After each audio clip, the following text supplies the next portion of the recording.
So hey guys, how are you all? Welcome to. So we are back with a brand new movie on what if Naruto had full night date with rough harem with Cana movie, but before we start, be sure to subscribe to our channel and like this video. Now let's begin the story. The hero's description has always been changed over the course of time and space. Some were strong but incredibly greedy men. Some were compassionate but naive teenagers. Some were strong and sexy women that fought till the ends of the earth. Some were old and wise beyond many through years of experience. Uzumaki Naruto, the seventh Hokage of Konohagakure, was a combination of the second and fourth explanations. At a young age, Naruto was always naive to the things around him. Never in his life did he expect the villains of his village actually had good intentions. All he wanted to do was fight and be loved. He was always hesitant with making such difficult decisions. And this was his cost. Here he laid on the ground next to his fallen friend Uchiha Sasuke. Both were tired out of their minds, and exhaustion consumed them both fully. Never in his life did he expect his best friend to try something ludicrous like attempting the destruction of a village that loved him. He let his anger control his actions and like Naruto, he paid the terrible price. The battle that had happened at this valley would be something most would call legendary. Momentous moments after the other, flashing lights from both of their most powerful techniques clashing throughout the area. Explosions and chaos was the only thing that could describe such a battle. Such was the fight of two men whom were beyond the level of Kage. Naruto turned his head to look at the man he once considered a friend and remembered the words he had said to him. Even if we do end up dying, at least we'll no longer be Uchiha and the Kyuubi. Not burdened by any of that, we'll be able to truly understand one another in the next world. Those were the exact words he'd said to him. After all this time, he still thought of him as a friend. Naruto didn't understand it at all. Maybe this was the cost of trying to be a hero. After all, if a ninja tried to be a hero, only death and tragedy awaited. Like Jiraiya, like his father and like the third Hokage. He would be added to the list along with them unfortunately. He let out a resigned sigh and tried to gather the rest of his energy. SS Sasuke awake there? There was no immediate answer, but a grunt was all he needed to confirm his consciousness. The black-haired man tilted his head slightly and decided to answer. What? The annoyance and exhaustion clear in his voice. Looks like we're dead. Told you so, he grinned cheekily. Sasuke can only look up at the sky in disbelief, unable to comprehend how his former best friend and the only man he could possibly respect could smile at a time like this. They were dying a slow painful death. It was the worst way to die for Sasuke. So much shame in his actions, but not once did he regret them. HN Atlas, you will be going first. He knew they both had no chance of being saved. So at the very least he wouldn't let the idiot have the satisfaction of being alive longer than he did. No matter the situation, it was always a contest between the two. Naruto wanted to laugh, but he couldn't in his beaten state. He couldn't help but feel nostalgia of the old days when Sasuke was more or less sane. We'll see, you bastard, we'll see. Naruto answered back with faint vigor. Sasuke grunted, accepting the final challenge of the blonde Hokage. Naruto smiled, it really was just like old times. The forest. Hurry up, sensei. Madara said they were here. A pink-haired young lady spoke. She was running through the forest at speeds unimaginable to the naked eye. Her worry clear in her voice. Why? Her best friend and former crush were fighting each other to the death. Who in their right mind wouldn't be scared of the situation? They, along with the leaders of the alliance, had defeated Madara and got the information out of him. I know she knew he was just as worried, but something in his voice almost broke her heart. Like he knew or figured out something she didn't and was keeping it from her. She didn't feel like asking, it would only serve to distract her. Please, I'm almost there. She yelled in her mind. Not willing to accept the fact that the chakra had died off long ago. Kakashi knew this as well and knew the reality of it. They made it just to see both bodies lay there motionless. Neither could speak a word. 10 minutes before. You still there? Naruto spoke out calmly, feeling his end approaching, he decided to say his final words to his rival. But this time there was no answer. Dread started to fill him. He called out his name again to make sure if he was okay. Sasuke. The grief and sadness in his voice gradually grew more and more after each call. After a few more, his eyes started to sting realizing his victory. One he never intended to win. He wanted to die first, but it seemed he was wrong. He was always wrong when it came to his best friend. Sasuke, damn it, you can't be dead already. Naruto couldn't even feel the tears running down his face. The reality had finally struck him like a lightning bolt. His best friend had passed on and now he was alone again. By himself, he was reminded of how frightening it was to be lonely. Looking at the sky, he remembered the memories of him and his team. The smiles, the laughter. It was the best feeling in the world compared to what he felt now. Silent sobs started to come out of him, unable to contain them any longer. He let it all out. The pent of sadness and regrets he's had in his life. Every minute, he felt the light fade more and more from his sight. I win instead of happiness, the voice was filled with nothing but pain. He closed his eyes, never to see the light of day again. In this world at least. Unknown area. Naruto's eyes shot open when he felt he was still alive. He was on the ground on what it looked like a mountain trail. He was confused, maybe this was heaven. He thought with a smile. He tried to get up and groaned in pain. The soreness from the battle still affected him here for some reason, but it would disappear in a few minutes. His chakra was full and he still felt the Kyuubi's. A flicker of hope entered his body. Maybe he was still alive. Weird place. The blonde was surrounded by trees with black and white colored trees. The mountain trail looked like it led upward and Naruto felt a very weird sensation. He had no idea what heaven looked like, so maybe this was hell. He sighed, that would suck in his opinion. Naruto started moving forward up the road and was stopped when he heard a roar coming from the top. He ran immediately there to check it out but was shocked when he saw the scene. A black dragon with fangs the size of building towered him. The beast had dark eyes and blood-red slits. His entire body was probably 7 times the size of the Hokage building. Naruto could feel the Kyuubi shivering at the sight of the being. Not in fear but in excitement. "You're Uzumaki, Naruto?" The blonde nodded, unable to contain his look of confusion. "I would like to ask of your help. You see, my colleagues have all picked a pupil to train, but I haven't. And well, I need you to be my pupil." Naruto almost laughed. The fierce being in front of him almost sounded nervous. "What's the catch?" "I'm gonna make you young again." Now Naruto took this offensively. He was 23, for God's sakes, how old does this thing think he is? He even looked young. Noticing his offended look, the dragon sighed. "I meant younger than you are now. You see, my friends have been waging bets on which of their pupils will be the best, and you look like a really fast learner. Their pupils are mostly around the age of 4 to 15, so I'm gonna make you 12 again for now." Naruto nodded. Feeling like his life was cut short, he decided to go along with it. He wasn't the type to turn an offer like this, and he also needed a way to forget his past. "Sure, why not?" The dragon smiled, already liking the kid in front of him. "The name's Tridante's kid. I'm the dragon of the west and the traveler of the night." Naruto nodded, ready to start his new life. A fresh start. It made him happy but at the same time sad because he wouldn't be seeing his family anytime soon. "I can wait a little longer. They wouldn't be happy about me dying at age 23 anyways," Naruto thought to himself. "Let's get this party started, sensei." The dragon nodded and immediately started his training. Naruto felt his body grow smaller and realized that the dragon was making him younger again. "Let's see how fast you learn, boy." And with that, Naruto started his new training regiment. Eager to learn new skills and hoping for a new adventure. Tridantes, the dragon of the west and traveler of the starry night, looked down from his hilltop position and watched his pupil finish up the last of his training. The blonde had grown considerably from his 12-year-old form. The black dragon snorted in amusement at the blonde's condition. A 26-year-old man inside of a 15-year-old's body, not even a dragon like him would see that often. He sighed, it was time for his departure, and Naruto still hasn't completed his final technique. Maybe the blonde wasn't the best student for him after all.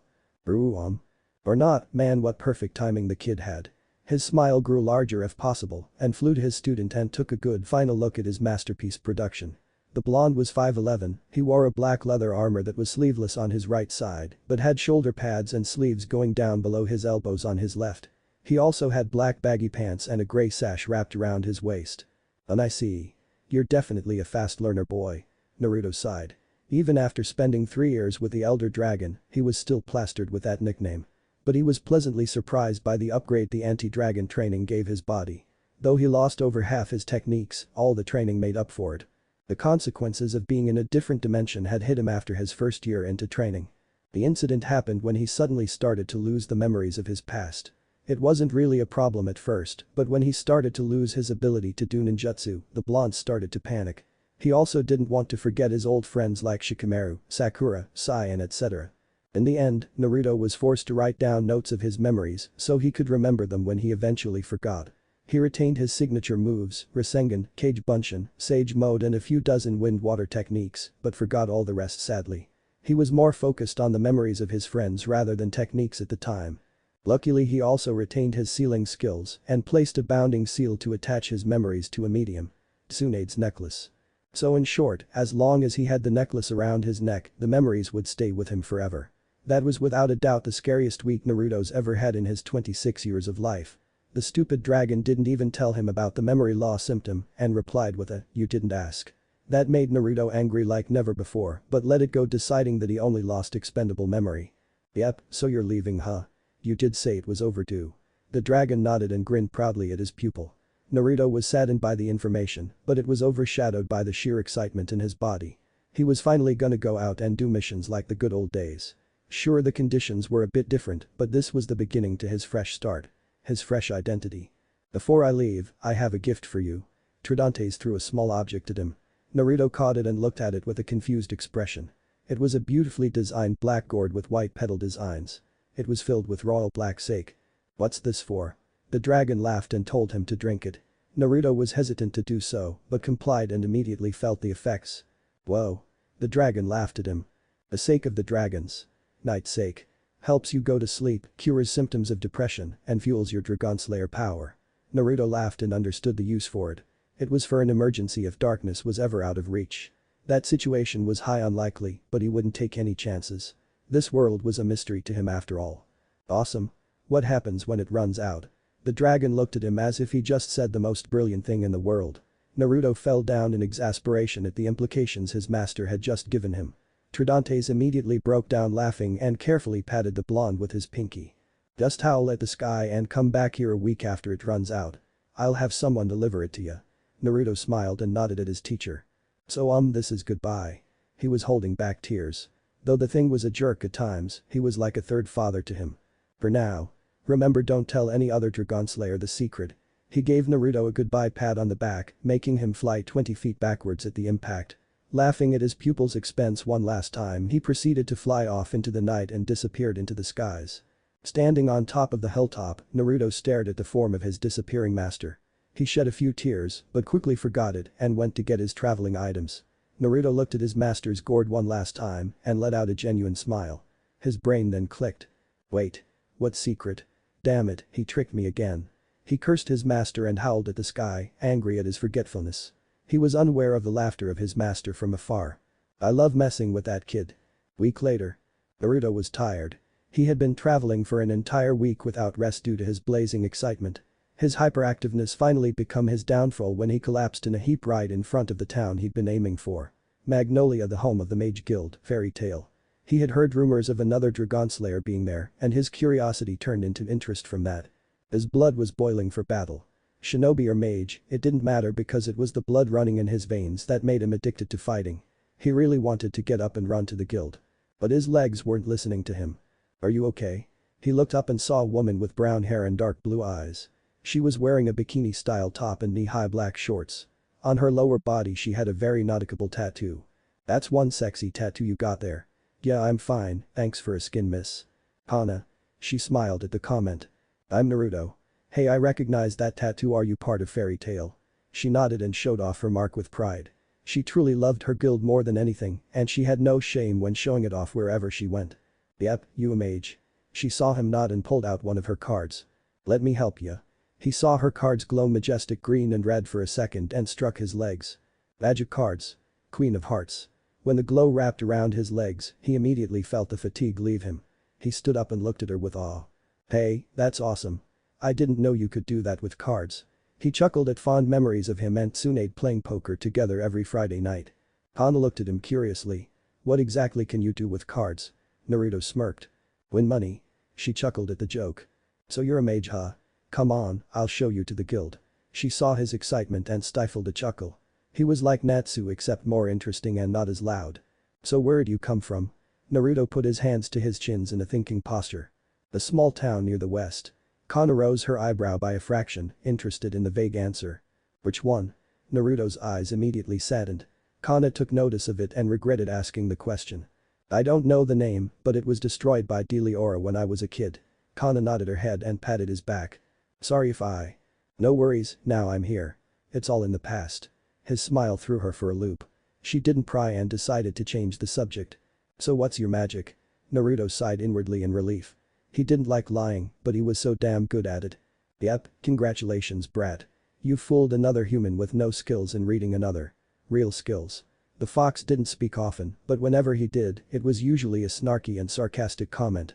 So he replied in the usual way. Go back to sleep before I shove a Rasen shuriken up your ass. He heard the fox snort but complied. Naruto sighed.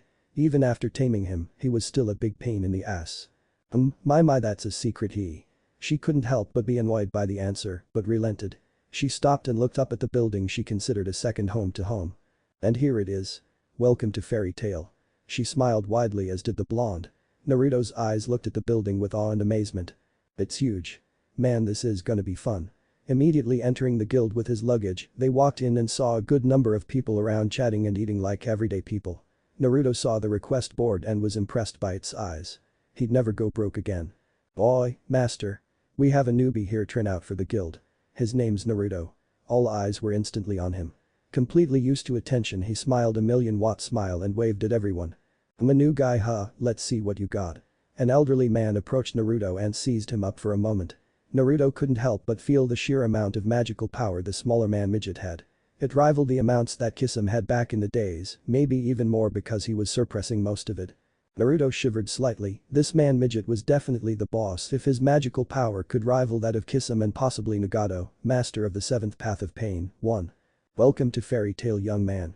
I can tell you've got some experience in those eyes of yours. Naruto nodded. Well then, you can take jobs anytime you want, but notify me or the front desk first. Makarov put his hands to chin in a thinking posture. He looked at the young man in front of him. His magic power was being completely hidden and the amounts he had were still phenomenal. He looked upstairs and saw that his S-ranked mages excluding Mistgun, who was absent, were thinking the same. He looked at the top floor and saw Gildert's eye and rubbed his head. Cana found a good one. His magical energy is so light on the outside but it's also dark somewhere inside. Not to mention his dark powers outnumbers his light in quantity. Gildert's whispered to himself. Oh yeah, you need the Markoi mirror. The white-haired teen walked up to Naruto with a stamp in her hand and a scowl on her face. Where? Naruto thought for a moment and grinned. He lifted his shirt, ignoring her growing blush and pointed to his stomach. Right next to where his seal was. She nodded and complied. Sweet. Makarov nodded and smiled widely and jumped up to the top floor. Boy. We're having a welcoming party today. Get the drinks out. Everyone yelled ecstatically for the party to get started. Later that night. Fairy Tale's roof. The party was fun for Naruto. He hadn't laughed and drunk like that in a long time, being that he never had time for it in the past. It was always taking lives day and night for him and his friends.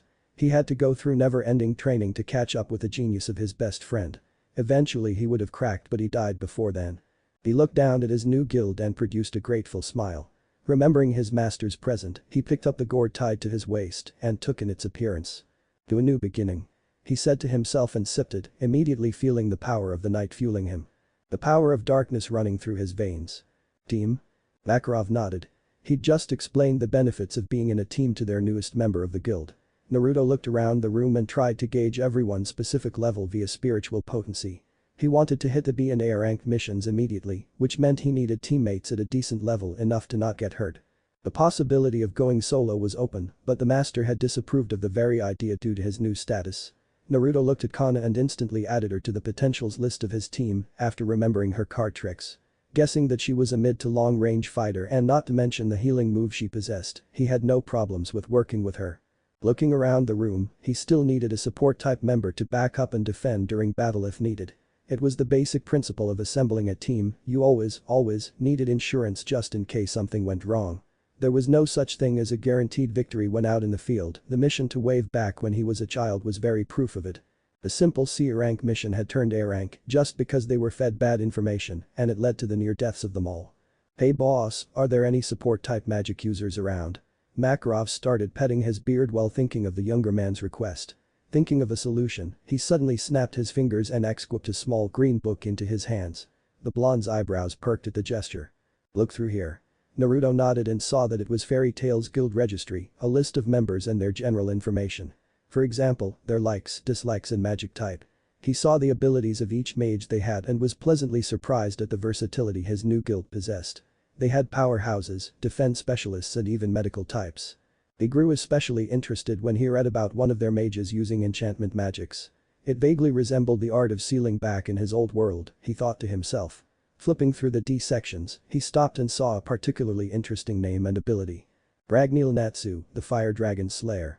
Interesting and rare. Makarov nodded, he himself had never imagined such a young child to possess such rare magic, either when he came to the guild. Naruto looked at the rosy-headed boy from across the room and smiled, he was probably wondering where his master went. Lucky for Naruto, his master, Tridantes, played by his own rules. The dragon didn't tell the blonde of his intentions, but he suspected it was something important if it was kept from him for so long. He is a very good powerhouse type. Kid may go overboard a bit, but he's still a solid member. Naruto chuckled at the image of Natsu destroying the area with fire-based attack and causing sheer mayhem for his teammates. Those types tend to get into the most trouble. The elder man agreed and chuckled as well. The truth in the blonde's words were well placed.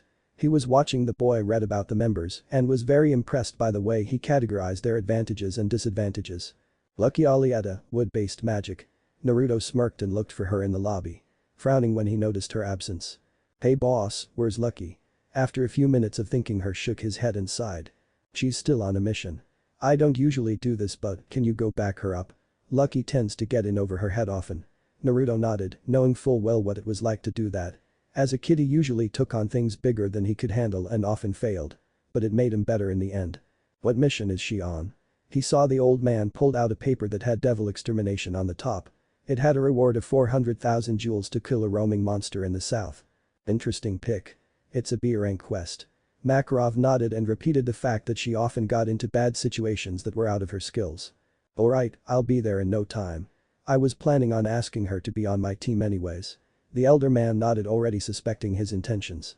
After seeing the blonde leave the lobby and out of earshot, he immediately looked to his top floor to search for his grandson, Luxus. Luxus, I have a job for you. Said man jumped down and looked at his grandfather. He was blonde and wore a big yellow headphones that could have passed for his ears if looked from afar. What do I need, Gramps? He looked at his grandson and sighed. A few moments ago he saw him try to sneak out through the second floor window, most likely to follow the guild's new guy. I know you're just as interested as I am about his magic. Can you follow him? Luxus nodded, confirming the elder man's suspicions that he had about his grandson. The elder man had a feeling that he would have done so whether with his consent or not. Fortunately for Luxus, Makarov was also curious. Sure, why not? He smirked and bolted out of the room like lightning. The master sighed, his grandson was an even bigger show-off than him when he was at that age. 5 hours later. Naruto was smart. He knew someone was following him, and it was obviously someone strong if he went by the amount of magical power the person possessed. The blonde didn't care, if anything it would add on to his mystery. Naruto sighed, it was tough being unpredictable all the times. People just didn't understand the stress it put on one at all, he thought to himself. Now, I wonder where she is. Walking to the town where the client came from, he took notice of the surrounding area.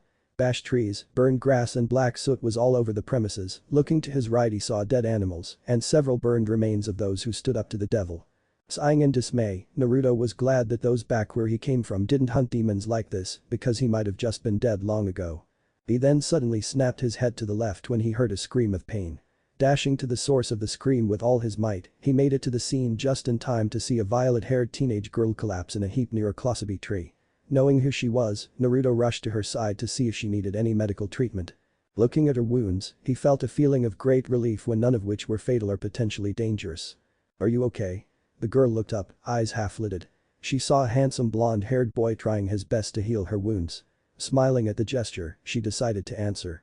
I'm fine, but that thing picked me apart like a lion does to a mouse when it's locked in a 5x5 cage. Sweat dropping at the way she tried to express her problem, he nodded. Though he couldn't help but crack a smirk, the two he picked as teammates sure were weird. Hey, you're part of Fairy Tail, right? She nodded. He grinned and showed his mark, causing her eyes to widen by a fractium. I'm the new guy, Naruto. I joined a few days ago. You need any help? He saw her grin, and that was enough of a yes for him. Turning back, he started to stretch for the upcoming battle. Careful, it uses sound magic. It also punches as hard as a tiger on steroids. Sweat dropping again at her attempt at a simile, he looked at the so-called devil and grinned. In his years, he'd definitely seen worse. For example, when he fought Itachi when Kabuto brought him back to life with the famed Ito Tensei. That was the 16th most troublesome day he's ever had in his life. Right after dealing with Tamari when she was on her period. I'll be fine. This shouldn't take too long. She nodded hesitantly. She sensed him gathering an abnormal amount of magical energy into his right palm and just decided to watch him in action. She saw him approach the monster that was the size of a small mansion and looked up with what looked like a big stupid smirk on his face.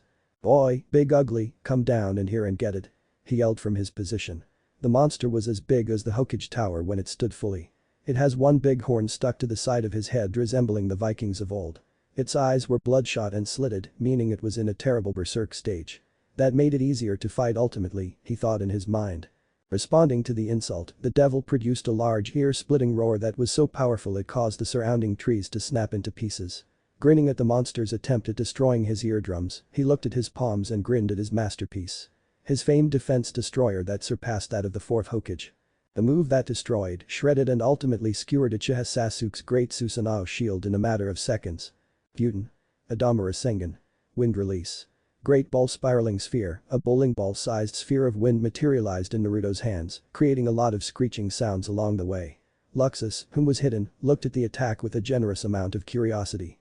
The amount of magical power gathered in his palm was extraordinary, and not to mention it was condensed to the point that it might as well have been a sword. The blonde looked at the distance from him to the monster's face and couldn't help but feel anxiety within him. He'd finally have the chance to test out his new darkness space-time magic. Focusing his spare magical energy, he made an attempt at the very first move his master, Tridantes, had taught him. Page Aisha, shadow projection. A door made of majestic darkness suddenly appeared before him. He looked up and saw the same one right in front of the beast. Smirking, he stepped through the path of darkness and appeared where the other was. Right in front of the thing's face. Proceeding to slam his defense killer into its eye, resulting with a loud painful shriek of pain and a huge amount of blood splattering around the area. Looking at the results, he smirked sadistically when half of the monster's face was skewered off, leaving only half an eye and a brain visible. What was that? Lucky looked at her soon-to-be teammate in awe. The move wasted the giant in a single moment. It cut through the rock-hard face like a chainsaw through wood. She watched him walk towards her while getting rid of the bloodstains. One of my attacks. Usually, I only use it on big targets like this guy. She nodded, forgetting to ask about the shadow that he had used to teleport his way to the monster's face. Luxus on the other hand was smarter and more observant than that. The powerful wind-based attack like that and a method of instant traveling using shadows. Interesting, he's also clever with the way he positioned his shadows as well. Speaking of shadows, if I didn't know any better, I'd think. Shaking his head, he proceeded to leave and report back to his grandfather about the power he'd seen the blonde use. Bolting out of the area like a wisp lightning, he only left a burn mark on the ground that would have indicated his presence. So, Lucky, what do you think about forming a team? She looked at him with a confused expression. Why do you want me to join your team? Naruto looked at her and gave her a bright smile. Because I think your magic is wonderful. Wood magic has many uses, and I heard from the master that you are quite skilled at it. Blushing at his praise, she nodded her head. Well, it's alright. I'm sure, I guess if you want to form a team. A team is usually made up of 3 to 5 members. Who else do you have in mind? Going into his thinking posture, he sat down comfortably next to her. Cana, and that's it for now. A 3-person cell is good enough since I can't think of any other person. She nodded, acknowledging his choice. Lucky had seen the other woman fight and was impressed by her skills as much. Her eyes suddenly showed realization when she reviewed his choices. You seem to be a planner of sorts. I'm guessing you're making it seem as though you are the powerhouse. I'm a support, while Cana can attack from high and low and mid to long range. It's not a bad idea actually. Naruto smiled at her small deduction. He was after all the 7th Hokage. Naruto didn't want to brag, but his tactical mind when assigning teams were way better than any other Kage in the elemental countries. Brilliant deduction. I definitely made the right choice in choosing you. Returning his smile, she proceeded to stand back up only to stagger. Naruto saw this and moved in to help her move. Hey now, you're in no shape to be moving yet. I'll carry you back to the town and inform the client of the success. Picking her up bridal style, he sprinted back to the town. He smiled, 1 down, 1 more to go for him. Fairy Tale Lobby. Naruto sat down and drank the sake he ordered. After confirming the defeat of the devil, he and Lucky came back to the guild. She was sent to the infirmary because of a sore ankle and broken bone on her right hand she had gotten in her fight before Naruto's arrival. He was paid half, of course, though he didn't want it, the master insisted, since he saved one of his own guild members. There was no arguing that at all. Right now he was thinking of a way to approach Cana and invite her to the team. He didn't want to be too blunt about it, but he also didn't want to be too subtle about it. Sighing tiredly, Naruto looked at the clock and saw that it was almost midnight. Not having a place to live, he decided to go find a hotel to stay at for the night. Before he reached the gates of the building, his name was suddenly called by a familiar voice behind him. Turning around, the blonde was introduced to the sight of the very person he had trouble approaching. Hey Naruto. I heard you saved Lucky the other day. Cana said with a smile adorning her features. Naruto nodded and returned the expression. Yeah, wanted to make a good impression, you know. He replied smoothly, trying to find a way to twist his words and find a way to switch the subject into teams. Yeah, I know. Hey, wanna go drink together sometimes? Beer tastes better when drinking with a friend rather than alone. She chuckled, Naruto smiled and couldn't believe his luck. I'd like that, hey there's something I want to talk to you about. She gave him a curious expression but nodded nonetheless. The other day, the master was talking to me about teams. He gave me a guild registry and a list of magics everyone had. I saw yours and Lucky's and thought it made a good fit with mine. She nodded knowing where this was going. Cana would have accepted but she had something else in mind. Sure but on one condition. He looked at her smile, a devious smile. He shuddered mentally. You have to outdrink me. Naruto didn't know whether to roll his eyes or laugh at the request. It was sadly predictable due to her drinking habits. Not once has he seen her without a mug in her hands. I'll warn ya, I never get drunk. Cana smirked at his reply. Neither do I. Returning her smirk, he accepted her challenge with glee. Tomorrow? She nodded. Tomorrow. Leaving, she missed the ear-splitting grin he sported on his face. He didn't bluff when he proclaimed that he never got drunk. Naruto, himself was a heavier drinker that Tsunade and Jiraiya combined due to the stress of rebuilding his home. The blonde knew better than to underestimate someone, but this time, he couldn't help it at all. This was also a chance to give everyone a hint of his powers, he thought to himself.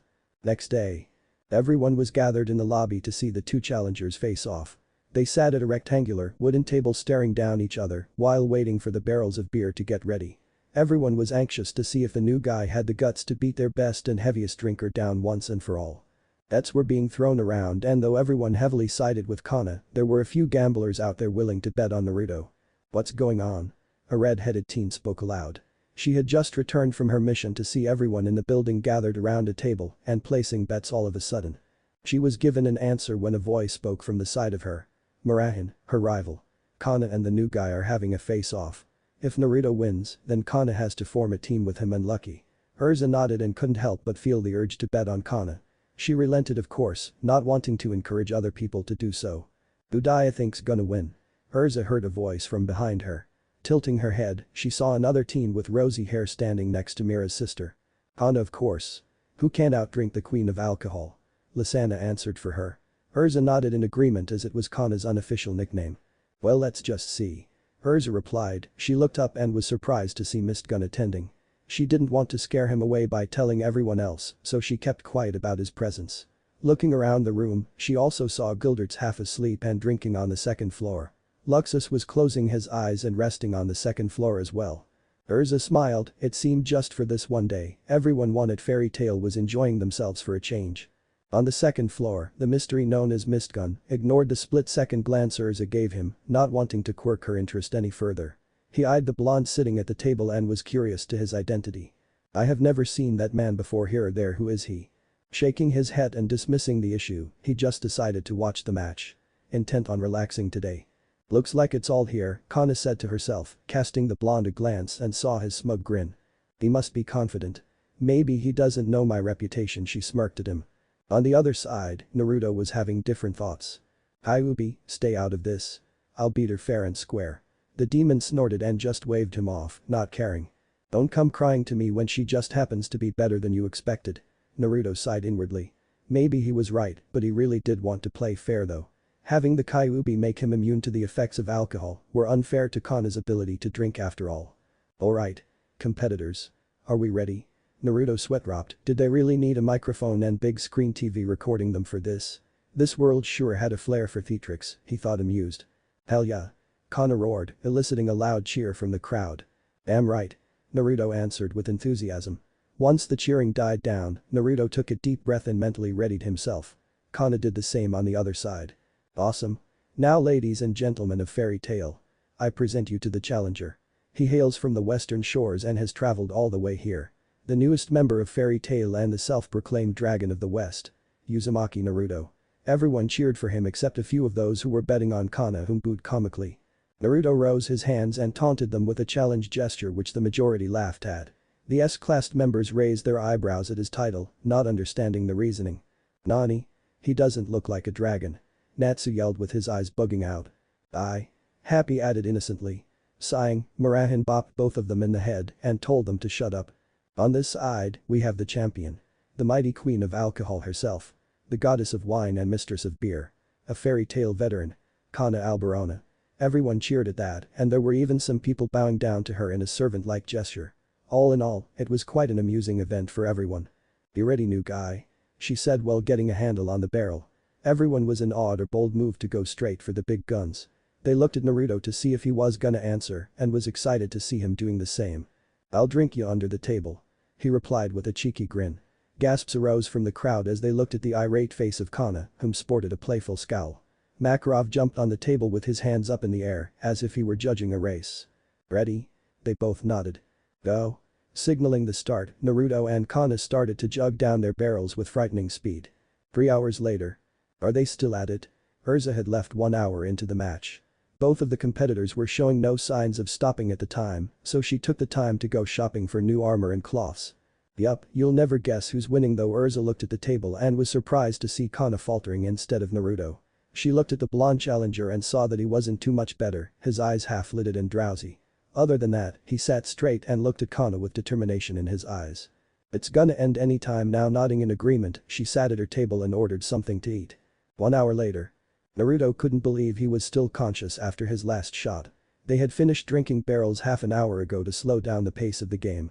He looked in front of him and saw Cana, whom looked half asleep. "Ready to give?" She spoke with a burp, eliciting some worried gasps from the crowd. Not a surprise when the majority of them bet on her after all. "Nah, I'm good. Besides, it's your turn again." Cana sighed in dismay. She looked at the shot of tequila in front of her and could have sworn there were 5 of them. They had finished the vodka, rum and whiskey long ago, and this was all they had left. Her urge to collapse on the table and sleep was stronger than ever. Not in her life did she think any one man could outdrink her, not with her special condition. Cana's magic gave her an enhanced ability to be slightly immune to the effects of alcohol. That was why she was allowed to drink as much as she did. Does he have that ability? Shaking her head, she tried to move her hand and pick up the shot. Of course it took a minute because she was seeing in quads. She lifted her drink only for it to slip out of her grasps. Everyone gasped at the sight. Cana on the other hand gave them a resigned smile. "Looks like we're a team falling over." She closed her eyes in a bliss. The brunette was asleep before she hit the ground. "I don't know if I won or not." Now to tell luck, he was unable to finish the sentence as he like Cana fell on his back and was out like a light. Makarov went to see if they were alright, sighing in relief as he did so. He knew of Cana's magical condition, but he had no idea of Naruto's. "Boy, bring in the medics." "Wait, who won?" He sighed and looked at the crowd. "Technically, you're supposed to drink 1 more shot than the other, so it's a draw." Ignoring the awes he got from the crowd, especially those who betted on the blonde's victory, he dragged both of them to the doctor's office to be checked on. "You two are very heavy drinkers, I'd say." He almost cried at the sheer amount of money they'd spent buying all the drinks for the competition. Next morning. The disagreeable physical aftereffects of drunkenness, such as a headache or stomach disorder, usually felt several hours after cessation of drinking. That is the official definition of a hangover, and it was exactly what Naruto was feeling right now. The brain cells in his head felt like they'd just been burned and restored, then burned once more. It had been a while since he'd drunk so much at one time. The other time he did so was the day after he became Hokage and took upon its responsibilities. Never in his life had he seen so much paper. He felt a terrible headache enter him even before he bothered opening his eyes. The blonde tried to sit up, groaning as he did so and took a look around the room. Now he grabbed his head in an attempt to soothe the pain but was in vain. The Kyuubi's laughter didn't help either, so he just tried to relax. "You alright?" he heard a feminine voice say beside him. Looking to his right he saw Cana sleeping in the bed next to his own. "You too?" She nodded and chuckled. "Yeah, it was a draw according to the master." She pulled out her deck of cards and activated its glow. Like before, it reminded him. "This should help, need it." He nodded and let her run her magic. When she finished, a sigh of relief escaped him. He smiled at the usefulness of her healing magic. "Thanks, this feels so much nicer." "Doesn't it?" She chuckled and told him of her magical advantage. Naruto shook his head, what his surrogate grandmother would do for her ability. "So what's the name?" A confused expression crossed him before it slowly turned to realization. "I dunno, never was good at naming teams," he replied. "How about Team 7? A voice said from the door. Turning his head slightly, he saw violet hair from the corner from his eyes. "Team 7? Cana said, not really liking the simplicity of the name. Naruto shook his head as well. That number was forever cursed in his eyes, and he would not bring it into this world as well. "Something more intimidating," Cana suggested. Naruto snapped his fingers and grinned. "How about Team Otherworld?" Cana nodded her head at that suggestion. Lucky though confused, also liked the name. "Why Otherworld? What does it mean?" She didn't understand the name and the symbolism. Naruto smiled. "It means we have otherworldly powers." Thinking about it, she suddenly nodded her head furiously. It made her feel excited and it could without a doubt intimidate enemies from afar. That was the purpose of team names after all. So when's our first mission, Team Otherworld? Cana and Naruto looked at one another and laughed outright. Both answering at the same time. When this hangover's gone. They shared their first laugh as a team. Troublesome was the only thing Naruto could describe this situation. How in the 9 tails of the Kyuubi did I get myself into this situation? Our blonde hero mentally yelled at himself. He looked at all the charges that were placed against him and his team and resisted the urge to go destroy the Council of Mages with a rain of Rasen shurikens. Of course he didn't have the chakra capacity to do that, so he crossed that idea out. It all started when they took an A-ranked mission to sniff out an underground mafia core near a town to the north. It was their first A-ranked quest and Naruto had been adamant about not screwing up. Too bad that they did though. The mission was such a haze that he didn't even want to think about it. Naruto, you do know what this means, right? Makarov sighed. Of course, he was suspecting it to happen at least once in his lifetime, but never did he think it would be this soon. They had only been together for a few weeks. Team Otherworld had been sued by multiple companies due to their ecstatic behavior beyond others during their mission. Holding up the papers, he did what he did to everyone who got charges. He read them out loud for everyone to hear. Cana and Lucky really found the floor designs interesting at the moment. Keep calm, it'll be over in no time. Of course the chuckles he heard from upstairs didn't help his situation at all. Looking up, he gritted his teeth when he noticed Luxus doing his absolute best to not break down laughing. Naruto did not find this amusing at all. Not one bit. Where do I start? He looked at violet-haired girl and decided to end her misery first. She, after all, had the least penalties of the 3. Lucky. Her head snapped forward, looking at him with comedic tears in her eyes. You're being accused of destroying the forest path, effectively making the merchants delay their trading indefinitely. The merchant guilds are furious at us for this, she cried to herself, knowing that she'd just made a huge fool of herself in front of her new teammates. They were still having some trouble working together, but there had been progress. Some progress, little progress. Cana, you have been charged of stealing numerous amounts of alcohol from the merchants while they were away and assaulted the client's daughter. Why? Cana's eyes showed fury at the accusation. I was framed. Framed, I tell you, besides she had it coming to her. She yelled out angrily while pointing at him. The woman insulted not only her looks, but her pride as a mage. Remembering their first meeting, Cana had heard the spoiled woman say things like how unwomanly and she'll never find a husband. In short, Cana beat the snot out of her when she crossed the like about her unwomanlike drinking habits. And Naruto the master shook his head, the list filled nearly the entire page. I guess I'll start with the good parts. You did accomplish the mission, of course. The underground world of criminals, Awuk, have begun to fear your name. The Dragon of the West's legend is starting to spread nicely. Naruto had the nerve to smirk at that. But here it comes, the blonde thought sadly to himself. The battle nearly destroyed the entire town square. The merchants were furious when you shredded their land to pieces. Look at their houses. It looks more like a wooden igloo-ish triangle, much less a real building. How in the world did you do this kind of damage? He yelled with an angry face. Naruto tried not to flinch. Makarov sighed and looked at the picture of the damage and narrowed his eyes. It's so artistic. Look at this new house, it looks like how the old civilizations used to make them. Amazing. This one looks like a panda. Hey Gilderts, take a look at this thing. Everyone in the building sweat dropped at the complete 180 their master made halfway through the lecture. 1 second it was anger and the next it was praise. Team Otherworld looked flabbergasted as a whole. Luxus finally cracked and started rolling on the floor while everyone else in the guild followed. Naruto's face turned into immediate anger.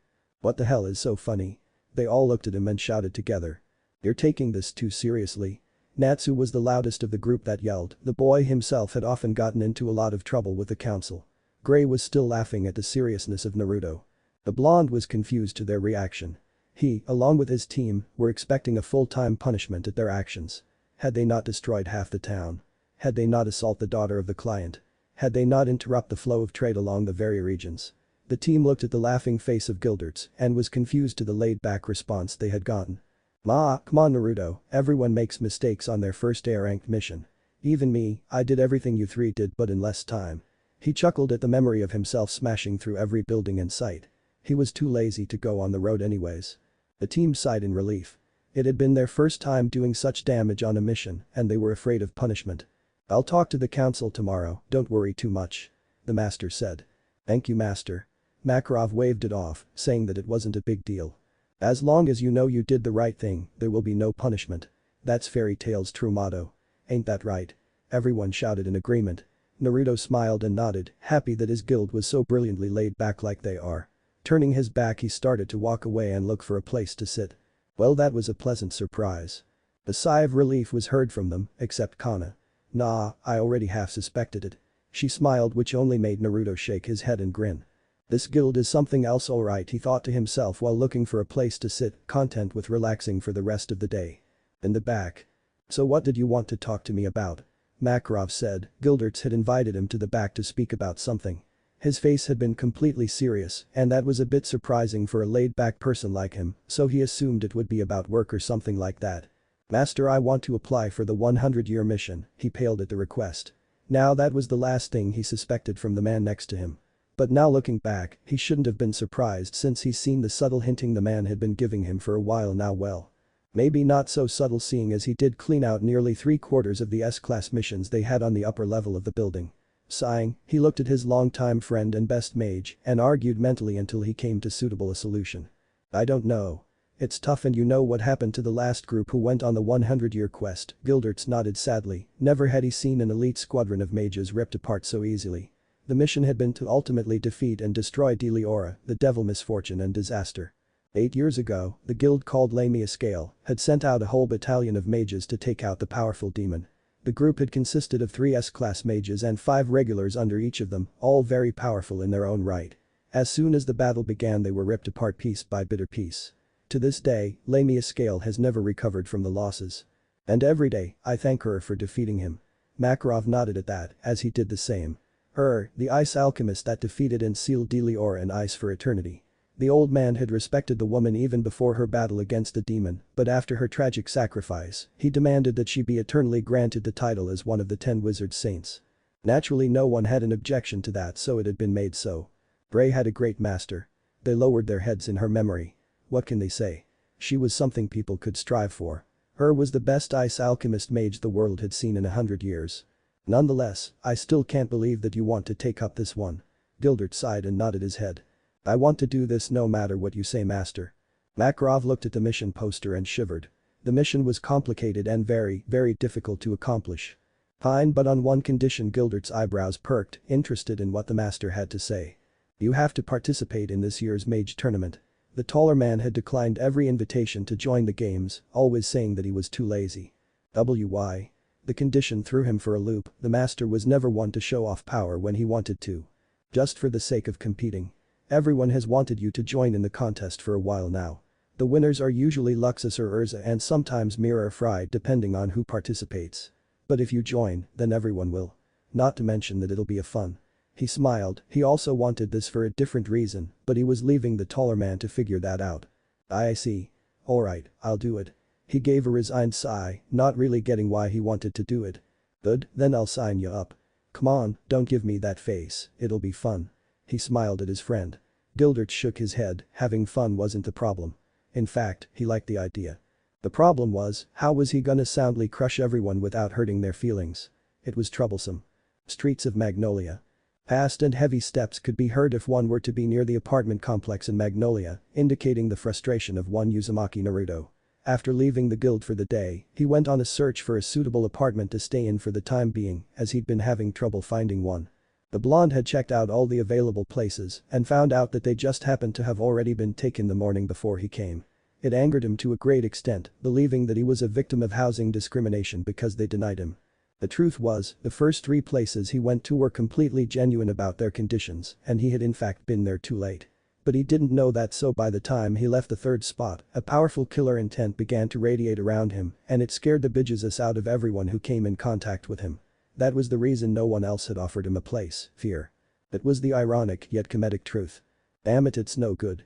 And tears started to fall out as he sat on a bench in the park, which was fortunately empty. He could hear the cruel laughing of the 9-tailed fox from within him and gave it a mental slap, though it didn't actually do anything. The fox was still angered at the gesture. While he was messing with his tenant, he completely forgot to be aware of his surroundings. Boy, you alright? Quickly letting go of his muse, the blonde looked up to see a short middle-aged man looking at him with curious eyes. Yeah, just having a hard time finding a house. The other man nodded his head in understanding. Magnolia ha always been a crowded place, so finding a home would be quite difficult for a young person like him. But the blonde was fortunate today, though he didn't know it. I know how you feel. The man looked at his clothing and blinked for a second. He then smirked. Those clothes, are you a mage? The blonde nodded and sighed depressingly. The shorter man smiled deviously. You know, there's this rumor of a haunted apartment room 2 blocks from here. In fact, I own the building. My business has been going haywire and I need help. If you can solve this problem, I'll give you the room. Heck, I'll even give you the first 6 months free." The blonde's head snapped up so fast, he could have sworn it was about to fly off the next second. Naruto looked at him with wide eyes and grinned gratefully at the shorter man. "Really?" He nodded and grinned. Naruto shot up and pumped his fist into the air. "Yosh. So what do I have to do?" he asked, looking down at the man. "Great, the name's Yo Kid. All I want you to do is check out the room and see if it's really haunted. No one has been able to figure out why, but once someone goes in they immediately appear outside the building walls." Naruto nodded, thinking it was somewhat akin to Genjutsu or illusionary tactics back home. Luckily for him, ever since he mastered the sage arts, such a thing was futile against him. "Alright. I'll see what I can do." The man asked Naruto to follow him to the apartment room. When he saw the place, his jaws dropped to the floor. The lawn was beautifully cut, the architecture of the building was set so it would last as well. There was a cherry blossom tree on the roof of the building, he wondered how in the world it got up there. The name of the hotel was Fubari Onsen. Naruto grinned, "An onsen. Sweet. How'd you get the tree up there?" The man smiled. "You don't know. You must be new around here then. We're famous for our sakura trees." Naruto smiled at that. The scenery was one of incredible peace, it was definitely his type of pad. "Alright, follow me."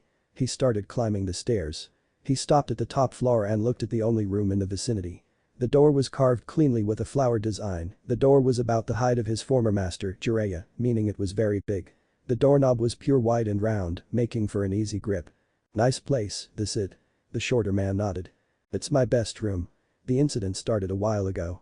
I've been trying to get mages to help, but they've been really busy lately." Naruto nodded, understanding his plight. Guilds take many jobs, but the chances of picking this specific job was low. Naruto hesitantly approached the door, but stopped when he felt the wave of powerful aura coming from the knob. His eyes widened by a fraction, it was a clever technique. The trigger for the illusion is the door handle. No civilian or average mage should be able to sense this easily. As soon as someone touches the knob, a powerful illusion is casted in a large margin, confusing everyone. He grabbed the handle and confirmed that it was indeed true. He felt the natural energy flare, indicating him of the illusion. Naruto closed his eyes, gathering enough natural chakra, and flared the illusion away. The result was the surrounding air crumbling into pieces, confusing the shorter man. "What happened?" he asked. Naruto explained to him the mechanics of illusions, only to confuse him even further. He relented and nodded, willing to let the teen continue his work. "Alright, I'm going in." He opened the door and was awestruck by the room. It was clean, big, and it had a view of the entire town. Naruto smiled, he hit the jackpot today. While he was busy looking out into the city, he didn't sense the whack on the head he was suddenly given. Jumping to the other side of the room while holding his head in pain, he looked around for the culprit to give him a thorough beatdown. Only to see no one around. The hell? Confused, he turned his head around and started to look again. The familiar feeling of getting hit over the head came back again. He jumped again and rubbed his head in searing pain. "Oh," he groaned painfully. "What are you doing in my pad?" He heard a voice speak. It was surprisingly soft and feminine, yet aggressive. Looking around the room, he grew more confused when he didn't see anybody in the vicinity. His eyes widened hysterically, thinking that this room had a real ghost, he didn't believe it at first. The blonde was absolutely frightened by the possibility of fighting a ghost. Sakura told him many stories of how strong ghosts were compared to humans. Little did he know, she was just trying to freak him out. Ino had dared her to do so, but Naruto didn't know that. Looking around again, he heard a sigh of distress come out from the unseen culprit. "Boy, down here." Naruto looked down, immediately forgetting his ghost theory, and saw something he had never expected. The cat. The blue talking cat. "Happy?" The cat shook her head. "What the hell are you talking about?" Its voice was feminine, so he assumed that it was a she. The cat wore a green Gatsby hat and a green blouse-like dress with what it looked like jeans underneath. She wore small little cowboy boots that he guessed was from a dress-up toy bought for 5-year-olds. Her eyes had a pinkish-purple shadow around them and what looked like a sword-shaped earring on her right ear. Sorry, I didn't know Happy had any relatives." She looked at him again. "Who's this Happy you speak of? And why the hell are you in my pad, human?" She rose to smack him in the face with what looked like a guitar. He yelped in pain and stepped back again. "Now answer my question or face my wrath, you pest," she threatened. Naruto finally came out of the shock he was in and cleared his mind. "I'm sorry, but there has been rumors of this room being haunted. I was offered this room to complete this job. Never did I imagine another cat to be here." The Exceed rose her brows. "You've seen another of my kind." Naruto nodded. Happy, Natsu's partner and technically the son of Natsu and Lisana. They had hatched him years before Naruto came to Fairy Tail. Nonetheless, I will not be giving up my only home. The blonde looked at her with a confused expression. You don't have another home? She shook her head. No. Now get out, you pesky human monkey. Naruto wasn't surprised at her hostility. He did enter her home after all. But there was a problem. If he didn't do this now, another mage would capture her and take her in. He didn't think this would happen at all. He also didn't want to strip someone of their home. I see, I guess I could relate. I also have no other home and I don't have one now. Why don't we share this place? She looked at him as if he were crazy. Why in the hell would I let you do that? She yelled, growing more and more annoyed if her scowl indicated anything. Because if I left, then another mage will come down here and surely kick you out. Now, I don't want that to happen, so how about we share? She looked at him with an exasperated expression. Though she didn't want to admit it, he was right. Her illusions, though strong and witty, were clearly inadequate if someone broke in so easily. Damn you human, how did you even get in here? My magic is no joke. Naruto smiled at her. Indeed, it was a powerful illusion.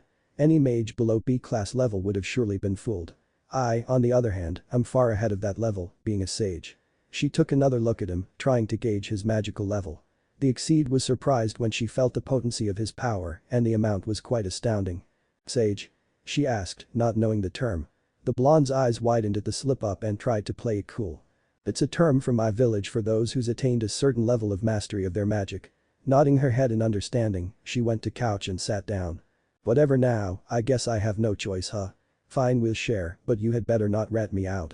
Naruto rose his hands in a defending gesture and grinned. Ma, I'm not like that. Besides, I can cook. She narrowed her eyes in disbelief. I don't believe you. Naruto grinned. I can make something if you'd like.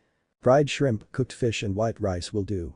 And don't forget to warm up a sake. Human Naruto was surprised at the sudden request. It was less surprising when he heard her stomach growl very loudly. He found it quite cute when her face flushed and turned from him. Naruto. She shook her head. I don't have any fish paste. Naruto suddenly released a burst of killer intent. His eyes flashed red momentarily but changed back to blue. It means Maelstrom, damn it.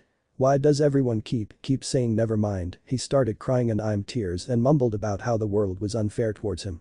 She was shocked at the outburst and waited for him to finish grumbling for an answer. Naruto is my name. The Exceed blinked. Once, then twice, then dropped to the floor and laughed hard. Her resounding laughter only made his irritation grow. It was so embarrassing and frustrating to have a name with two meanings. After a few minutes of laughing, she stopped, but the chuckles were still there. Humans name their children so stupidly. He shook his head. He'd give anything to find out how his parents named him. Though he suspected it had to do something with Uriah's first book, The Legend of the Gutsy Ninja. What's your name? We will be sharing this place after all. She at least had the decency to blush at her rudeness. Name's Taiya. Now make me that food. Naruto sighed but grinned. He made 3 clones, one to alert the completion of the mission to Yo, the landlord, and the other 2 to make the food. Half an hour later, they were sitting at the dinner table to chow down. Naruto didn't know why she liked fish so much, but suspected it had to do something with their kind. He often saw Happy around with a fish in his hands. This isn't bad for a human, she added. Naruto shook his head. Naruto. Whatever. Sighing, he didn't want to pry, but it was an unavoidable problem at the moment. Have something against humans. She stopped eating suddenly and looked at him with ghostly eyes. You wouldn't understand. He shook his head. Try me. She sighed and put down the shrimp that she was planning on devouring. I just hate humans because they tend to be foolish. Once they attain power, they misuse them. They look down on others and cast them aside like trash. Naruto nodded, knowing how she felt. His childhood was, after all, that of a Jinchuriki. Not that he'd ever tell her that. She's right, brat. Your kind tends to do such foolishness often. This feline is also hiding something from us. Naruto mentally nodded. I won't pry. Everyone deserves their privacy, and what do you mean by us? You haven't helped me at all since I got here. The fox snorted and went back to sleep into his cage. The blonde sighed mentally. He tried to be nice to the fox, but to no avail. The Biju was still quite bitter at his defeat to him all those years ago. I understand. I am no fool to the dark side of human nature. She looked into his eyes and saw the hollow look that she once sported on the day she left. The day she cut her ties to her foolish home. Taiya nodded, acknowledging his words. She didn't bother to ask him what he meant because she had no interest in it at all. Humans were capable of many sins, and whatever he would say would only add to her bitterness. Naruto saw the mood shift into a gloomy atmosphere and decided to change the subject. So what's with the guitar? She looked at the instrument and smiled softly. It's my passion. Naruto smiled at her changing tone. It was softer and without the cold after effect. Can you play a song? She looked at him as if he were stupid again. Of course I can. Why else would I keep a guitar? That's not what I meant. I was asking if you could play one right now.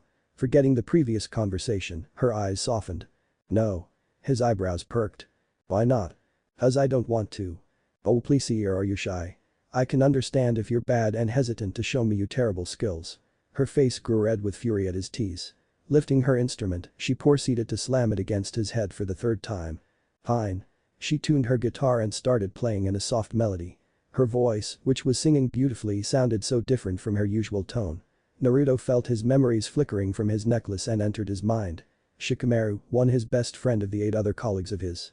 The lazy man had been on several missions and supported the blonde when he was down. He also saw Sakura and how they spent their time together.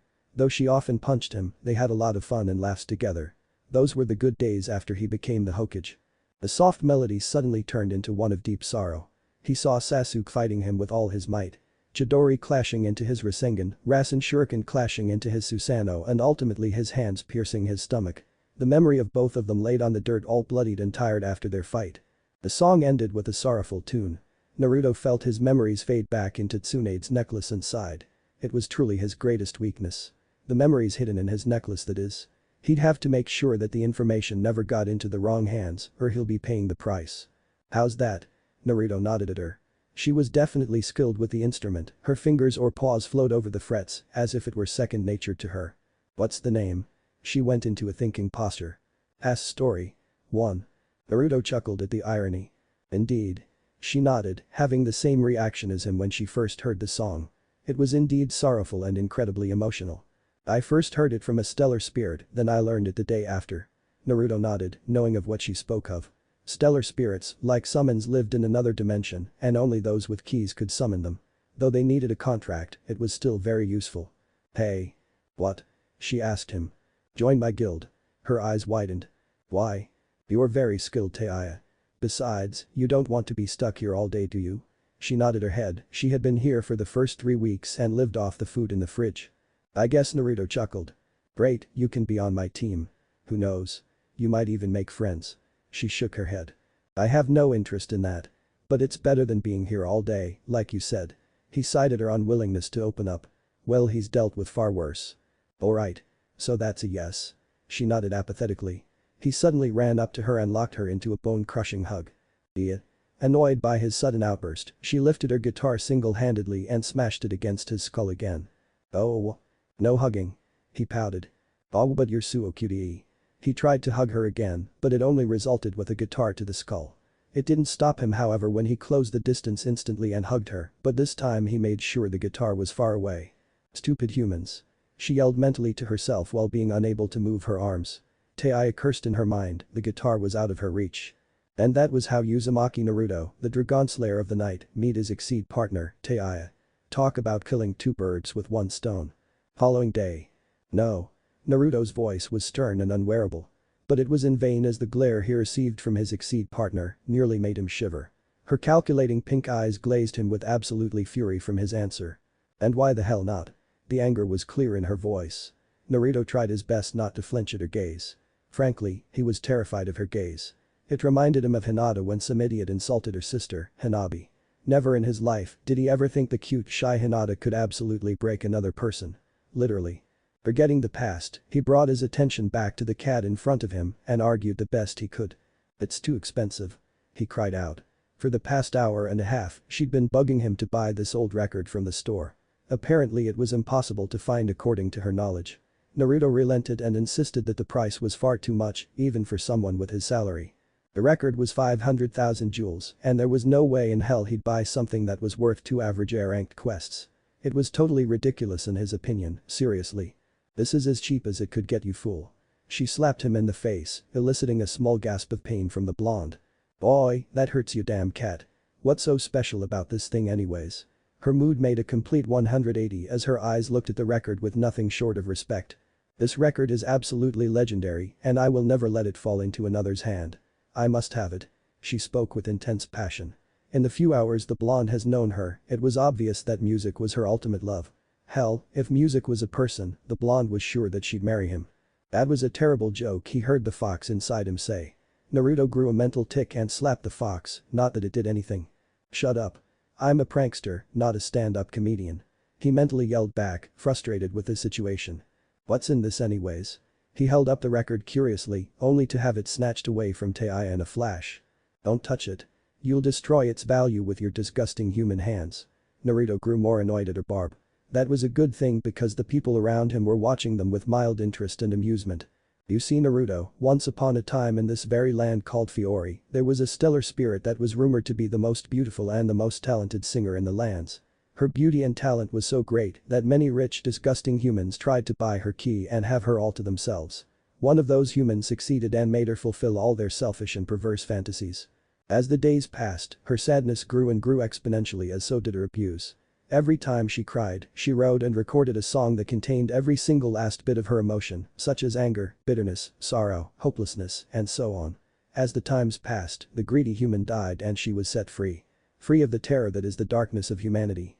The stellar spirit left her record in this land, hoping that it would change the ways of humanity and their pitiful greed with its beautiful melody. The great stellar spirit was never to be seen again. Halfway through the story, she had already drawn quite a big crowd. They listened to the utter passion in her voice, and some couldn't help but shed tears when they heard of the tragedy. Naruto, himself, was quite amazed at her ability to tell a story. He even felt the Kyuubi's full attention on her, as if he wanted her to continue bashing humans as a whole. He, himself, was quite drawn to the story like everyone else. He watched her raise the record with her paws delicately and looked at it with sadness in her eyes. This record contains some of the most beautiful songs in the world. That is why I will, at any cost, keep this out of the wrong hands. I will not let her abuse go to waste. I will not let her talents go to waste. I will not let this record be destroyed carelessly. I will learn from her pain and distribute it to the world myself. And with that she had Naruto completely convinced on buying it. Taiya smirked inwardly, the story was indeed true, and with her natural ability to twist words, she made it sound like the most tragic thing in the world. Naruto sighed, resigning from his argument, and decided to buy the thing. Hopefully, he could convince the master to grant him an S-class mission. Alright, she smiled in victory and licked his cheeks as a thank you like cats would often do. Weird, because after all this time, the crowd didn't even think twice about her being a talking cat. After the crowd dispersed, much to the confusion of the blonde, whom didn't even notice them there, they decided to finally head to the guild and introduce Taiya to everyone. You're really good at telling stories, Taiya. He spoke in a soft tone. It was a true story, Naruto. One of the many reasons why I detest humans so much.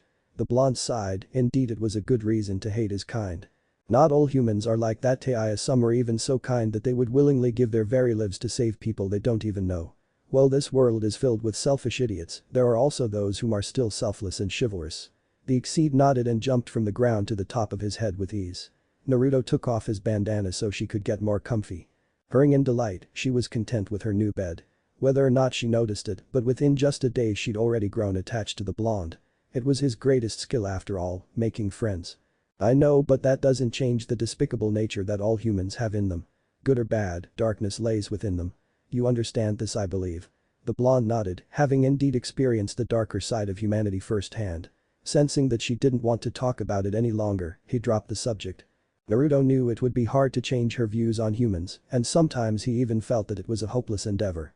Nonetheless, he wasn't going to give up until she at least warmed up a bit. She was actually very pleasant company, that is, unless you insult her passion. Wake me up when we get there. He nodded and allowed her to comfortably fall asleep on his hair, hoping she didn't screw it up too bad. Not that he minded anyways. Fairy tale. Boy, Natsu. The rosy-headed mage turned his head to look at whomever called his name. He saw his rival, Gray, a black-haired teen whom had a bad habit of stripping off his clothes in public randomly. What? He scowled, the two always picked a fight with one another ever since they've met.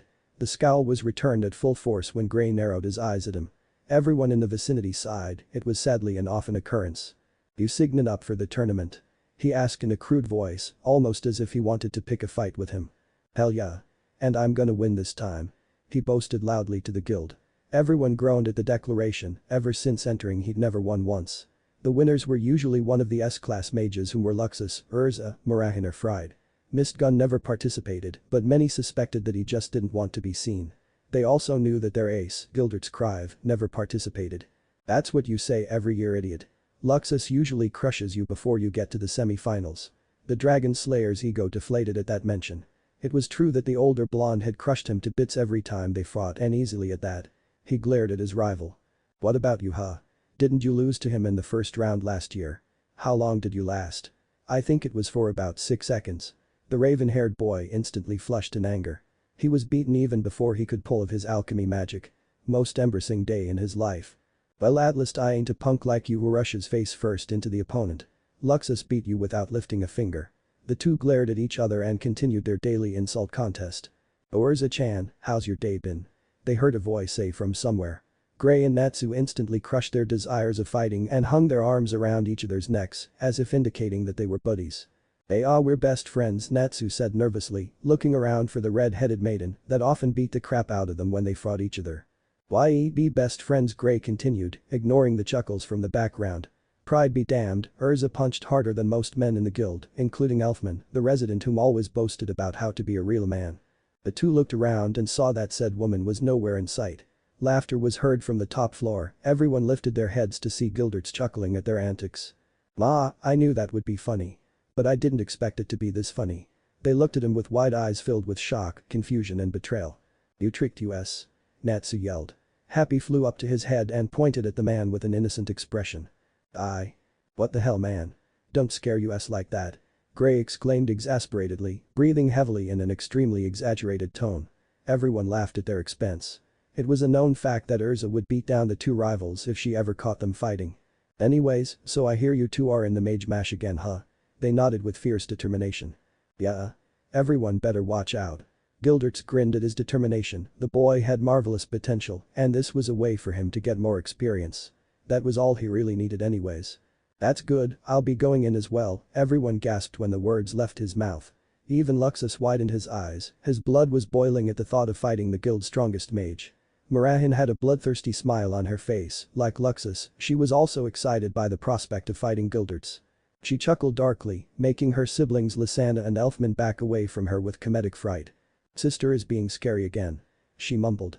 Elfman nodded and sighed at Mira. Her takeover magic influenced her greatly, unlike these two whom were quite normal. Well, Lysana was quite normal. "This'll be fun," Mira whispered to herself. "Count me in as well." Everyone looked at the entrance and saw Urza standing with what looked like a whole year's worth of luggage behind her. No one even bothered to question her quirk, already being used to the craziness called fairy tale. Hell, the only ones who were remotely normal are Lysana and Levi. "Urza-chan, back from your mission already, I see," Gildert said. "Hi, it was only a simple extermination," she said without missing a beat. Her lingering words only made everyone pity her victims. Her magic was beautiful after all, bloody beautiful some might say. "So what's this I hear about you joining the Mage Mash?" The elder man sighed. "I asked a favor from the master. He said yes, but with the condition of joining." Her eyebrows perked in curiosity. "The favor?" "Ma, you'll know after the tournament's done. You guys should train, it's in a week and I'm sure you all want to have the title of strongest na." While Luxus, Natsu and Gray agreed with his statement, Urza shook her head in the negative. "No. I just want to see you fight firsthand. It should be interesting after all. No one has seen Gilderts fight in years and all of a sudden he's entering a tournament." She had to see this, of course. What sane person didn't know of Gilderts' skill? The man declined a spot as one of the 10 saints, and that certainly speaks highly of his magic. "Ma, I'm nothing special," he grinned sheepishly, while ignoring the looks of exasperation from everyone. They started to chat more about the contest, and everyone was adding their own 2 cents on who'd come out on top. Of course the obvious answer was Gilderts, but some were more optimistic than others. Natsu, for example. That was when Naruto entered the building. "Hey Luxus, are the Rijinshu entering?" Natsu shouted. The older teen nodded his head. Fried, Evergreen and Bixlo were scheduled to come in tomorrow, so they would probably enter, Luxus thought to himself. Sweet. Naruto rose his eyebrows at his excitement. He decided to enter the conversation with the rest of the guild elites. "What's this about?" he asked out loud. Natsu turned his head and saw Naruto. Completely ignoring the cat on his head for a moment, he decided to explain. "We're having the annual guild Mage Mash." "Mage Mash?" he asked confused, not know what they were talking about at all. "It's a tournament. There's no prize or anything, you get bragging rights though." Gray answered for him. Naruto smiled.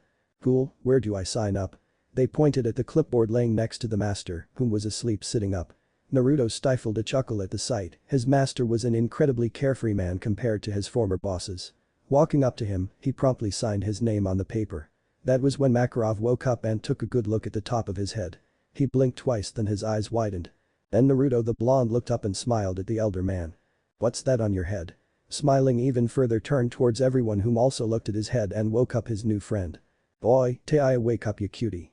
They heard a groan from the top of his head and gasped when they saw another happy.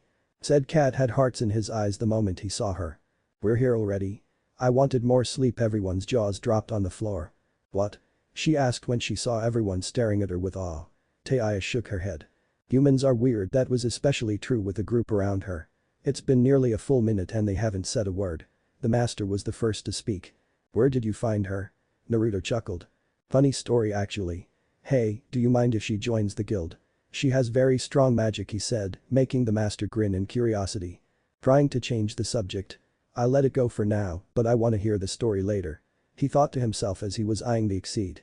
He sensed quite an amount of magical within her, unlike Natsu's partner Happy. That meant that she was older and had experience using magic. He chuckled, the boy found a great partner. "Sure, I don't see why not. She's more than welcome, ain't that right?" he asked the guild. Breaking out of their stupor, they all suddenly yelled in agreement. "Boy, where did you find her?" Natsu asked. "What's her name? Where did she come from? Do you want some fish?" Naruto sweat dropped at all the questions, especially the last one since it came from the other resident cat. Maybe love at first sight really did exist, he smiled at the thought. This a shame because the ideal was shot down as soon as he saw the rejection Taiya gave him. She was gentle with it though and seemed to let him down lightly. Naruto smirked. She had experience with rejecting other males, it seemed. He mentally filed the thought away for future teasing against his new friend. He knew she would beat him, but it would eventually mean that they'll become better friends. Naruto was indeed a masochist at times. "Hey, has anyone seen my team?" He noticed that they were absent for the moment. It wasn't a surprise, they had recently come back from a long A-ranked mission. Apparently, it was a first for Cana and Lucky, so he guessed that they would be resting at home to recuperate their magical and physical energy. Cana called in sick and Lucky's at home resting. Naruto nodded, mentally adding visit Cana and Lucky to his list of things to do for the day. Though only being with them for a short time, he felt very attached to his teammates.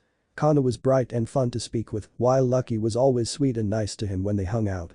He loved his team and his guild like family. "I'll be sure to check up on them later." Makarov smiled and nodded. "You do that. I see that you have signed up for the tournament, Naruto. Piece of advice, you should train physically. While our friends here are mages, they are also very strong physically." Naruto chuckled, confusing the older man. "Don't worry about me, boss. If it's a contest of physical endurance, then there is nothing on this earth that could outlast me." "I see. That is very good to hear, well, good luck. It starts in a week." Naruto then lowered his tone so that no one but the elder could hear him. He didn't want anyone listening in on the short talk he was about to have. "Master?" His voice turned serious, the older man raised his eyebrows at the tone. "If it's possible, I would like to speak with you about something. I will wait for the end of the tournaments to talk to you about it though." That drew his interest. The boy had been a mystery to him ever since his joining a month ago. He was loud often but at the same time subtle like a shinobi, which made it near impossible to read him. The man had no idea how close his guess was. "Very well. Cool. So who's participating in the tournament?" He rose his voice back to normal and returned to the previous conversation. The final list will be made tomorrow." Nodding and left after giving his thanks. Naruto made his way to a nearby table so he could have a little chat with his new friend. This place is very lively. A bit of music could do this place good." Naruto smiled and nodded, having always been a fan of music. "The guild likes to do a lot of conventional activities. You should participate, it could help you make friends." Taiya ignored the last part. "Excellent. I will prepare a guitar arrangement for that then." "Cool. So what do you want to order?" He gave her the menu to look at. The blonde already knew what he was gonna pick, so there was never a need for it. Naruto called the waitress over and her his order. "Beef ramen and a glass of water please." She nodded and looked at the cat that was looking at her expectantly. "A dish of grilled inago, one, another of sashimi and white rice. For beverages, I would like warm sake." Writing the order down, the waitress nodded and immediately left to put in the request. The two sat in a comfortable silence, listening to the ramble the other members were making all around them. Taiya studied the guild members silently, she found them loud, annoying and ultimately human. To her, all humans were the same. No matter what their height, race or personality. Trivial stuff like that didn't matter to her because she knew that if the right strings were pulled, they could turn into ugly monsters. She was broken out of her muse when the voice of one of their comrades spoke towards them. "Naruto-san." The blonde looked up and saw Urza next to him. Naruto smiled and gestured for her to sit down. Just Naruto is fine. We're all friends here. She nodded at him. The red-headed girl was out on missions fairly often, so there was never a chance for them to talk. Thanks for that. I, myself, don't usually allow my comrades to call me with formalities. So, how can I help you? Urza only took a second to gather her thoughts. I heard that you formed a team with Lucky and Cana. The blonde nodded in confirmation. So how have you guys been holding up so far? Though I take S-class missions, I find the A-class sections a bit tiring as well. Well, Cana's been doing great. She's a great fighter, and those cards have been quite useful in many situations. Lucky is the same, while not a great fighter, she makes it up with her intellect. That was the general idea of his team. Brains, bronze and balance. They were a team with many skills and specialties which would ultimately award them with many job options in the future. That's great. Urza said in relief. She had been a bit worried for her friends Cana and Lucky. She knew them and thought of them like sisters from the guild. Urza was close to everyone in Fairy Tail, whether as friends or as comrade in arms. Cana, being a veteran member of the guild like Urza, was close to the armored woman through their friendship and guild status. Lucky was like her little sister, fun to play with and talk with too. Noticing the girl's relief, Naruto decided to add on, "Ma, don't worry. As long as I'm there, they won't be hurt. I promise." Urza widened her eyes a fraction by his ability at reading her, but smiled nonetheless. "Thank you. Though they can take care of themselves, I will trust you with their well-being, Naruto." The blonde nodded with a smile and gave her a thumbs up. "Don't worry, I am quite strong myself. Nothing short of an army of immortal freaks can stop me." Urza nodded, not realizing the truth in his words. She was about to say something, but not before the waitress came over with their orders. "Ida Dakamasu." Both Naruto and Taiya said in unison. Naruto started eating as did his cat, while Urza was trying to start another conversation. "So I understand that you'll be in the tournament." The blonde nodded and grinned. "Well, it sounds like fun. I wonder who's participating though." Urza shook her head. "The usual 10 plus you since Gilderts whom usually doesn't competes.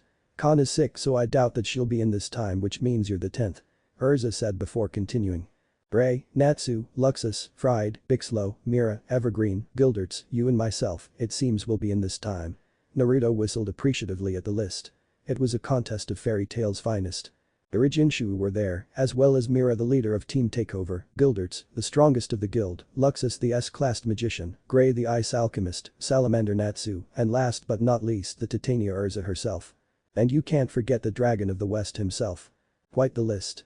I've heard of the Rijinchu's reputation from the south and I must say that they sound pretty impressive. Urza nodded in agreement. They're a great team with a great leader. Fried, whom is an S-class magician like myself, has made quite a strong name for himself. Even I have trouble crossing blades with him. Well, this sounds great. I haven't had a good fight in a while. You sound really confident in yourself. Urza replied. I should be. Any mage worth their salts has to if they want to be part of Fairy Tail. There was no arguing with that logic, Urza thought to herself amused.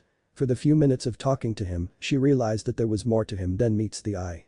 So what kind of magic do you use? Naruto smirked. I use Wind's techniques. Naruto replied vaguely. Urza narrowed her eyes at him suspiciously. She caught his smirk and didn't like it one bit. Is that it? Naruto shook his head.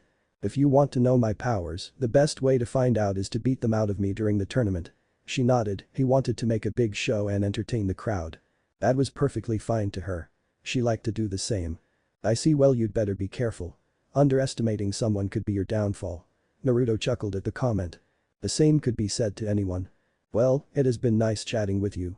It seems the new pile of missions are in. Thank you for your time. Naruto waved his hands dismissively. No need for that. If you want to talk then anytime's fine. She nodded and left after saying her goodbyes. He looked at the time and saw that it was indeed the schedule for the mission post-arrivals. Feeling a familiar presence on his head, he looked to his side and saw that all the fish that his cat ordered were gone. Are you done? Taiya nodded. Thanks for the meal, now you wanted to introduce me to your teammates. Naruto nodded and proceeded to walk out of the building, intent on seeing his sickly teammates. Ana's apartment. Lucky. What are you doing here? Naruto asked. He had just arrived to check on Cana and was given a surprise when the violet-haired girl answered instead. We're roommates. She deadpanned, suddenly making Naruto feel stupid all of a sudden. If he had known that, then recruiting them would have been way easier. Oh okay. Well, I never knew. I came to check on you guys, can I come in? The violet-haired teen nodded and smiled. Naruto walked in and was surprised by the size of the place. The room was about the size of his room back home. The walls were painted a light shade of lavender, effectively matching the curtains which were of the same color. They had a sizable couch that looked to be a pull-out bed type. The kitchen was conveniently placed next to the hall of the bedrooms, making for easy midnight snacks. It was very homey, in his opinion. Nice place. She smiled at him. Thanks and please stay quiet, Cana's asleep. The moment she said that, the door from the back suddenly opened, revealing their third teammate. She was wearing a plain white t-shirt and violet-colored panties. Naruto was suddenly glad that Jiraiya had taught him self-control on their training trip because if he hadn't, he'd be blushing pretty hard right about now. Because there was hardly a woman in Konoha that could look that good with just a t-shirt and panties. Well besides Anko and Kurenai of course, but they were like in their 30s. Naruto? What are you doing here? Kana said drowsily, she was still half asleep. Lucky sighed at her. I just came to check up on you too. I heard you were sick. Kana smiled at his consideration, she had woken up in the morning with a high fever and headache. Kana. Go back to bed, you're still sick. Lucky interrupted, she had spent the entire day trying to keep her in bed, but to no avail. The woman was restless and easy to stir at times. Sorry, Kana grinned sheepishly. I also came by to introduce you two to our new member. They rose their brows in curiosity at that mention. Where? The girls asked simultaneously. Naruto chuckled and tapped the top of his head, confusing both girls. Their eyes widened when they say a blue cat whom, to them, looks familiar to Happy, Natsu's partner. It's a pleasure to meet you both. My name is Taiya. Like Kana, the Exceed was half asleep from the journey to their home. Hi. Lucky exclaimed all of a sudden, knocking her roommate out of her stupor. Whoa, hello there. Name's Kana. Kana Alberona. Her eyes were still wide, obviously not expecting the development. I'm Lucky. Lucky Oilietta. Naruto knew that their reactions were to be expected, which was why his was so damn funny. So the violet-haired teen said in an attempt to start a conversation. Do you two like music? The Exceed said apathetically. Yes. They answered at the same time, though confused with the nature of the question. Taiya gave a thin smile at their response. Then we'll get along just fine. Naruto sighed, he knew she didn't really have anything else to relate to. Well, it's getting late. Before I go, I'm gonna tell you guys that I entered the Mage Mash tournament. Kana smirked at him. Aiming for the top already, huh? The blonde nodded. Good luck with that. She chuckled, well if you excuse me, I'll be catching up on my sleep. Naruto smiled at her. Night. She said before closing the door. Well, I'll see you two tomorrow. Just as he was about to leave, he remembered something his master had told him long ago. Pulling out his gourd, he let a drop of his dragon's sake spill into a bottle of water he had with him. Give this to Kana, it'll help her go to sleep. Lucky nodded and headed towards their room. Opening the door to leave, he silently closed it back. Wishing for the well-being of his teammates. Magnolia Streets. 30 minutes after. So what do you think? The blonde asked. They're pure. Taiya answered truthfully, she had been observing the two during their meeting. She was searching for two things that could only be seen through eye contact. Those with a dark past and a grieving soul with a mask of happiness or someone who was pure and kind due to their normal life. Naruto sighed happily at her answer. Good. Taiya tilted her head in confusion. I plan to keep it that way. Unknown. Time unknown. A huge sigh could be heard. Well, to the normal humans, it would be huge anyways. So you've finally decided to show up, huh? A booming voice spoke from the top of what looked like a meeting room for kings. There were seats carved from what looked like Greek marble, and the entire room looked to be a tower with no walls. The whole building was supported by huge pillars, and the setting of the building was what a human being would call heaven. The sky. Sorry, I was busy you see. The reply was smug and completely unnecessary, which elicited the chuckles of a few from the back. Black eyes met blue in a fierce clash, they stared each other down for a whole minute before giving up. You never changed, Tridantes. Said Dragon smirked at his superior. And you're as pompous as ever, king. Darkness is not always a pleasant place to be. It is often known to shroud a person's vision, change their minds, affect their decisions and ultimately destroy them.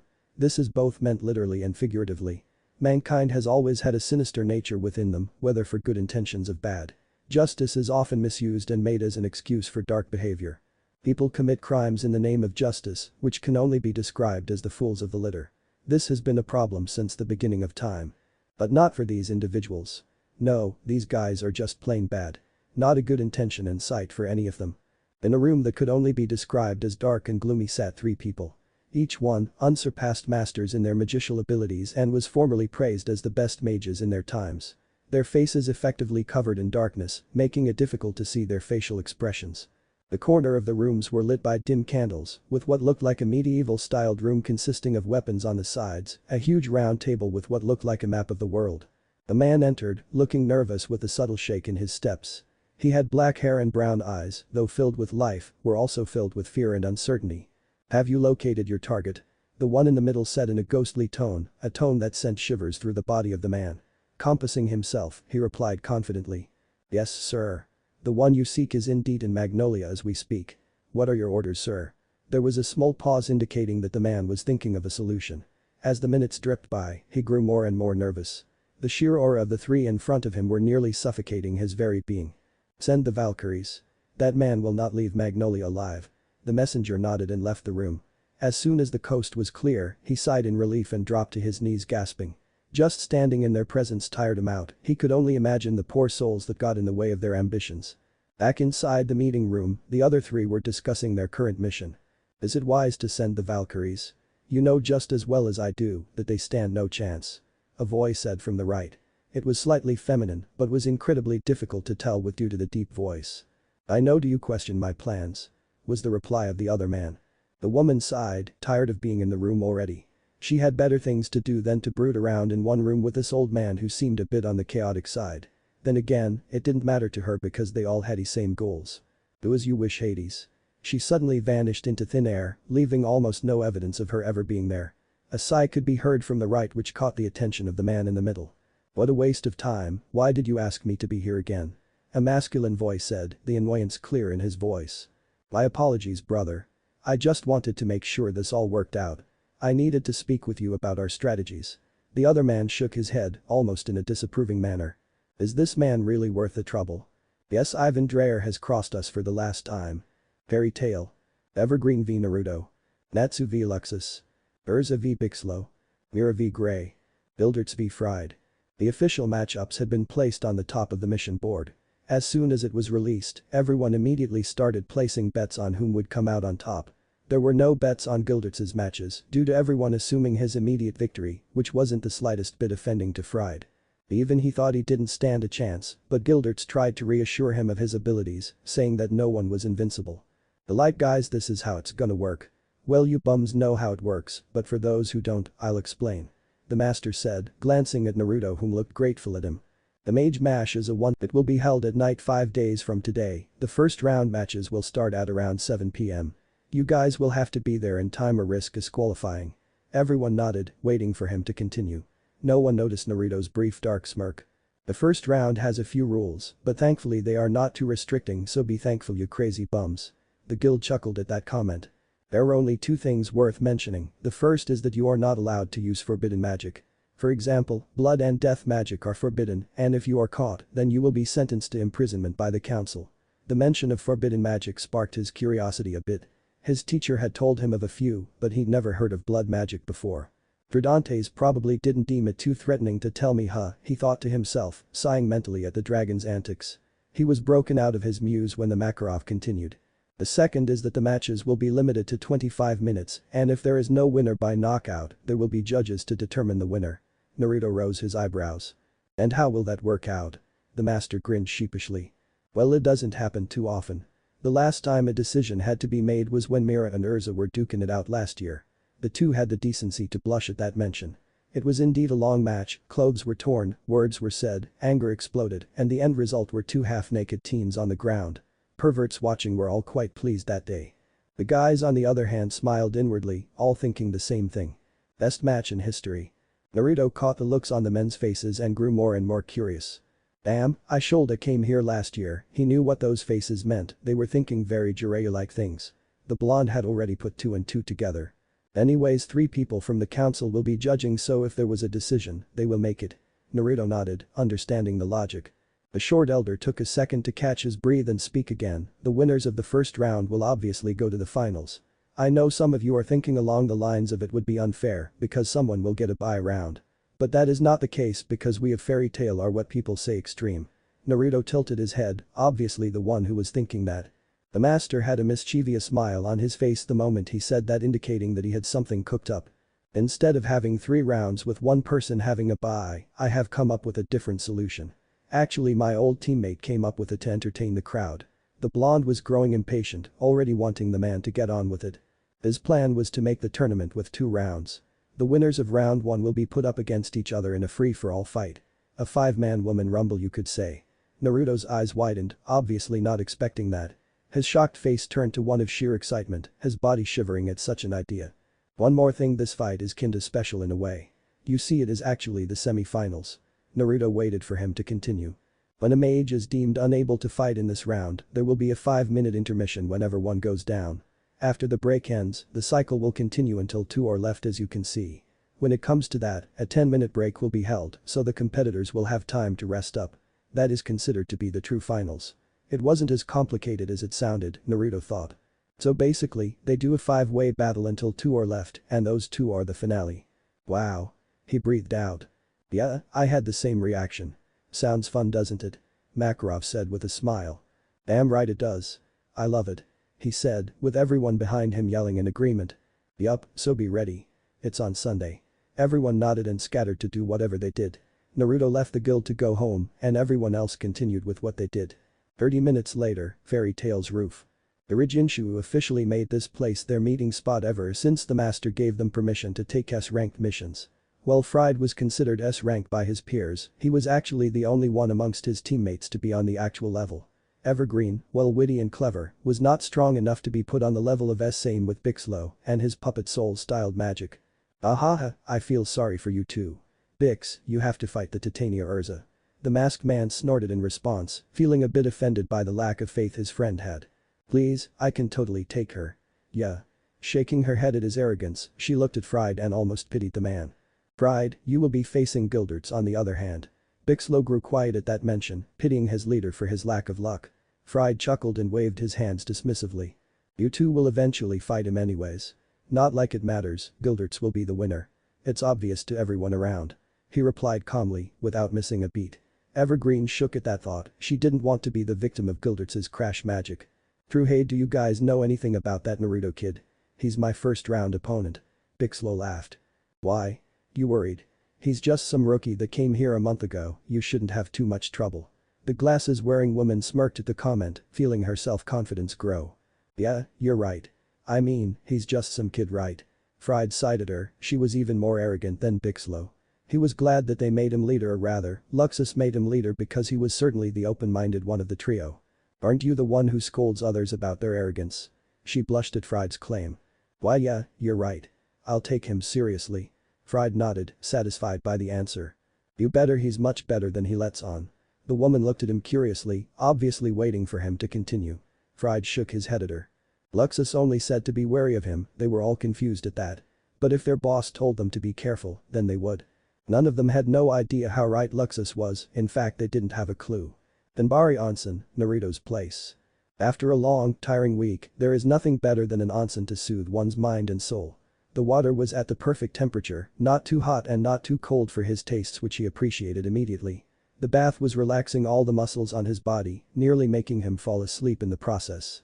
The blonde smiled when he heard a groan right next to him, his friend Taiya had also taken a liking to the place. You know, this is the men's side, Taiya. The Exceed grunted and turned away from him, not even bothering to make eye contact. I'm a cat, not a human. I have no interest in seeing what human females would. Naruto chuckled at that, he was after all only teasing. Geez, I was kidding. Man, I love this place. It's so peaceful. Taiya nodded in agreement. She found the place to be quite amazing as well, with the sounds of nature around the place and a small waterfall to make you feel calmed. This was heaven. Too bad about the price though. It's expensive to be in here because Anna Dono is so strict on paying rent. She said that I was a cheap freeloader that goaded her husband into making my stay here free for 6 months. The woman scares me at times. The Exceed chuckled at the memory. Asakura Anna, wife to the landlord, Asakura Yo, was often the one in charge of collecting rent from paying customers. After hearing the deal Naruto made with her husband, she was naturally upset at the bargain but lived with it. Shouldn't you be practicing for that tournament? Well, I detest humans, even I find a few of them to be quite formidable. Naruto shook his head. Nah, I've mastered my style of magic a while back. The only thing I have trouble with is the final technique my master showed me, and I highly doubt it will ever come to that. Taiya raised her brows at the claim. A master? It took years for one to be a true master at what they did, Taiya had thought. Forgive my bluntness, but I do not believe you. How in the world could someone as young as you be a master? It takes years to master magic. The only master I've seen are ancient dragons of old and your current guild master, Makarov. Naruto chuckled. I had a great master. And may I ask who your teacher is? I may know him. Though I may not look it, but I used to travel the world often as a bard. Naruto grinned thinly at her. I totally believe you about the bard part. I mean, you do love music. She grinned proudly. I don't see any harm in telling you, but you must not tell anyone else. I want this to be a surprise to everyone.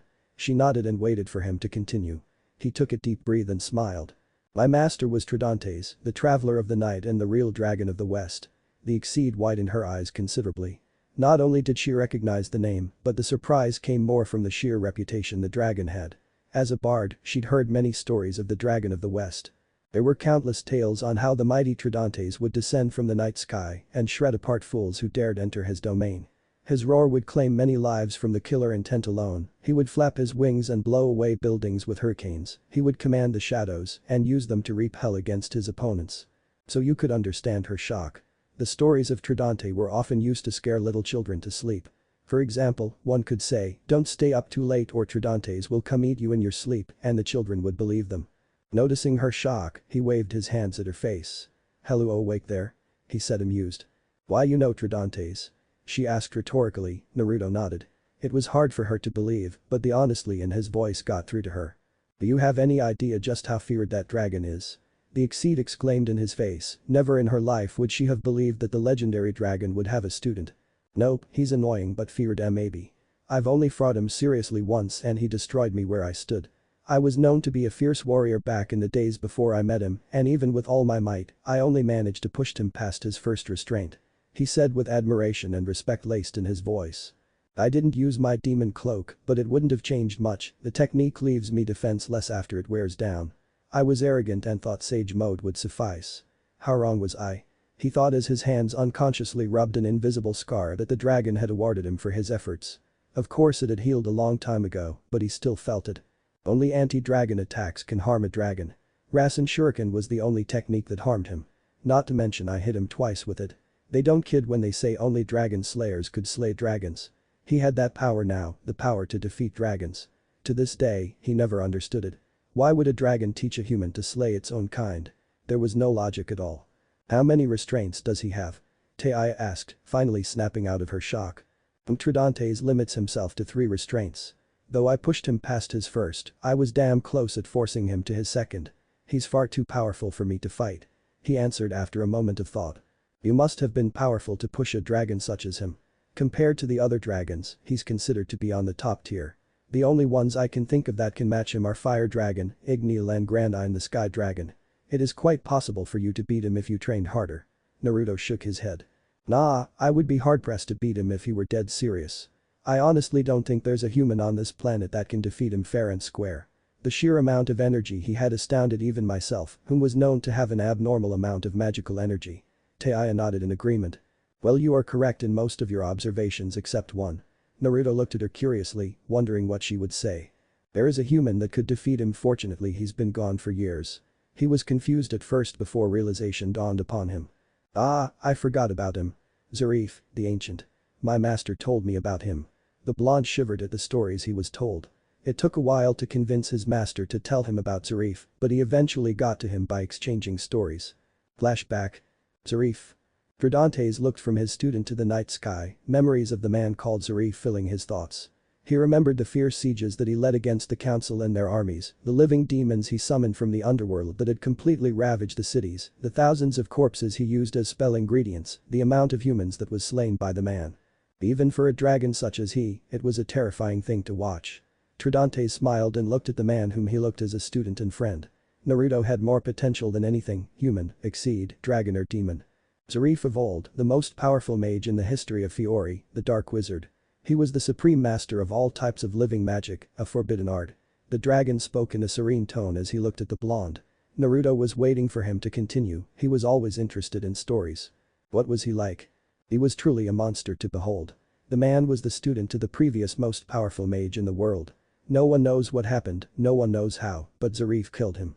The battle lasted for many days but he survived. He took his master's staff and used it to lay attack after attack against the Council of Magi. Makarov, the current master of Fairy Tail, fought him to a standstill for 6 hours, then lost valiantly. Luckily for him, 9 other mages arrived just in time to help him fight off the man. Together, they were able to push him back and seal him into a hidden prison. Those 10 mages were awarded the title of saint after the massive battle and were then given a guild of their own. A few have died over the years, but the title of saint lives on. Naruto had a look of amazement stretched all over his face. He had a stupid smile on Ho's face that indicated his excitement and looked as if he was about to explode. Wow, that is definitely going in my top 5 favorite stories of all time, right next to the 4th Hokage sealing the Kyuubi and the rise of the 7th Hokage. He said, nodding to himself. It was a known fact that Naruto liked to brag about his rise to greatness. Though he usually left his childhood out of it since he didn't want to sound too angsty and sad. Naruto liked to tell stories of adventure. Besides, no one would understand the blight of a Jinchuriki, so there was no point in telling anyone of its terror. Only a Jinchuriki can understand the loneliness of a Jinchuriki, no words in the world could grasp the feeling. Tridantes laughed out loud at his student's declaration. In Fiore, that story is legendary. Why don't you tell me about this Hokage you keep telling me about? We had a deal, I tell you one story, you tell me one. He said seriously. Naruto smiled a brilliant smile and prepared his own tale. The 7th Hokage, whose name is unknown, was known to be the most powerful shinobi in the world. His awesomeness was unsurpassed, his might was legendary, his smile made crying babies laugh with a joy that could only be seen every once a decade. He grew up a lonely orphan, but that never, ever stopped him from attaining his dream of being Hokage. Determined to prove those who wronged him, he fought and fought until he was able to rise to the top.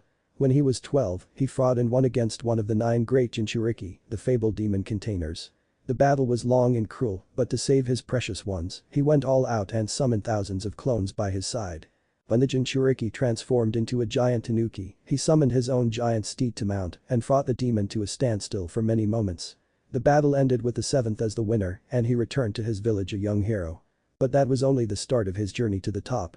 These rescued princesses from evil, saved priestesses from demons, defeated armies that dared stood in his way to success. By the time he was 17, he achieved his childhood dreams of love and respect. His reign lasted for 6 wonderful years and in that time, his village flourished. The economy bloomed beautifully and peace came. He finished and wiped the tears in his eyes. Yes, he cried at his own story. He didn't tell Tridantes that it was actually he that was in the story, but Naruto had a feeling the dragon knew anyways. It wasn't very difficult to put 2 and 2 together for him. What an amazing tale, you should write a book. The dragon responded with a ear-shattering laugh. Well, I've been thinking about it. Well, a story for a story, right? The dragon nodded. Indeed. Flashback end. So what will you do? Taiya asked, breaking Naruto out of his memories. The Exceed cited her partner's habit of spacing out. The tournament. Naruto grinned sheepishly. Ma, don't worry about it. The only ones whom I see as a challenge are Gildertz and Luxus. Whilst Urza is strong, she is no match for me. It is the same for Mira and everyone else, I have the ultimate defense for both physical and magical attacks. He replied confidently, which brought a look of wonder to the Exceed. Is that so? Naruto nodded in confirmation. Just wait and see.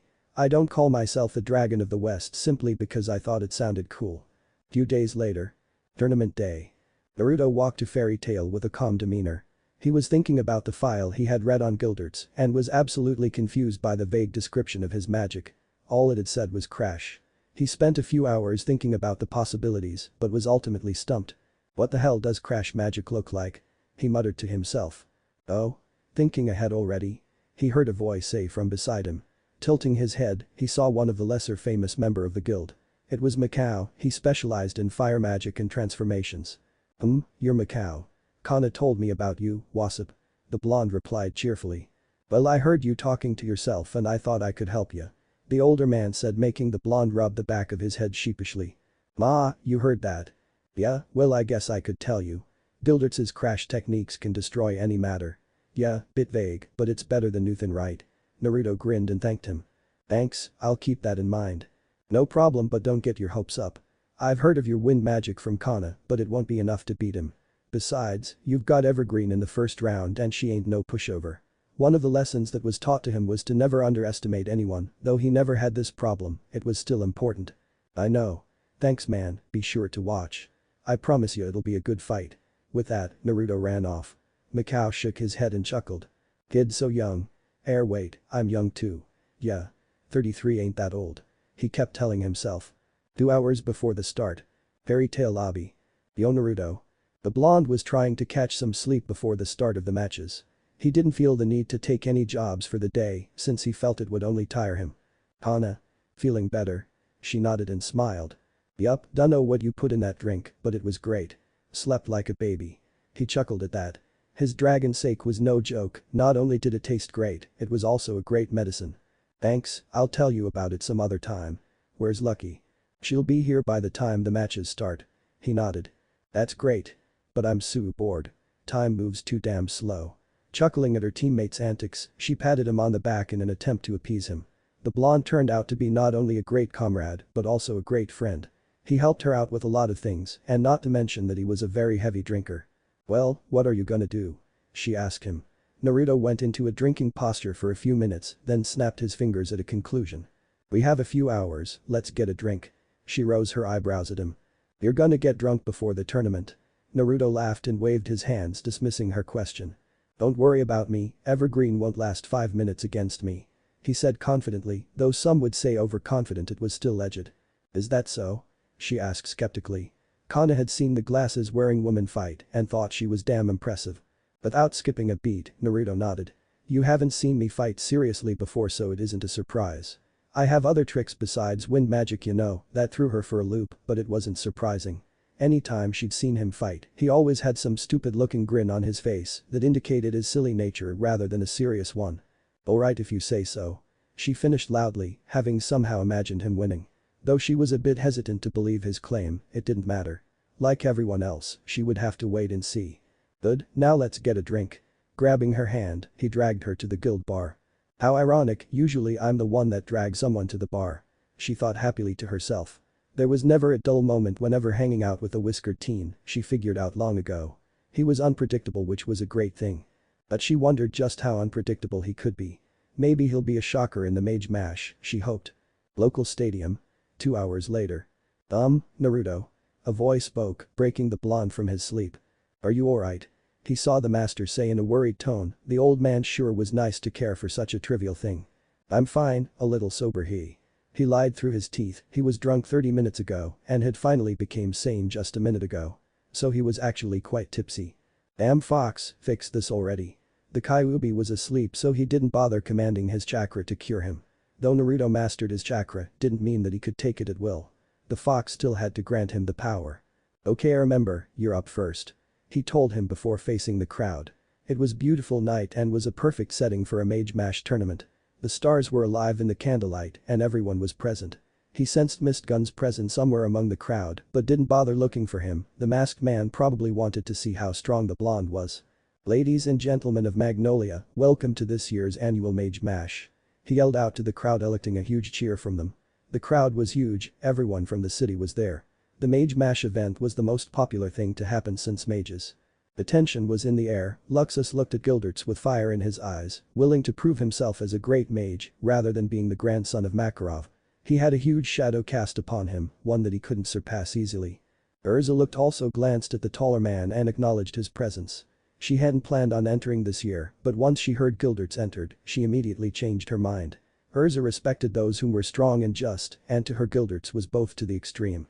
The red-headed woman turned her head and saw Mira shaking in excitement, probably having trouble containing herself. Alright. Everyone excluding Evergreen and Naruto go to the sidelines. The master yelled. Everyone complied naturally, and all eyes were on the two that stood down one another. Everyone was hyped to see the match because one of the competitors was a member of the famous Rijinchu. Evergreen was infamous for her fairy-like techniques and eye techniques. Naruto himself was famous, but not as much as the woman in front of him. A few hidden criminals who were watching him acknowledged his strength because most of his fame was spread through the underground world of criminals rather than the public world. Evergreen would have been totally hyped if not for one thing. Are you drunk? She sneered angrily. Naruto looked at her and scowled. No. All eyes went to him. I'm tipsy, he mumbled pathetically and grinned, making some people from the crowd laugh. And with that all hell broke loose as Evergreen turned red with anger. She hated being underestimated and it was worse when some rookie did that. No one in the crowd caught what happened, but the match was over before it started. The Dragon of the West had reaped its first victim. Magnolia Stadium. Silence was the only thing in the air as the crowd was witnessing the fight below. Not a single person could blink as they were utterly confused by what had just happened moments. Evergreen, the apparent crowd favorite, had just went down in mere seconds. Naruto hadn't moved or even flinched, he just stood in his spot calmly, albeit a little tipsy. The S-class mages whom were watching widened their eyes in surprise, obviously not expecting the turn of events. What happened to Evergreen? Natsu asked, shaken by the development. The betting odds were in favor of Evergreen completely. Naruto stood there, not even looking like he was trying to fight whilst Evergreen was on her knees, completely in pain from her own attack. I don't know, Urza responded, also shocked by scene. Beside them, Luxa scoffed, completely disappointed by his colleague's lack of insight. But he couldn't blame her, knowing that she didn't know his abilities like he did. Just watch again, Natsu, maybe you learned something. He said to them, making everyone narrow their eyes. Bildert sighed at the boy's rudeness. Ma, don't be so mean, Luxus. He's not quite as experienced as you know. Natsu rose his brows, still confused. It was very clever though. Who would have thought? A dark horse in this tournament. Gildertz thought to himself. His years of experience had been able to catch the trick Naruto had used to put the woman where she was right now. The ground. Flashback. I'm tipsy, he mumbled pathetically and grinned, making some people from the crowd laugh. And with that, all hell broke loose as Evergreen turned red with anger.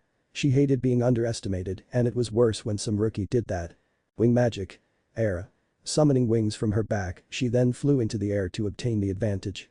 She noticed that he still hadn't moved and was growing angrier by the second. Bastard.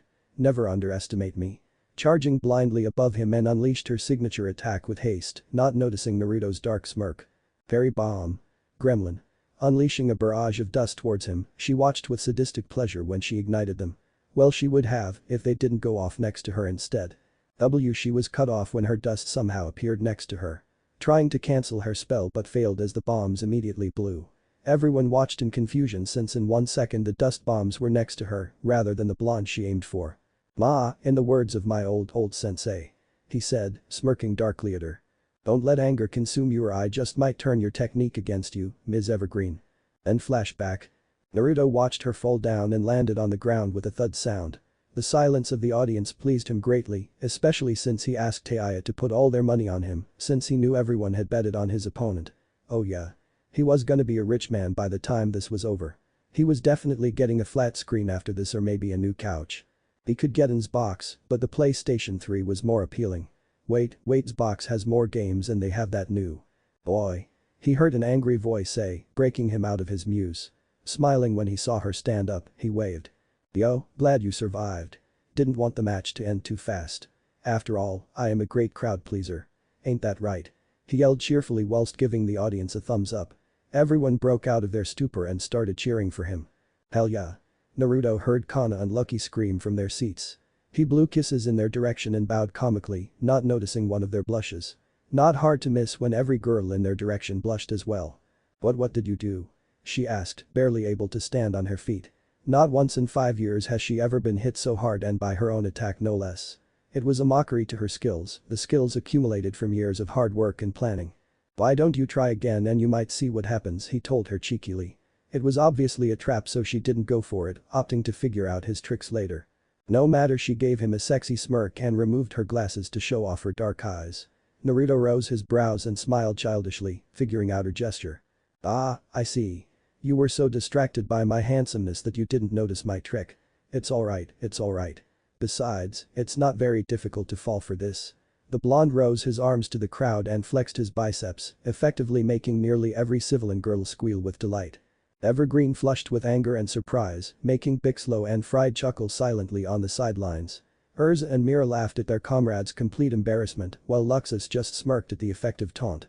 The master grinned at the blonde's ability to please the crowd and just applauded him mentally for the show. Natsu and Gray were rolling on the ground laughing while holding their stomachs to ease the pain they were suffering. Gildertz just chuckled and shook his head, amused by the boys' antics. They also felt a bit of sympathy towards Evergreen though. In the crowds, Lucky and Cana just laughed along with everyone else in the guild, whom were all grinning like idiots. Taya just rolled her eyes at her partner's act. Though, she had to admit, Naruto sure knew how to make the crowd go wild.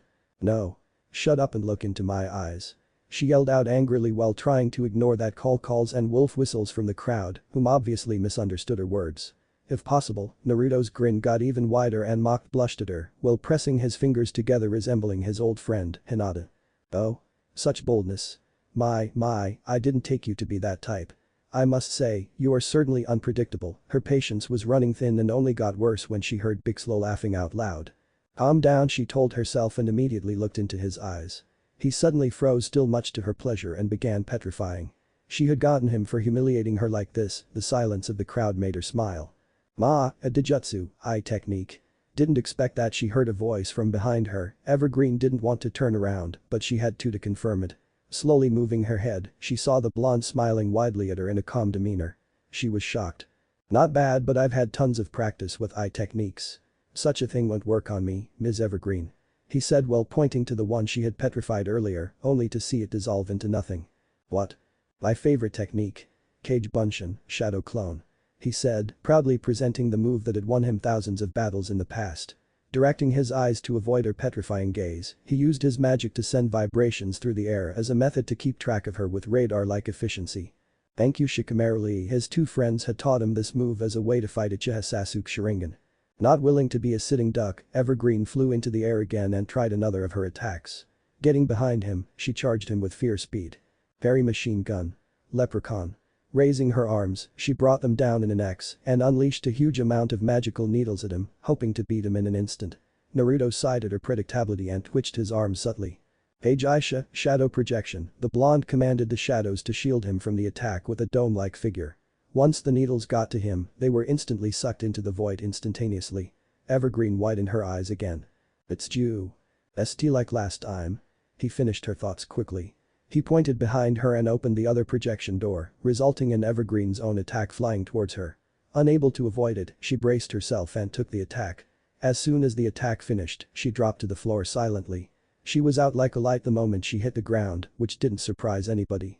Makarov looked at the girl who was unable to move and decided to call the match. Winner, Uzumaki Naruto. The applause for him was thundering. Walking towards her, the blonde picked her up and brought her to the stadium infirmary. It was the least he could do after winning with such techniques. It's not her fault, someone at her level couldn't possibly defeat me during the night. Sidelines. Huh? I still don't get it, Natsu said out loud. Luxus resisted the urge to smack the rosy-headed kid upside the head for his lack of observant. Gray was also confused, he had not been able to grasp the technique Naruto had used. Gildertz on the other hand just smiled. By what Luxus told me and the old man, that technique was originally used for teleportation and now he's using it as a defensive counterattack. Banishing anything that enters the void then redirects it towards the caster with double the power. In a sense, it's like a mirror. The name is very fitting for such a tricky move, this Cage Aisha. Gildertz thought to himself, impressed by the blonde's ingenuity. That was incredible. Urza mumbled to herself, though Evergreen wasn't anywhere near S-class, she was still formidable, and not only was she soundly beaten, the victory was completely one-sided. Naruto hadn't shown any more than two techniques throughout the entire fight, not to mention he didn't look winded at all either. It was unsettling in a way. Winds? Shadows. The Dragon of the West is truly a fitting name for him. Mira exclaimed with glee, remembering the story her master had told her about the legendary Dragon of the West Tridantes of old. Of course, like most, she didn't believe them at all since such things were considered very mythical. Makarov knew better though. Indeed, his moves closely fits the descriptions of the ones Tridantes used in the stories. Makarov replied to her from the side. His suspicions were confirmed, though he was the only one that noticed. So Tridantes has a student, does he? How shocking. What are you gonna do, Naruto? How do you plan on revealing to everyone your Dragon Slayer status? The elder man thought to himself rhetorically, carefully eyeing the young blonde. Looks like we have another S-class, Luxus whispered excitedly to himself. Boy, Luxus, Natsu, you're next. Both fighters nodded and walked to the arena, equally excited. But Naruto, infirmary. The Cage Aisha, shadow projection, is coming along quite nicely, but it's still no match for Dad's Horatian, Flying Thunder God. His technique is still much faster than mine. Even when I'm at night. Naruto's shadow technique was originally intended to copy the Yellow Flash's signature move. In a sense, instead of using a seal as a medium, he used shadows for it. Though he did have a vast knowledge of seals, it was still no match compared to those of his parents. Seals needed more than just skill to learn, it required a lot time and intelligence. Both of which the blonde didn't have earlier in his shinobi career. Naruto chuckled at the irony of all this. His former sensei, Kakashi, would have been proud at his own self-proclaimed copy ninjutsu. I guess I really am Kakashi's student. Though I don't need a Sharingan unlike him and Sasuke. Dijutsu, eye techniques, are so overrated, haha, except the Rinnegan of course. Those eyes are like cheat codes. He looked down at his opponent and grinned. She wasn't too difficult, but she was witty like the rumors had said. The blonde had not expected her to have such an eye technique in her arsenal, but luckily he thwarted it without too much hassle. He felt a little guilty, she was fighting her natural enemy. In reality, no one in the guild could beat him at night. He was nigh invincible when fighting with the darkness at his complete disposal. The only ones that could beat him here and now are Makarov or Gilderts and maybe Luxus if the blonde got careless, which was probably not gonna happen. Sorry Ms. Evergreen, but I have faced much stronger eye techniques. Two of which had the power to take over the world and one that nearly succeeded. He said quietly, ridding the horrible memories of the Manjikyu Sharingan and the terror it brought to his world. He was about to leave, but that was before multitudes of shadows caught his senses. The silhouette reminded him of Anbu chasing down its prey to a corner. Shaking off the shiver that entered him, he decided on a plan of action. Naruto wasn't sure of what it was, but if it gave him a bad feeling, then he'd act upon it. Page Bunshin, Shadow Clone. Without having to even form a seal, he summoned 3 clones to chase after the figures. Grunting, he walked off to inform his boss of the uninvited guests. Their student is quite skilled, Tridantes. Spoke a mic voice from above. The dragons were having their first official meeting since a millennia ago. They would often travel the world in secret to fulfill many different deeds, but once Tridantes announced his return, everyone decided to show up. Ahaha, he hasn't shown anything yet. Exclaimed the dragon of the west, whom was gloating every second about his pupil. Naruto had grown to such heights that most dragons in this room would fear him. The lower tier dragons made a mental note to stay away from Tridantes' prized pupil at all cost, not wanting to invoke his wrath. HMPH, well your student is powerful, mine has far more potential. Tridantes looked to his right and saw a being that sent shivers up the spines of nearly every self-respecting fire mage. Igneal, the fire dragon and brother to the king of dragons himself. Potential, potential, potential. You fools only look at what something could be. Tridantes roared with fury, scaring the wits out of the lower-ranked Dragunkins. What matters is the here and now. You look at the future and speak as if it is set in stone. My student has defied this and found his way to the top. You think that potential alone will defeat my student? The dragon of the west said as if it were a command, his magical powers rising to the top of his restraint. You were always a passionate one, yes, the potential of my student goes beyond yours by leaps and bounds. That is why I believe my student will become stronger. Igneal roared back, black flames suddenly arising from his claws. Tridantes laughed hysterically, confusing everyone in the vicinity. You think potential holds my student back? Tridantes asked out loud, laughing even harder when Igneal nodded with a look of confidence on his face. Then you are wrong. There is no such thing as a limit on strength. Strength is not counted by something trivial like mere skill or potential. The dragon was about to continue until a powerful aura crept its way towards him. Turning his head, the dragon of the west came face to face with a being that even he didn't expect. Zahaha, must you always make a scene every time to come here? Especially on something so stupid. Tridantes smirked. The dragon behind him was the sole reason Zarif didn't attack the land of Dragunkins. He was a dark shade of grey with wings that spread as far as small lakes. His eyes were nearly pitch black with no pupils whatsoever, and the being also wore a gemstone on the top of its forehead. Well, if it isn't the dragon of the moon himself. When did you wake up? Aphelion. After I heard a ruckus about the great Tridantes returning, I couldn't help myself. Don't want my brother to return unwelcomed now. Aphelion said with blatant sarcasm. Yes of course Tridantes growled back. Now. Let's see this boy in action. I want to see just how powerful this human is, seeing as he sees it fit to take your name. The dragon of the west smirked widely. He might just achieve it, my title that is after all, not just anyone can call themselves the dragon of the west. Stadium. That's the gist of it. Makarov nodded and waved his hands, indicating that he would take care of it. Naruto had told him of the situation and asked him to prepare for it accordingly. The master, not knowing what exactly the problem was, suggested a wait-and-see approach. Let's just see for now. Besides, this is supposed to be a fun little event. Don't worry too much my boy. Naruto nodded and returned to the sidelines where the rest of his fellow mages were. All eyes were on him like a fly to a light. The fight had made them all more aware of his magical level, as he didn't bother hiding his strength any longer. The blonde seemed more powerful than before. Though it was quite a shock to Natsu, Gray and Bixlow, because they had not expected him to be anywhere near as strong as he showed. The S-class mages on the other hand knew better due to their superior insight.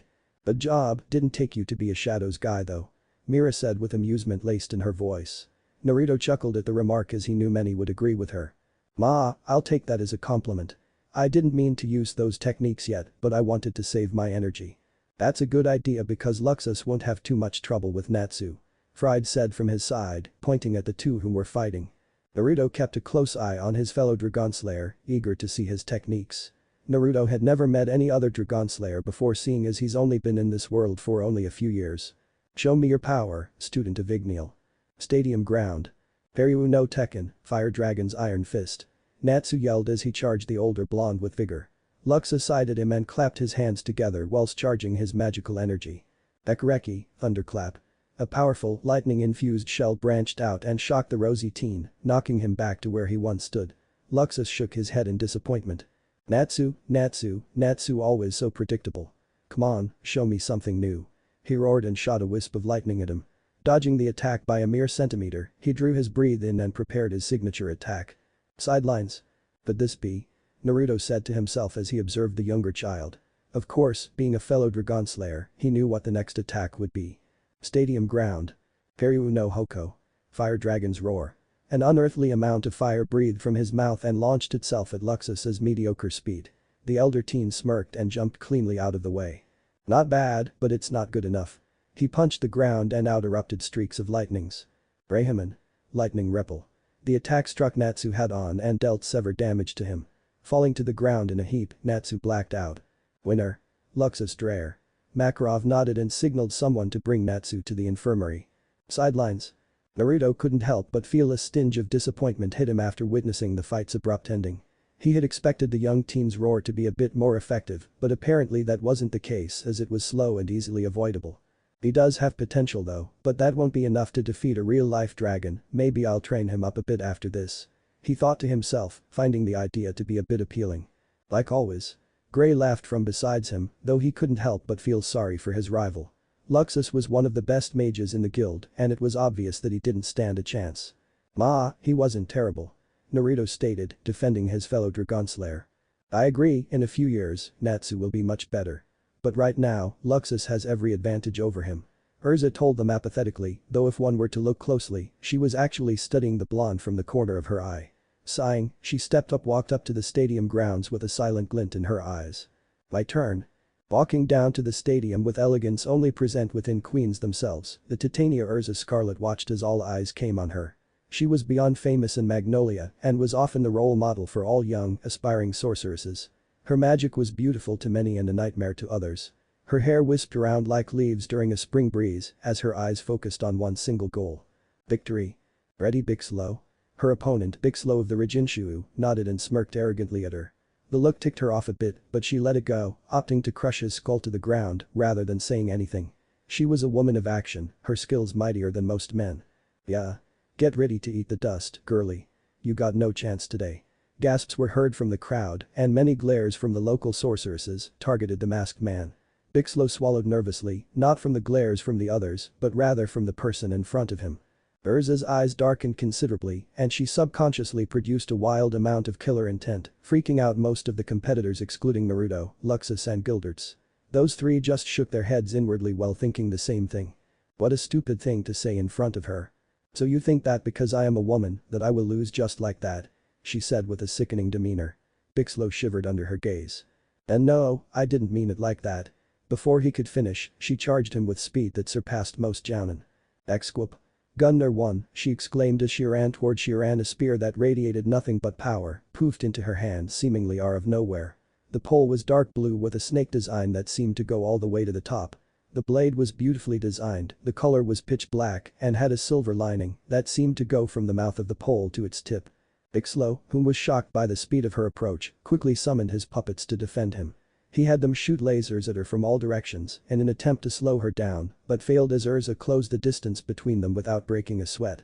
The fiery sorceress, whose eyes were blazing like a demon, wielded the spear and fired bullet-speed lunges against the man without a hint of mercy on her face. Zantetsuken. Iron-cutting blade, Urza pierced his armor without much trouble, causing the masked man to scream in pain. Hitting him in multiple places, including the more sensitive areas. Urza watched in delight as he began to roll on the ground begging for mercy. Makarov shivered as he glanced at the young woman's sadistic grin and raised his hands, signaling the end of the match. Winner. Urza Scarlet. The crowd erupted in cheers for the young mage, only the men felt pity for the men that just got violated in several places. Sidelines. All the men whom were watching the match had pale faces. Some of them even praying to Kami to forgive his foolishness, Naruto. Some were planning on giving him a well-deserved vacation, Luxus. Some were just looking at him with pure pity and amusement, Gilderts. And some that just looked terrified, Gray. Noticing all the looks, Mira laughed without any hint of pity towards the masked man. That was entertaining to watch. She spoke with laced amusement and foreboding, satisfied when she saw the shivers that ran down their spines.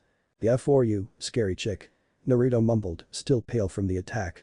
"Did you say something?" Mira said, darkly facing Naruto, whom shook his head with rapid speed.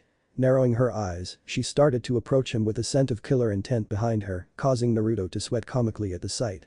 "So, Mira-chan, it seems you're up next," Gilderts quickly exclaimed, earning a grateful look from the younger blonde next to him. "Oh yeah." And like that, she forgot about Naruto and jumped down to the stadium waiting for her match to start. "Thanks man," he said in relief. Gilderts patted him on the back. "No problem kid, no problem." Neither noticed Gray walking down with a frightened look on his poor 14-year-old frame. Stadium ground. Gray vs Murahin begin. Makarov said, raising his hands to signal the start of the match.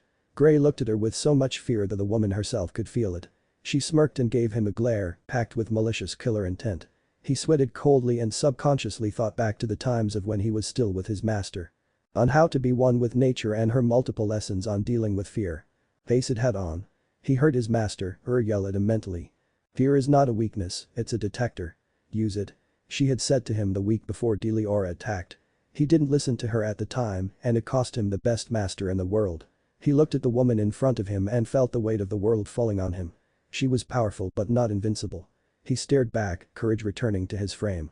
Mira smirked at the younger boy. "Not bad Gray. Now, let's get this party started." She rushed him at high speeds in an attempt to bring the fight to close range. Not willing to let that happen, he quickly placed his fisted hands into his palms. "Ice make." Ramparts. Spiked ice sculptures suddenly erupted from the grounds, stopping Mira in her tracks. Unfazed by the development, she quickly gathered a ton of magical energy of her own. Devil's right hand. Her right hand suddenly transformed into a devil-like feature, freaking out many people who were new to the sight. Grinning darkly, she punched straight through Gray's wall and proceeded to rush towards the boy again. He was prepared as he settled into another stance. Ice make. Shuriken. Forming numerous stars in his hands, he shot all of them towards the trapped sorceress. She smirked and used her transformed arm to swat them all away without any hassle, surprising Gray easily. "Demon skin is only second to dragon skin you know," she said smugly, making Gray switch attack tactics. "Doesn't matter. I'll just freeze ya." Gathering his magic, he focused on the broken ice and reformed it back to his likings. Mira was suddenly aware of the ice surrounding her again and raised her brow. "Ice make. Prison." The ice at Gray's disposal formed into an intricate four-sided cage that looked as if it were carved in every direction. Dropping to his knees, Gray let out a self-satisfied grin at his masterpiece. It was his most powerful trap technique, nothing short of a monster could destroy that thing. Sidelines. "That kid is really good," Naruto commented, looking at the ice surrounding the battlefield in awe. The last time he fought a true ice user was Haku, the man that taught him the true path of a shinobi. Whilst Gray's techniques were flashy and powerful, Haku had more finesse and efficiency. Nonetheless, the blonde was very impressed by the boy's talent. Indeed. Gilderts agreed, also a bit surprised by his wit in battle. Gray has always been talented. His master, was named as one of the 10 saints after she passed away fighting the devil Deliora. Urza said, catching Naruto's interest. He knew of Ur's legendary final battle from his master, but he didn't know of her student. "Wow, I didn't know she had a pupil." Urza agreed, having felt the same way when she found out from the boy himself. "Yeah, he's good but nowhere near his master yet." "Look, the fight ain't over yet," Luxus commented. They looked and saw water gathering in Mira's hands, seemingly out of nowhere. Naruto's eyes widened at the sight. Impossible. That's just like the Nidaime," he thought with shock, having heard that it was rare for someone to draw raw hydrogen atoms from the atmosphere. Never in his life did he think he'd meet anyone who'd be able to do the same. Back to the fight. "You've done good Gray," she said out loud, making Gray become confused at her tone. It was calmer and more sinister than before. He looked at her and was frightened when she seemed to be in her half-transformed state. The entire right side of her body was sporting numerous markings that seemed to just fit with the skin change. "But this is the end." Her voice changed entirely, scaring the younger boy considerably. Mizupurusu, water pulse, condensing the water in her hands to the point of it being a cannon, she shot it at high speeds towards the cage, breaking it to pieces, and hit Gray head on and knocked him back to the wall. The younger boy dropped to the floor, out like a light. Returning back into her regular form, she walked up to Gray and brought him to the infirmary out of mere respect. "Not bad at all, kid." Clapping at the sportsmanship shown by the woman, the standing ovation was massive as they had not expected such a good fight. No one expected Gray to put up the fight at all. Winner. Marahan. Sidelines. Everyone looked at Gray with as much respect as they would give for the fight he put up. What can they say, the boy had put up a valiant effort, but Mira was just on a different level. She hadn't really gone all out, but at least some effort was put into the fight. Out of nowhere, Naruto began chuckling. "What's so funny?" Urza asked him, making the eyes of the rest look at him. "Those two are definitely rivals. Natsu and Gray. Fire and ice. Bronze and brains. So cliché." He spoke as if from experience. It reminded him of his own rivalry with a certain duck-haired idiot. Hopefully, it won't end up the same way, he thought to himself. Yeah, those little rascals just won't shut up at times though. Luxa sneered, but he did sound like he genuinely cared. A little. The rest nodded and agreed with the two. Urza looked at Fried and smiled with sympathy. "Try your best." Now was the match that everyone knew whom the victor would be. Stadium ground. Fried vs Gilderts. Begin. There was no bets on this match due to no one having the guts to bet against a bearded veteran named Gilderts. Not even with Naruto's insane luck. "Hey, don't look at me like that. Try your best, Fried," the veteran said, putting his hands up in a way to assure the other man of his abilities. Fried, on the other hand, shook his head. "No, you are without a doubt going to win. But like you said, I will do my best." Gildert sighed in relief, not wanting to hurt the other man's pride. No one knew of his terrible dilemma that was soundly beating everyone without hurting their feelings. "Cool." He gave him a thumbs up that seemed a bit old-fashioned. Fried nodded and immediately gathered magical energy around his hands and slammed it to the ground. Numerous letters runes started forming from where his palms were, intriguing the crowd whom hadn't seen it before. "Those whom are within thy circle shan't be able to cast magic. Those whom are within thy circle and are over the years of 35 shall not be able to leave within thy permission." Fried chanted as if setting rules on the table. Gilderts looked on, fascinated by the man's magic, and opted to just watch him do his thing. Sidelines. Gilderts was not the only one that was interested by the enchantments. A circle was being formed through countless words and magical ink. It vaguely reminded Naruto of his own sealing techniques that he had often used against tougher opponents. It intrigued the sage to no end by the mere sight of it forming. "What is that?" he asked curiously. It was Luxus that responded. "Enchantments. They are Fried's specialty, he can write any rules and set them on the ground. Anyone within the circle must follow its rules or face punishment. Not even Gilderts can break them without consequence," he said, making Naruto slightly raise his eyes with recognition. "That's awesome," Naruto replied, remembering it when he went through the guild registry. He silently cursed his master for not telling him of such a thing. Back to the battle. Everyone looked as a complete circle surrounded both fighters. Many encoded words, runes written on all sides. Gilderts, whom already knew the secret to its build, just watched as Fried drew his sword. "When you are in here, no magic will be cast. It may not be my best enchant, but it'll have to do, and I can't have you being impatient now." The long-haired man charged the veteran mage with vigor. He launched numerous lunges and slashes, but only to miss by an inch each time. Though he looked slow, Gilderts was still more experienced and could easily predict the movement of the sword. The guild A smiled as he watched the younger man try to beat him with his strategy. "He's preventing me from leaving and using magic. It's not a bad idea really having enough." He grabbed the sword with his bare hands and bent it without much effort. Fried widened his eyes and jumped back in alert. How? He looked at his beloved rapier in shock. It was his favorite sword and it cost him a whole A-rank mission worth of pay. Oh sorry, was that expensive?" "I'll pay for it," Gildert said, trying to defend himself with a mask of obliviousness. Fried knew better though and sighed. "I thought this would work, but I guess I have no choice." He brought his palms to the ground and dispelled the barrier, returning both uses of their magic. Not wasting any time, Fried immediately casted another spell. "Cancelled it, huh?" Gilderts mused. "Yami no creature. Darkness. Writing of darkness. Darkness," he exclaimed as numerous runes were written on his own body. Transforming his body into a demon with horns and a strong muscle build, he also grew white demonic hair and looked as he went through a takeover like Elfman. You've gotten better," Gilderts remarked, not even worried as Fried charged him. As the demon entranced Fried approached, the fairy tale veteran nonchalantly crushed him aside with a mere hand flick. The demonic form receded and it seemed to all that Fried was instantly defeated. They were right. "Winner." Gilderts' cry. Sidelines. "Damn." Was all Naruto had to say about the fight. Not only was it completely dominating, but it had shown nearly nothing of Gilderts' true powers. While he himself hadn't revealed his true Dragon Slayer powers, it was still important to know of your opponent's moves. It reminds me of Pain's Shinra Tensei, Almighty Push. But the possibilities are all over the place. He sighed in dismay. Well, looks like we got a 10-minute break. I'm gonna go see Cana and Lucky. With that Naruto left, leaving the other S-classed mages to discuss among themselves. Once he was out of the vicinity, the master walked in. So it's Naruto, Luxus, Urza, Mira and Gilderts huh? Makarov said as he approached his best mages excluding the blonde Jinchuriki. Yeah, should be interesting this time around. Luxus said from where he stood, arms crossed. Definitely. Where's Naruto? He asked, having seen the blonde leave just before he entered. Urza spoke up. He went to see his teammates, Cana and Lucky. Ah, I see. Anyways, how are you all feeling? The mages all looked at one another and nodded, having no problems at all. Though the same couldn't be said for their opponents. We're fine and Naruto wasn't even sweating. Why do you ask? The old man smiled.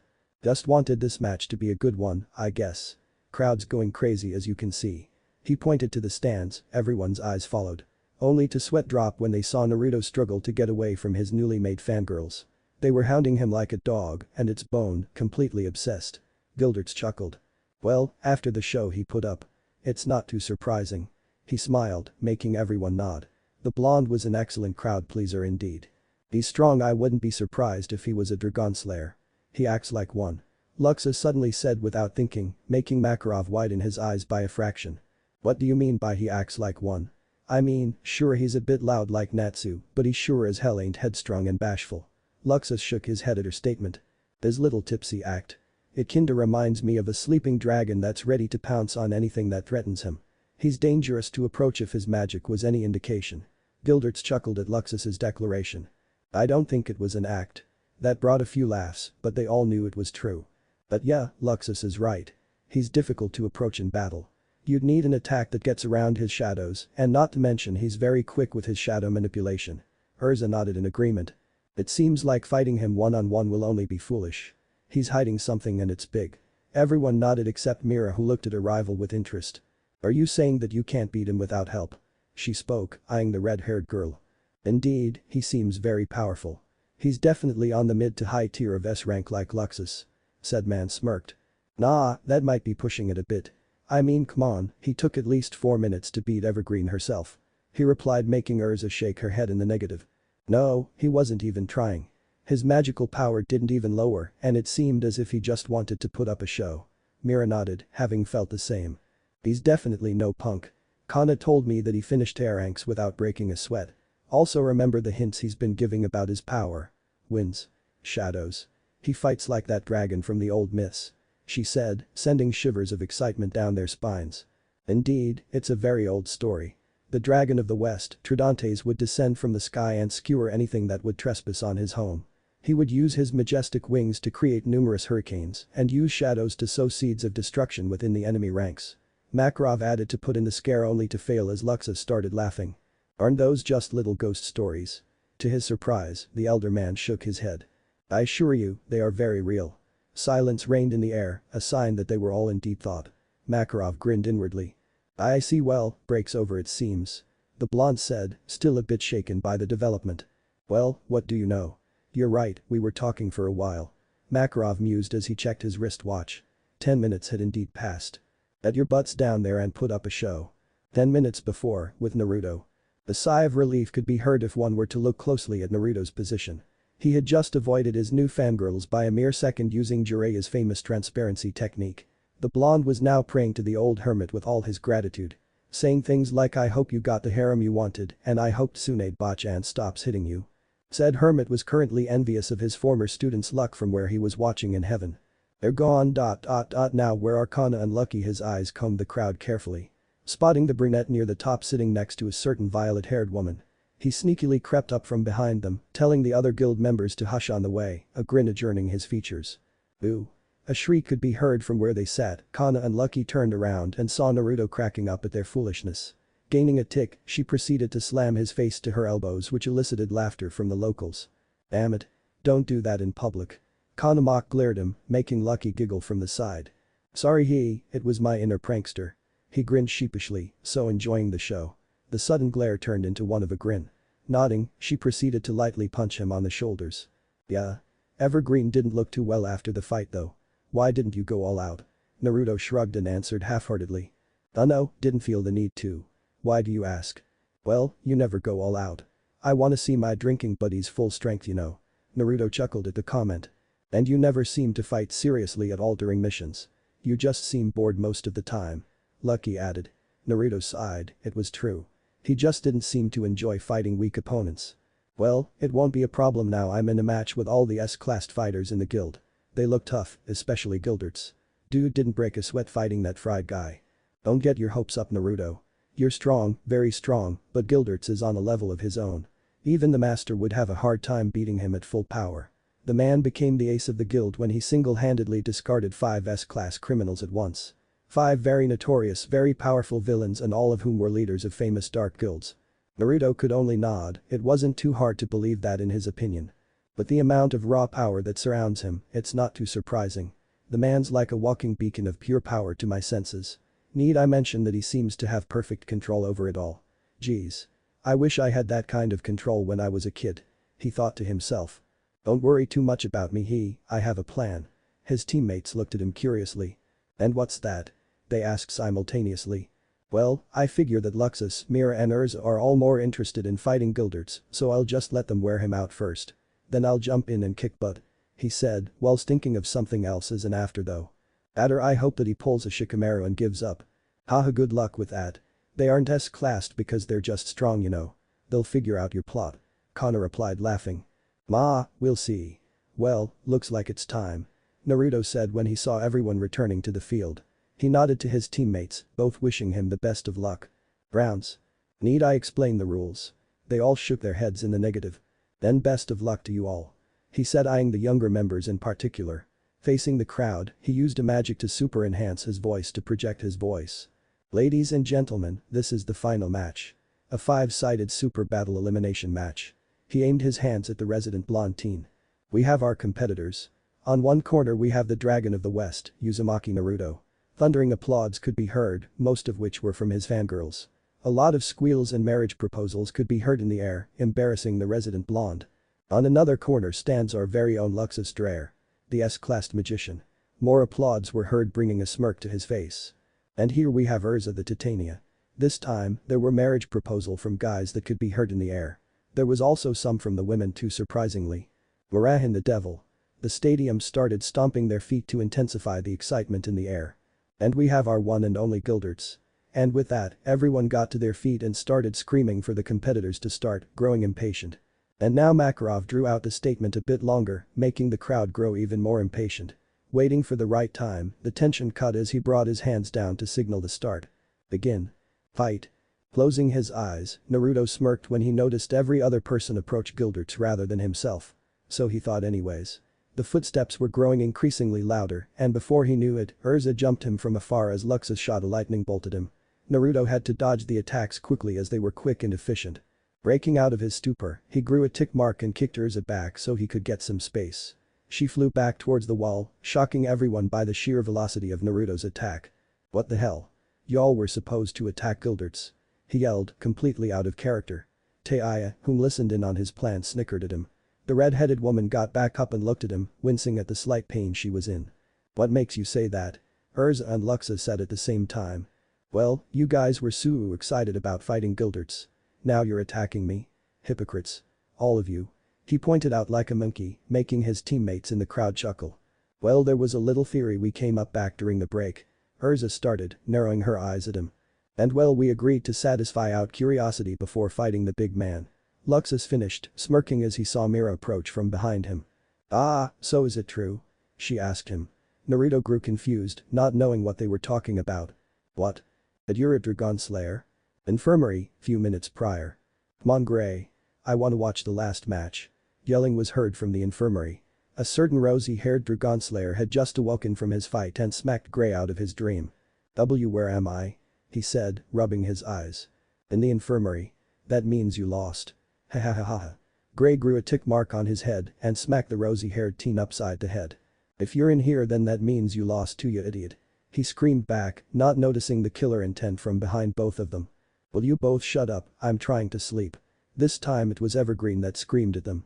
Satisfied by their silence, she proceeded to plop back into bed and rest peacefully. Crazy Lady Grey mumbled, eliciting a chuckle from beside him.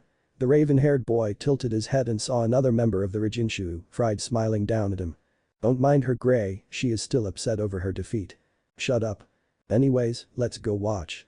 It should be getting started anytime now. Natsu and Grey nodded and followed the limping mage out of the room. Are you okay? They asked as they walked down the hall. Don't mind me. I'm blessed to even be able to walk after fighting Gilderts. They nodded in agreement. So who's in the finals? Natsu asked innocently, making Fried go into thought temporarily. Naruto, Luxus, Urza, Murahin and Gilderts. He said as they approached the exit. They saw Luxus, Mira and Urza approaching Naruto like predator on prey. So is it true? They heard Murahin say with a curiosity laced in her voice. What? Replied the blonde. That you're a Dragon Slayer? Eyes widened across the stadium with Natsu as the widest. Naruto looked at her then at Makarov. Seeing his expression, Naruto could only sigh in resignation. So that cat's out of the bag, he thought. What makes you say that? Urza shook her head. Your nickname and the way you act. Your powers as well. It all points to one thing, Mira stated with the other two agreeing. Is that so? He smiled and closed his eyes. Only to reopen them as it changed from vibrant blue to pitch black with red slits like his master, surprising most of the crowd. What Natsu said from his position, confused to the situation. They had just accused someone of being like him. Why don't I just show you? He said sinisterly, sucking his breath in a familiar manner to Natsu earlier. Alarms went off in all their heads as they saw so, and without wasting a second jumped out of the way right before the newly found out Dragon Slayer unleashed a rip-roaring amount of power from his mouth. Pure, sadistic, unrivaled power is known to be the bane of existence to many, but an excellent ally to more. It's not something that can be taken, but rather accumulated over a long period of time and hard work. True power is far more valuable than just life, it requires commitment and unrivaled determination. Those who dare tame such a thing are to attain the status of legendary. Why? Because those who keep power uncorrupted can only be called one thing. Legendary is the perfect word to describe the teenager in front of them. I can't believe it, Urza mumbled as she stood back up to her feet, waiting for the dust to clear from her eyes. The sheer amount of raw magical power in his attack nearly sent them all packing early. She opened her eyes and took a good look at the result of the attack and was surprised when she saw right in the middle of the stadium, a wide crater that seemed to go down a few feet. Incredible, she stared in awe along with the rest of the crowd. The fight. Maybe I overdid it, a certain blonde mumbled to himself as he saw the destruction his technique brought, eyes returning to vibrant blue. He wasn't surprised since he put approximately 1/10 of his magical power into that one attack and condensed it a bit. If he had condensed it harder, it might have been lethal, and he did not want that. Not bad, the blonde heard Gildert's muse from the other side of the crater. The veteran seemed unfazed by the attack but was still impressed nonetheless. He hadn't moved from his spot and looked as if he were untouched by the dust. So how about it? Naruto spoke aloud, directly challenging the fairy tale ace. Said man chuckled and shook his head in the negative, confusing the blonde teen. I would love nothing more to fight you, Naruto-san. But Luxus over there wouldn't appreciate it much, as if right on schedule, a bolt of lightning shot towards the young sage at high speeds, alerting everyone by the sudden sound wave. Sighing, Naruto formed 3 quick one-handed seals and placed his palms in the direction of the bolt. Fuetin. Shinku Kaiwushu, vacuum suction, the air within Naruto's palm quickly transformed into a spiraling shaped form. As soon as the lightning hit, it was immediately absorbed into the small wind spiral, then eventually disintegrated. Interesting, that almost caught me off guard. Almost. Naruto spoke with laced amusement. Luxus appeared from behind the dust with a look of pure excitement on his face, probably due to the fact the other blonde had nearly destroyed the area with a single attack. Zaha, I'm gonna crush you. Smashing his palms together, a sudden surge of electricity erupted from his magical rune. Rakurai. Thunderbolt, Luxus exclaimed, shooting multiple branches of lighting at the resident Jinchuriki without a hint of mercy. Shaking his head, Naruto commanded his shadows to shield him from all sides. Page Aisha, shadow projection, absorbing the attack like what he did with Evergreen, the younger blonde promptly redirected it back at Luxus, using the shadows from behind him. But instead of screaming in pain like Naruto expected, he stood there unmoving with a smile on his face. How odd, I thought a powerful attack like that would have you on your knees. The young sage mused aloud. Luxus chuckled in response, making Naruto raise his brows. Come on man. It's my magic. You actually think that my own magic would hurt me?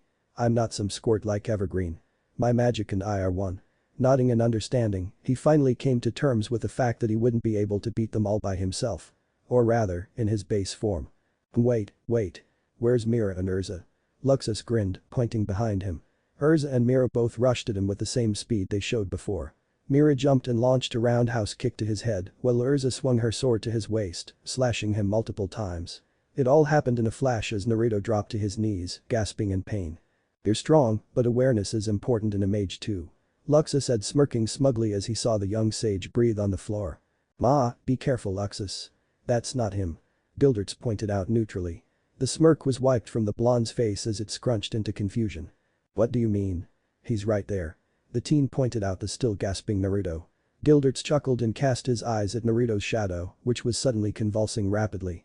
Luxus's eyes widened and jumped back just in time to avoid the sudden explosion from where Naruto was at. What the hell? Exclaimed the three mages excluding Gilderts, whom was grinning at the younger man's little scheme. The dust cleared and it revealed none other than a fully recovered Naruto. Urza, Mira and Luxus watched in awe as he seemed unfazed by all that had just happened. There was also a slight difference in his facial features as well. His eyes again. First it was blue, then it was black with red slits, and now it has an orange outline with pure orange eyes that closely resemble those of a toad. Senin Modo. Sage mode. Sidelines. Natsu, Gray and Fried all moved down to the sidelines as soon as the dust cleared from Naruto's prior roaring attack. They had wanted to get a first-row seat to probably one of the most incredible matches in the history of the Mage Mash itself. As they got down there though, it was apparent that they weren't the only ones interested in the fight. Nearly the entire guild had come down from the stands, excluding Mistgun, to watch the battle up close. After all, it wasn't every day that a black horse suddenly comes out of nowhere and starts fighting their S-class mages on equal terms. Old man, Lisana. Natsu exclaimed as he saw his boss and close friend.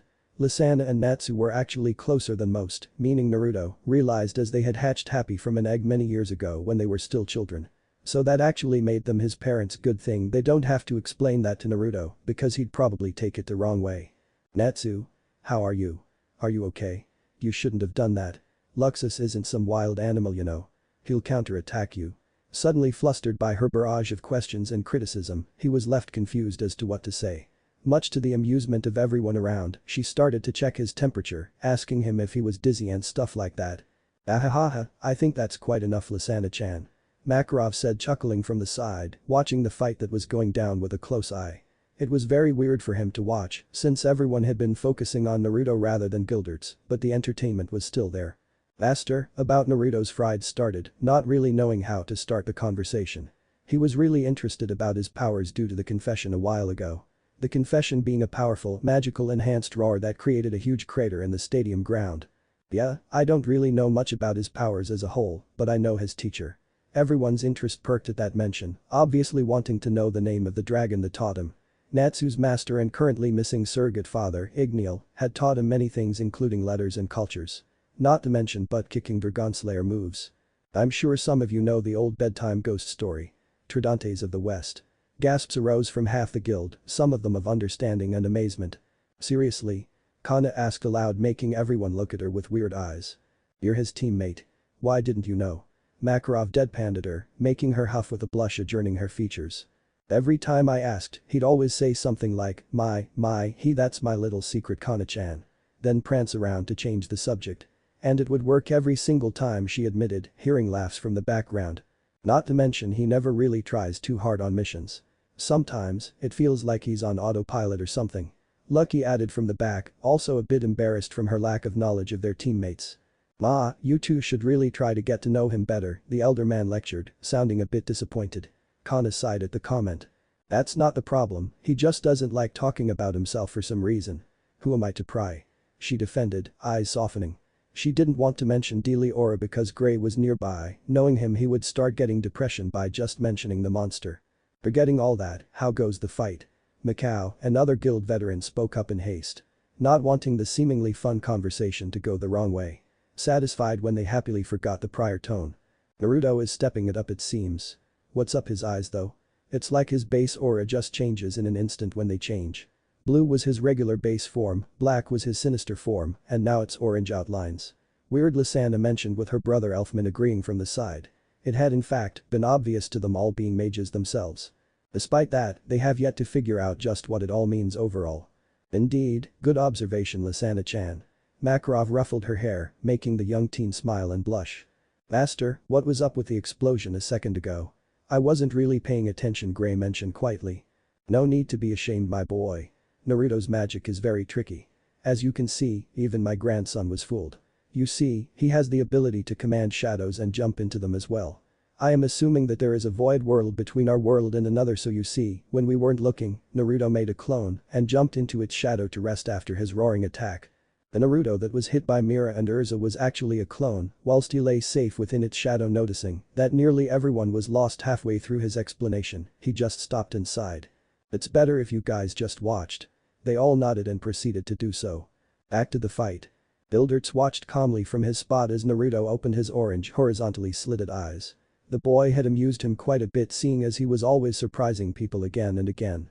It was pretty entertaining to watch. It's like watching a manga.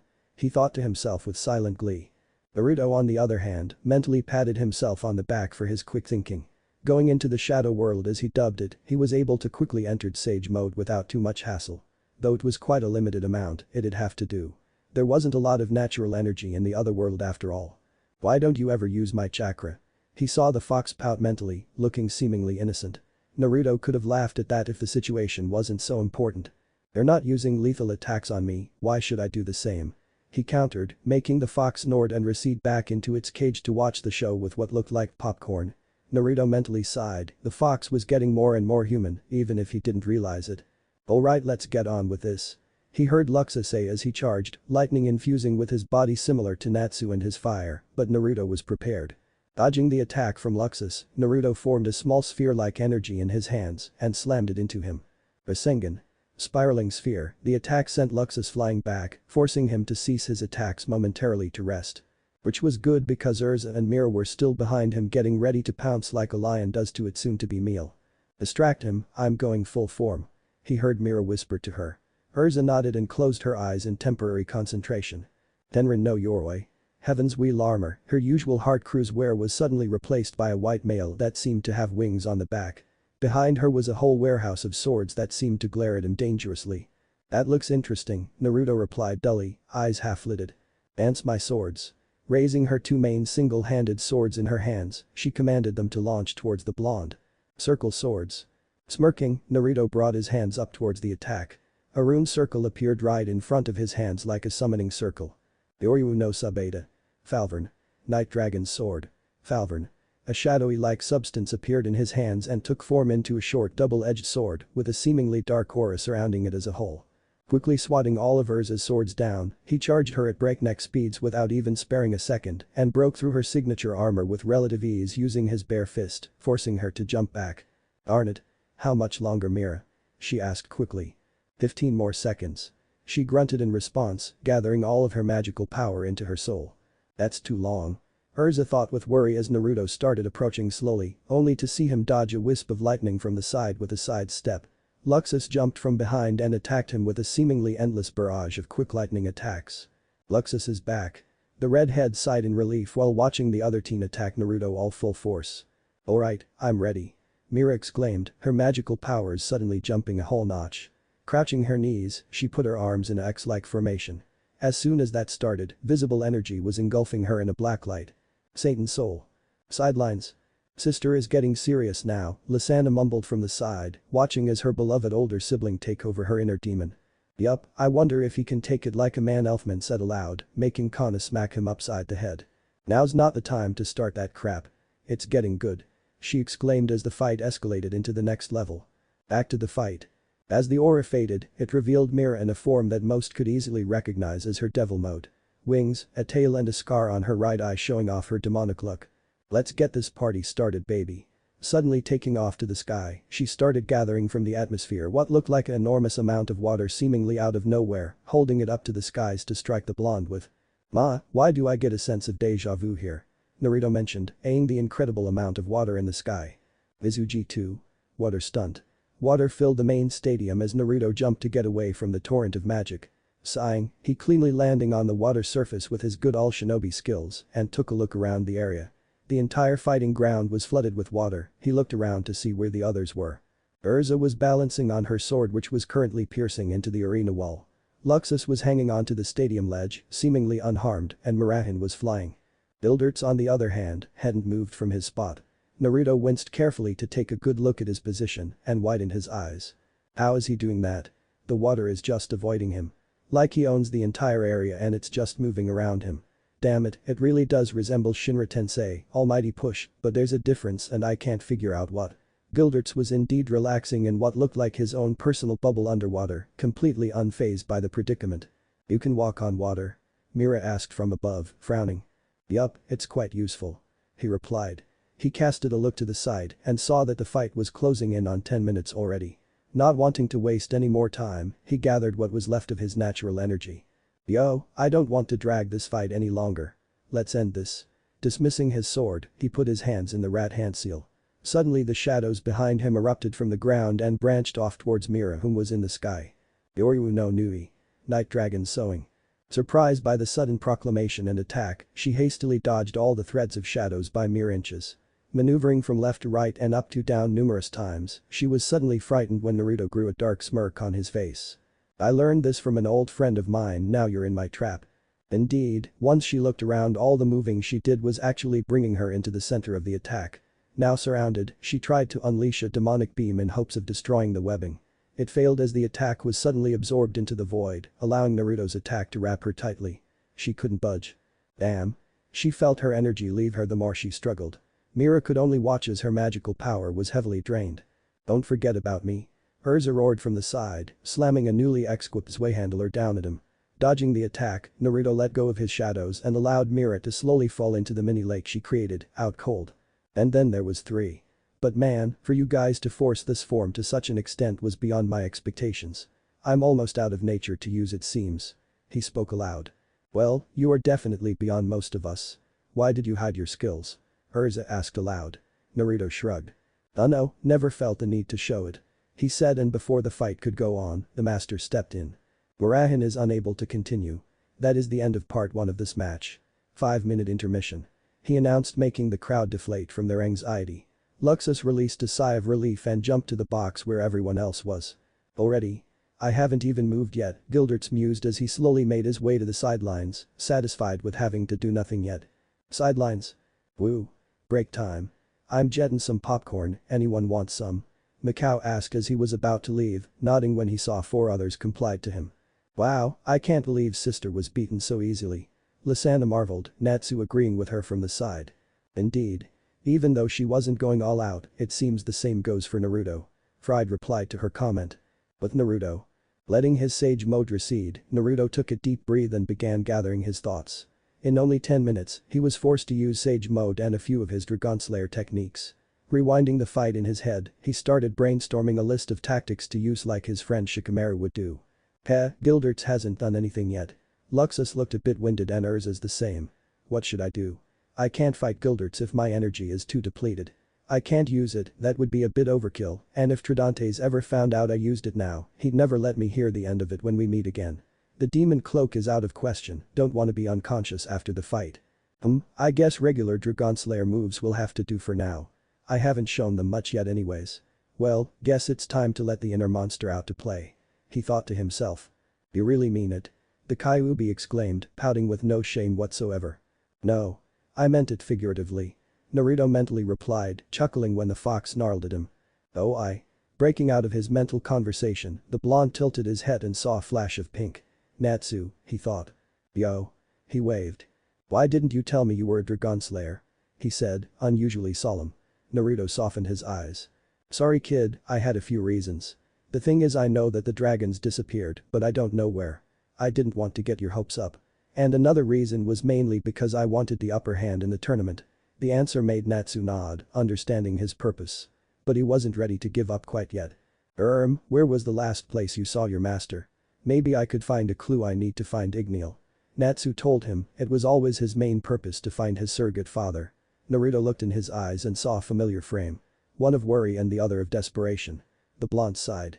They were very similar when it came to solving problems. Alright, how about this? A week after this tournament, we'll go to the ruins of the Dark Knight and look around. I can't promise you anything, but if it can help you find your friend, then why not? Satisfied, Natsu nodded. He was thankful to the older teen, being that finding leads were difficult for him since dragons are considered myths. Thanks man, and hey, you're awesome. I can't get my roar to get that strong yet. The mood suddenly made a 180 and Natsu became his usual self. Yeah, thanks. Maybe I could help train ya, what do you think? Natsu nodded rapidly, taking any chance he can to get stronger and whoop Luxus's smug face. Cool. Taking a look at the time, he began to notice Urza and Luxus walking back down to the arena. Well, it's time to go back in. I'll see you later, Natsu. High grounds. Returning to the field, the first thing Naruto noticed was the lack of water. No surprise since the last time he saw the place, it was filled like a lake. Noticing a big hole to the far right of him, he just figured that the master did it to get rid of the mini lake. The elimination match between Naruto, Urza, Luxus and Gilderts will be continuing. Are competitors ready? They all nodded. Makarov complied and signaled the start of the match. Go. Without even a second to space, a wisp of lightning was heard shooting in an instant. Naruto was surprised that it wasn't aimed at him. Fortunately, looking again he saw that it was headed towards Gilderts, whose facial expression remained in a grin.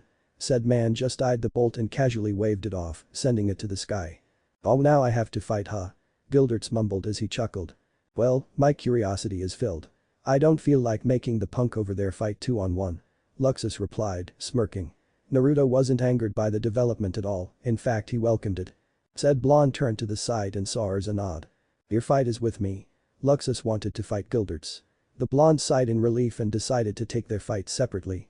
Sprinting off to the other side of the arena, he saw Luxus nod appreciatively towards him. Now it's finally time to show Magnolia no, the world just who I am. I am Luxus Dreyer of Fairy Tail. Determined to become the best, he clapped his hands together and mustered all his strength to fight the man he respects the most besides his own grandfather. But Naruto and Urza. Ready? Naruto asked, looking at Urza with caution. Before we start, I want to ask you something. Curious as to what she wanted to say, he nodded. Just who are you? Perplexed by the question, his face scrunched up in confusion. It was probably the oddest question to ask him, seeing as no one ever really bothered with that. The last person that had asked him that was himself. What do you mean? I'm Naruto Uzumaki. Blonde, blue eyes, about 5'11" in height and over the top handsome. He joked. That's not what I meant. I wanted to know who you are. Home, hobbies and such. She continued apathetically, confusing Naruto even more by the nature of the question. Well, I came from the west, a bit isolated. Hobbies. I like training, I guess. Oh, and I like ramen. He added cheerfully. Urza nodded. I see, now was that so difficult? He didn't understand what she was getting at. What? Telling me about yourself. Was that so difficult? Realization dawned upon him. Are you upset that I didn't tell you about my powers? I just wanted it to be a surprise. The red-haired teen stopped him and shook her head. That doesn't matter. Well, you are a very kind person. It feels as if we don't know you. Not even your own teammates know you that well. We are a guild, are we not? She asked rhetorically. I see. I am sorry if it feels like I have been closed off to you all. But I would prefer to keep my past to myself. He replied, feeling a little sting of guilt within him. Naruto didn't like keeping secrets, but here in a new world, it was unnecessary. No one needed to know about the demon within him, no one needed to know that he was one of the best shinobi of his time, and they certainly didn't need to know his past story. The thought just left a feeling of distaste within him. That is fine, there is nothing to apologize for. But remember that we, as a guild, are family. We share as much happiness as we do pain. She smiled at him, telling him what their guildmaster had told her long ago. Even though I have only been here for a little over a month, I've already began to think of you all as my second home away from home. Naruto said, returning her expression. How foolish of me. I didn't even realize it. That is great. Now enough of this. Arm yourself. Naruto couldn't help but chuckle, there was never a dull moment in this dimension it seemed. Very well. Snapping his fingers, he summoned from the darkness two weapons like he did before with his Falvern sword. Yoryu no Rai 2. Night Dragon's two swords. Hizona. On his right, a black and purple swords appeared before him. The sword was wrapped in numerous cloths to seemingly represent its birth of royalty. Palada. On his left, an inverse of the Tizona appeared before him. This short blade is a few inches longer than its partner the Tizona and is much heavier than it looks. I must warn you, Urza-san. I am quite skilled in the art of the sword. Dual wielding is especially my favorite since it is as unpredictable as I am. He said with a smile adjourning his face, one that Urza returned. You aren't the only one with an ace. Her rune circle engulfed the area, screaming as her power level rose, she summoned her current best armor. Exquip. Purgatory armor. A pure black, spiked armor suddenly replaced her other. No opponent has ever defeated this armor before. She roared, grinning widely. Then I will overcome that odd. Like everything else that has been placed in front of me. Engaging her in close quarters, Naruto noticed that her speed and power had increased dramatically. Though it wasn't really a big improvement in his shinobi eyes, it was still something to behold. He wanted to test her out further, wanting to get rid of her current strength. Of course, he could have crushed her to the ground, but it wasn't necessary seeing as they are comrade in arms.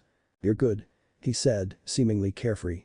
Urza didn't respond, opting to growl instead, her entire manner from before disappearing. The armor must affect her personality. Huh. Doesn't surprise me. I guess I'll just finish this now. Sorry Urza-san, but I don't feel like playing anymore. Crossing his two blades, he closed his eyes in blink concentration. Reopening his eyes, they appeared to be black again. Yoryu no Adori. Night Dragon's dance, summoning his shadows to engulf his swords, he ran at full speeds towards her and unleashed his nightmarish assault. Shotgun. In a flash, countless swords slashed were executed in such refine that the crowd couldn't help but get dizzy. In a mere 2 seconds, peels of her armor were shredding to the floor at a massive pace. Flash. Once her armor was gone, he stabbed his swords to the ground. Naruto crouched down to his knees and kicked her in the air, and without a moment to spare, he jumped up after her and delivered a magical enforced kick to her abdomen. The result ended with the red head flying towards the stadium walls in dead-ended speeds. As the dust cleared, she dropped to the floor with a thud. Unconscious. "Ma, I hope she didn't get hurt too bad," he mumbled, returning to his regular state. Tilting his head, he saw Luxus on the ground, looking up to Gilderts, whom seemed to be remaining unhurt. Like 30 seconds ago. Luxus couldn't believe it. After all his hard training, his great tenacity towards his goals, Gilderts was still that far ahead of him. The man didn't even seem tired, much less sweating. He didn't do anything to him, all his attacks went down the drain as soon as it neared him. Luxus was tired, most of his magic had already left him. "You've gotten good, Luxus." Gilderts commented, only for the blonde to snort. "Not good enough, why are you so strong?" he asked in between breaths. He didn't like answering those questions, opting to BS him instead. "Because I'm older than you," he said before knocking the teen out with the gravity of the air. "But Naruto. Looks like you're done," Naruto commented as he walked towards the elder man. He inwardly frowned, having created a clone to watch the fight in the shadows. All that was put together was that he could seemingly make anything he touches just crash. "You too. Hey, you're pretty strong for a youngster." He grinned, giving him a thumbs up. Naruto grinned at him. "Thanks, and you ain't bad for someone who's approaching his midlife crisis." He didn't know if it was a compliment or insult, but just took it in stride. "Well, looks like we got another 10-minute intermission," Gildert said as the master came down and took Luxus and Urza to the infirmary. "Yeah, guess I'll see you then." And with that, the two left to their respective resting spots. If they were to both turn around, they would have seen the excited grin that was sported. For Gilderts, it had been years since a real challenge appeared before him. Even though he seemed laid back to the others, the blood of a mage was still inside him. He wanted a puzzle to fight. And this youngster was powerful. "Let's see what you have, old man kid," they both thought as they left the arena temporarily. The crowd was whispering to themselves at the moment. There were quite a few different conversations, but the one that dominated the most was the idea of having a new Dragon Slayer in Fairy Tail. The mage, Uzumaki Naruto, had been quite shocker in the recent tournament.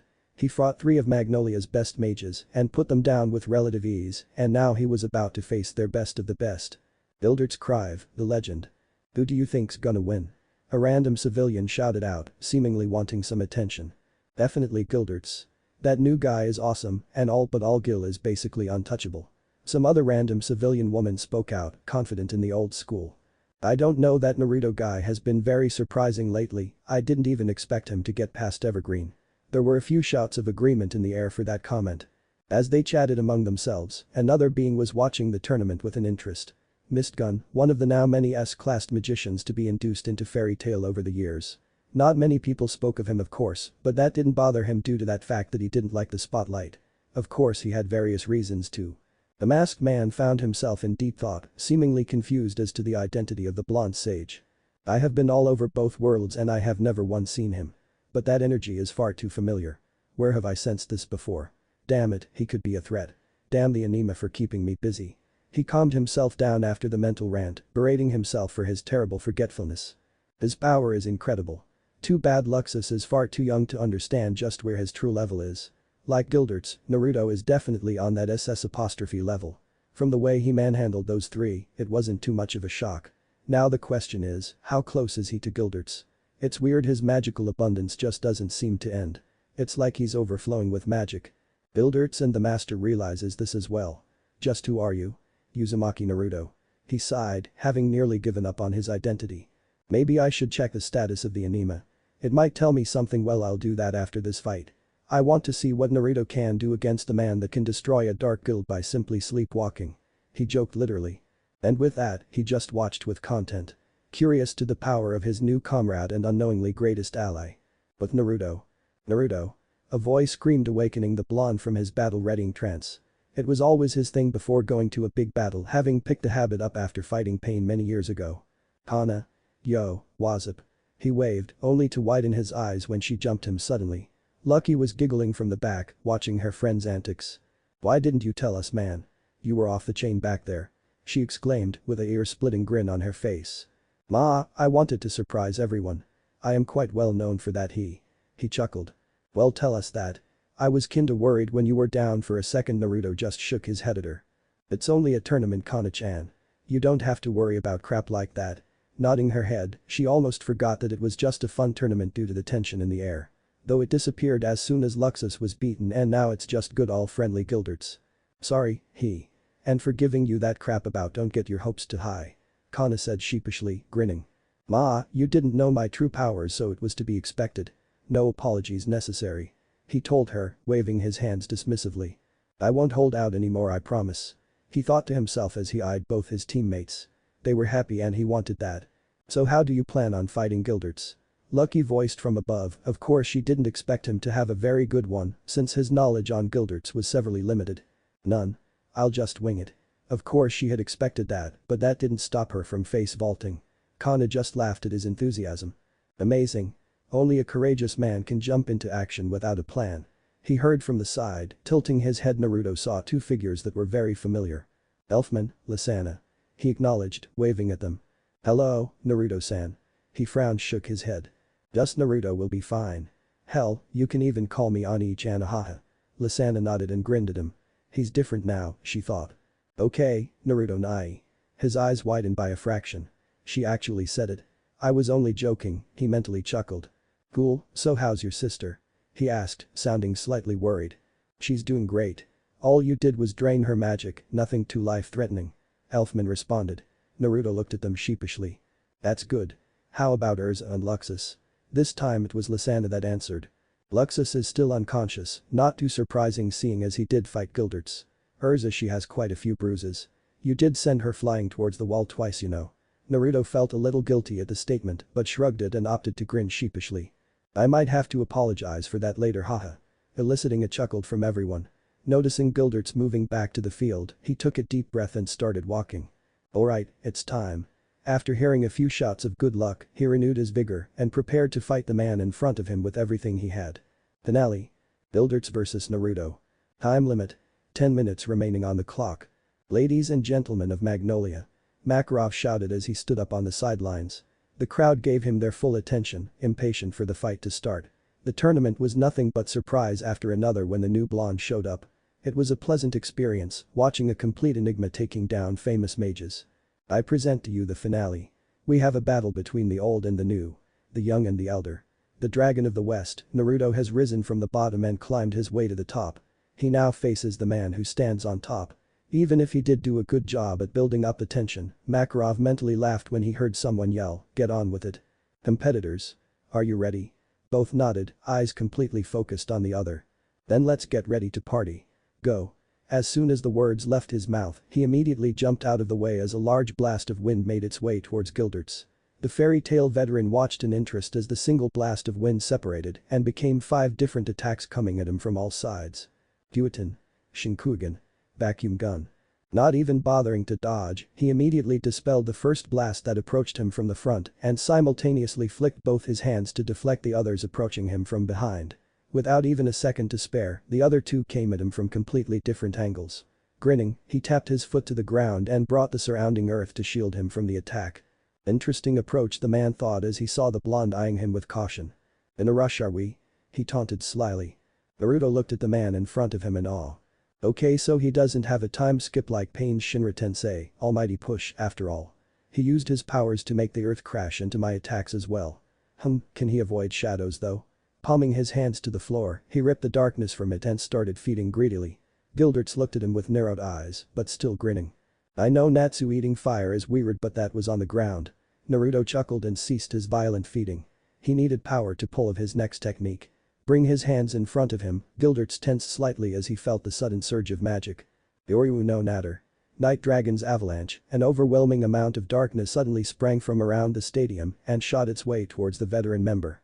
Looking slightly perplexed, he brought his hands up into a V and did something that surprised Naruto. He split the attack into pieces. The technique wasn't finished, but that didn't mean anything to his opponent. After a few minutes of holding up the attack, Naruto finally let it go and retracted the shadows. How do you do that? Is there anything that can touch you? Naruto exclaimed, looking at a neutral Gilderts. The man hadn't budged an inch from his spot since the fight started. Maybe, who knows? He said grinning, the boy was thinking very hard. Almost too hard. Then how about this? Putting as much energy as he did last time, Naruto sucked in his breath and unleashed his signature Dragon Slayer attack. The Oryu no Hoko. Night Dragon's howl, like before an intense maelstrom of darkness started to engulf the area he shot it towards. Gilderts sighed and brought out both his hands again. Crash. Gilderts watched as he created a small bubble within the attack and refused to move. As the attack ended, Naruto watched as Gilderts was completely surrounded by rubble. The area around him untouched. His magic is starting to lower. Naruto mumbled, though he didn't want to admit it, but the other man was still going easy on him. Not only has he not moved, but the guy was smart enough to observe before countering. It reminded a lot of Shikamaru. That was when it hit him. Think like Shikamaru. Let's see if he can deflect this. Kage Bunshin. Shadow clone, summoning 6 clones, he had them surround Gilderts in a hexagon formation. Ooh, oh, what's this? The veteran mused as he saw the attack. Did he think of something? Gilderts thought. I will have to thank to an old friend for giving me this idea. Page Aisha. Shadow projection, a small door appeared from besides him. Gilderts looked at him suspiciously, eyeing the projection with caution. Naruto noticed this and smiled. Since you don't want to move. I'll make you. Attack him. CLONENUMBER1 Kun. Sweat dropping at the name of his current attacker, he watched him kindle as a single clone rushed him at mediocre speeds. The blonde clone jumped up and went to punch him straight up. As Gilderts was about to destroy him as he inched closer, the clone suddenly disappeared as a blast of wind came out of the clone's stomach and launched at him at full force. Startled, the elder man jumped back and tried to avoid the attack, succeeding only partially, leaving where he once stood as a pile of craters. What the hell? I see. Very clever. He mumbled, having finally been forced out of his spot. He put one of his doors on his clone and shot a wind attack into the other door besides him to project it at me. It's very tricky. Very useful as well. Maybe I can take him with me on the 100-year mission. He thought with a grin. Feeling a stinging sensation coming from his shoulders, Gilderts realized that he had finally taken damage. The feeling was nostalgic, seeing as he wasn't injured as often now as opposed to his younger days. Wow, you actually got me there. I'll admit, I haven't been injured in a long time. You are talented to have been able to pressure me. Naruto nodded, thankful for the compliment. Thank you, Naruto. He heard Gilderts say, confusing him and the crowd. Why are you thanking me? Naruto asked. Instead of chuckling, the elder man laughed. This pain, it reminds me that I am still human. I guess there's no need to take it easy on you any longer. That is the least I could do to repay you. Now. We fight as equals. Taking off his cloak, Gilderts showed off the build that was accumulated from countless years of both mental and physical training. The man had countless scars on his abdomen and chest, an obvious sign of his experience on the battlefield. The crowd was shocked. The new guy, Naruto, whom looked to be only about 15 years old, managed to actually harm the seemingly invincible Gilderts. Even if it was a slight scratch, Naruto was still holding back and they all knew it. Sidelines. The guild stood slack-jawed as they saw their best mage wincing in slight pain. No one outside of the master himself had been able to do that as far as they were concerned. Mikao tried to put what he saw in words but couldn't. The boy, who seemed to be nothing but a big pile of surprise, just gave them another. Now, a few days ago, he wouldn't think of this as possible. Naruto just seemed to be your everyday B-A class leveled mage, which was still impressive. But to see him go toe-to-toe with one of the few SS'-classed mages in the world was a sight to remember. He got Gilderts and it was good. Gray said, looking at the blonde whom was fighting with awe and respect on his 14-year-old frame. He just winged it, Lucky mumbled, looking at Cana, whose mouth seemed to be on the ground. It was a funny sight, really. Oh hell yeah. Show them the power of the Dragon Slayers. Natsu screamed, waking up nearly everyone in the stadium from their shock. As soon as it registered to them, everyone stood up and started cheering excitedly. They were wild. Screaming for the match to go on. Cana snapped her head towards Lucky and met her eyes with a burning passion. Knowing what she wanted, Lucky nodded and followed her lead. "That's our teammate down there." "Hell yeah." They boasted very loudly to the crowd. Makarov could only chuckle, it really was a fun day. He hoped it stayed that way. Back to the fight. Naruto didn't feel the crowd, opting to keep his eyes ahead instead. He had finally found a method of fighting him, but it was all but futile. That wasn't the only problem, as Gilderts had announced that he wouldn't be taking it easy anymore. "Well, I found one way of fighting you. Never thought it would be so difficult though. If only I knew Harem. Damn you dad for making it so damn hard to learn. I don't have many techniques that allows me to do what I just did. Now what should I do?" He won't fall for the same trick twice. "Well, all good things must come to an end, I'm afraid." He heard Gildert say with a serious voice that just didn't seem to fit him. Said man slam his hands to the ground, making Naruto's eyes widen as the floor started shaking. Jumping to the safety of the wall as multiple dull spikes shot up and destroyed his clones. "Good reflexes," Gilderts commented dully. Naruto felt another subtle rumble from behind him and moved as he was nearly engulfed into the floor. Running to the other side of the building, Naruto closed his eyes and reopened them as black. Yoryu no Kaute. Night Dragon's flight, commanding the shadows to engulf him, he suddenly took shape into a human-sized dragonkin-like species. Spreading his wings, he jumped and flew into the air to take a look at the spike-littered arena. Earth. No, that's not it. Suddenly feeling a surge of energy approaching, he quickly maneuvered to the left in time to dodge a seemingly invisible attack from the air. Naruto widened his eyes as realization dawned on him. "There's no doubt about it. Is that your power? Crashing matter?" Gildert smirked at the blonde's sudden question, feeling all eyes were on him. He answered. "Maybe, oh, and cool little transformation you got there." And with that, he punched the air and unleashed a barrage of invisible air pulses at him. So that's it. He can control the direction of the matter he comes in contact with. Matter can be anything. Me, the air, the ground, the sky, hell even lava. But he needs to be in contact with it first. Just standing there gives him control over the ground and wind. The real question is, just how much can he control at a time? Rewinding the fight in his head, he remembered him splicing his winds with ease. That doesn't help. Eyeing the clock, he saw that the match was quickly approaching its time limit. 1 minute and 30 seconds left. If I use that technique, I might be able to beat him. Dodging the numerous amounts of attacks the man sent at him, he began to contemplate his final approach. I'll use it. I have no reason to hide it any longer. Flying to the center of the stadium, he closed his eyes and put his arms into an X formation. Gilderts felt the sudden, incredible surge of energy and opted to see what the kid was planning. Naruto was feeding on the surrounding darkness. That's a hell of a lot of power he's absorbing. Have you found him? A small feminine voice spoke. She was somewhere in the middle of Magnolia, looking for a man her master wanted dead. Yes, he is at Fairy Tail as we speak. One of her followers answered, sounding relieved. But attack him. Kill Ivan Drayer now. Understood, my lady. Sidelines. He is gathering a huge amount of darkness. What is he up to? Asked Fried, who was watching the fight with a keen eye. I don't know, but it feels familiar, Natsu said from beside him. Fried perked an eyebrow at the mention. What do you mean, Natsu? Well, when Dad was teaching me. He showed me one of the Dragon Slayer's final form. I never had enough power to pull it off, but it feels so similar to what Naruto is doing now. Fried nodded. What was this form called? Scratching his head, Natsu tried to muster up an answer, but failed. Don't remember. Fried face vaulted. Oh well, he thought with a silent chuckle. Zahahaha, you taught him that. Aphelion roared with laughter. Tridantes wasn't the type to teach humans in the first place, and never had he expected the guy to actually teach such a powerful move to a human. He had the power to use it. But to even think of using it against a mere human, his opponent, must be powerful. Tridantes said, eyeing the Fairy Tail ace from where they watched. All the other dragons were impressed by the blonde's sharp thinking to land such a tricky tactic before with his limited resources. Now they were watching him go into a form that most of the lower-tiered dragons feared. He must have been one impressive pupil. Aphelion replied, looking at his brother with slight amusement. I only teach the best. Hahaha. Haha, stupid Fairy Tail won't know what hit them. A man voiced as he was sneaking around the building. This man had a name. A name that everyone in Fairy Tail knew. Ivan Drayer was in exile, having committed numerous crimes under his name. Many years ago, he was banished by Makarov for his crimes, and now he was planning an ongoing revenge. This man was and still is a sick, greedy bastard. The worst of them all. Now where is that document? Before he could continue, he dodged a blast of magic that came from behind him. Who are you? He asked as he turned around. Only to smile when a half-naked, armor-wearing woman approached him with caution. Why hello there, now can you explain just why did you attack me just now? he said while eyeing her hergless body with intent. The woman shook her head, disgusted with the man she was asked to kill. Ivan Dreyer? She asked, eliciting a malicious grin from the man himself. Oh yes, that's me. How can I help you? Instead of answering, she shot another blast of magic that seemed to originate from the wand in her hand.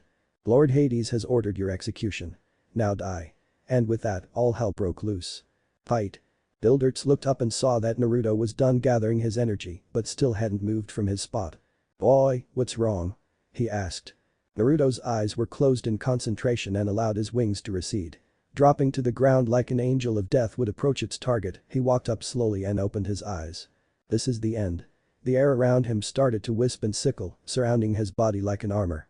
The darkness also joined in with the winds and engulfed the blonde hole, making Gilderts look at him with caution due to his sudden power-up. Talk about a jump. His magical energy just skyrocketed. Let's do this. Dragonfo, he was suddenly cut off as an explosion plummeted in the distance.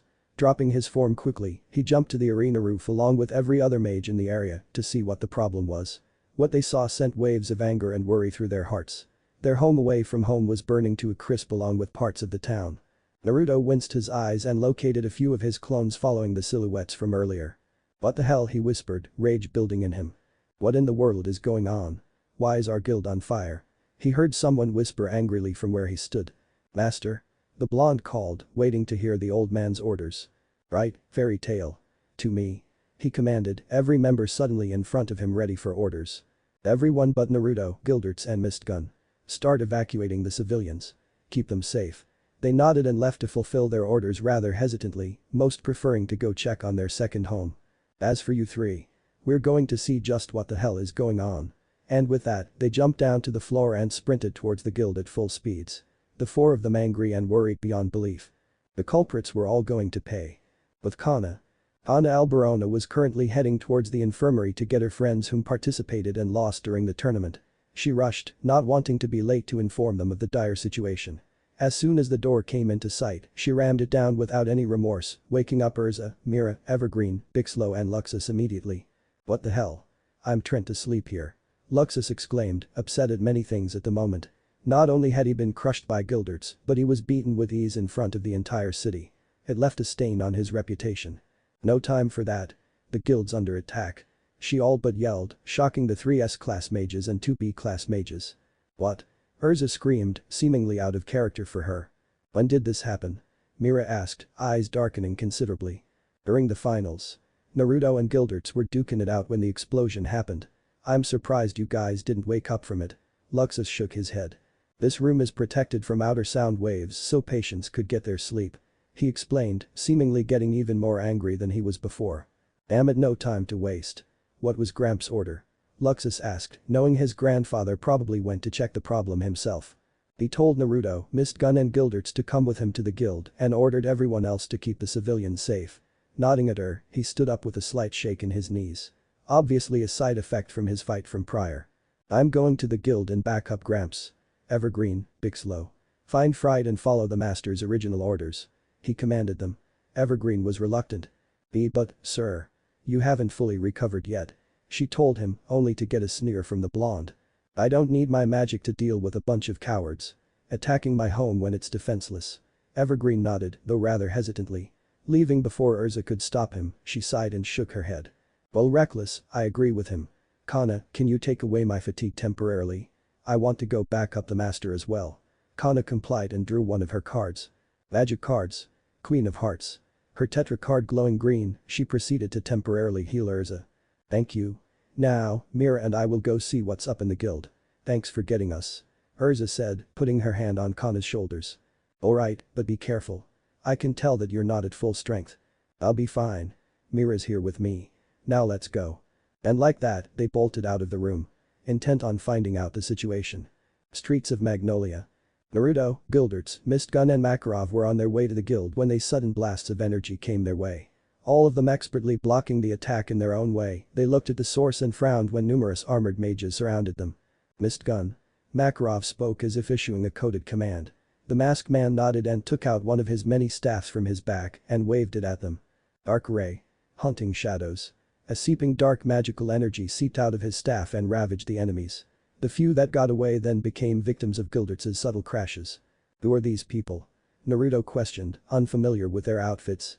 They belong to the Valkyries, a squadron of trained assassins that work directly for dark guilds that hire them, though I heard that they became exclusive recently.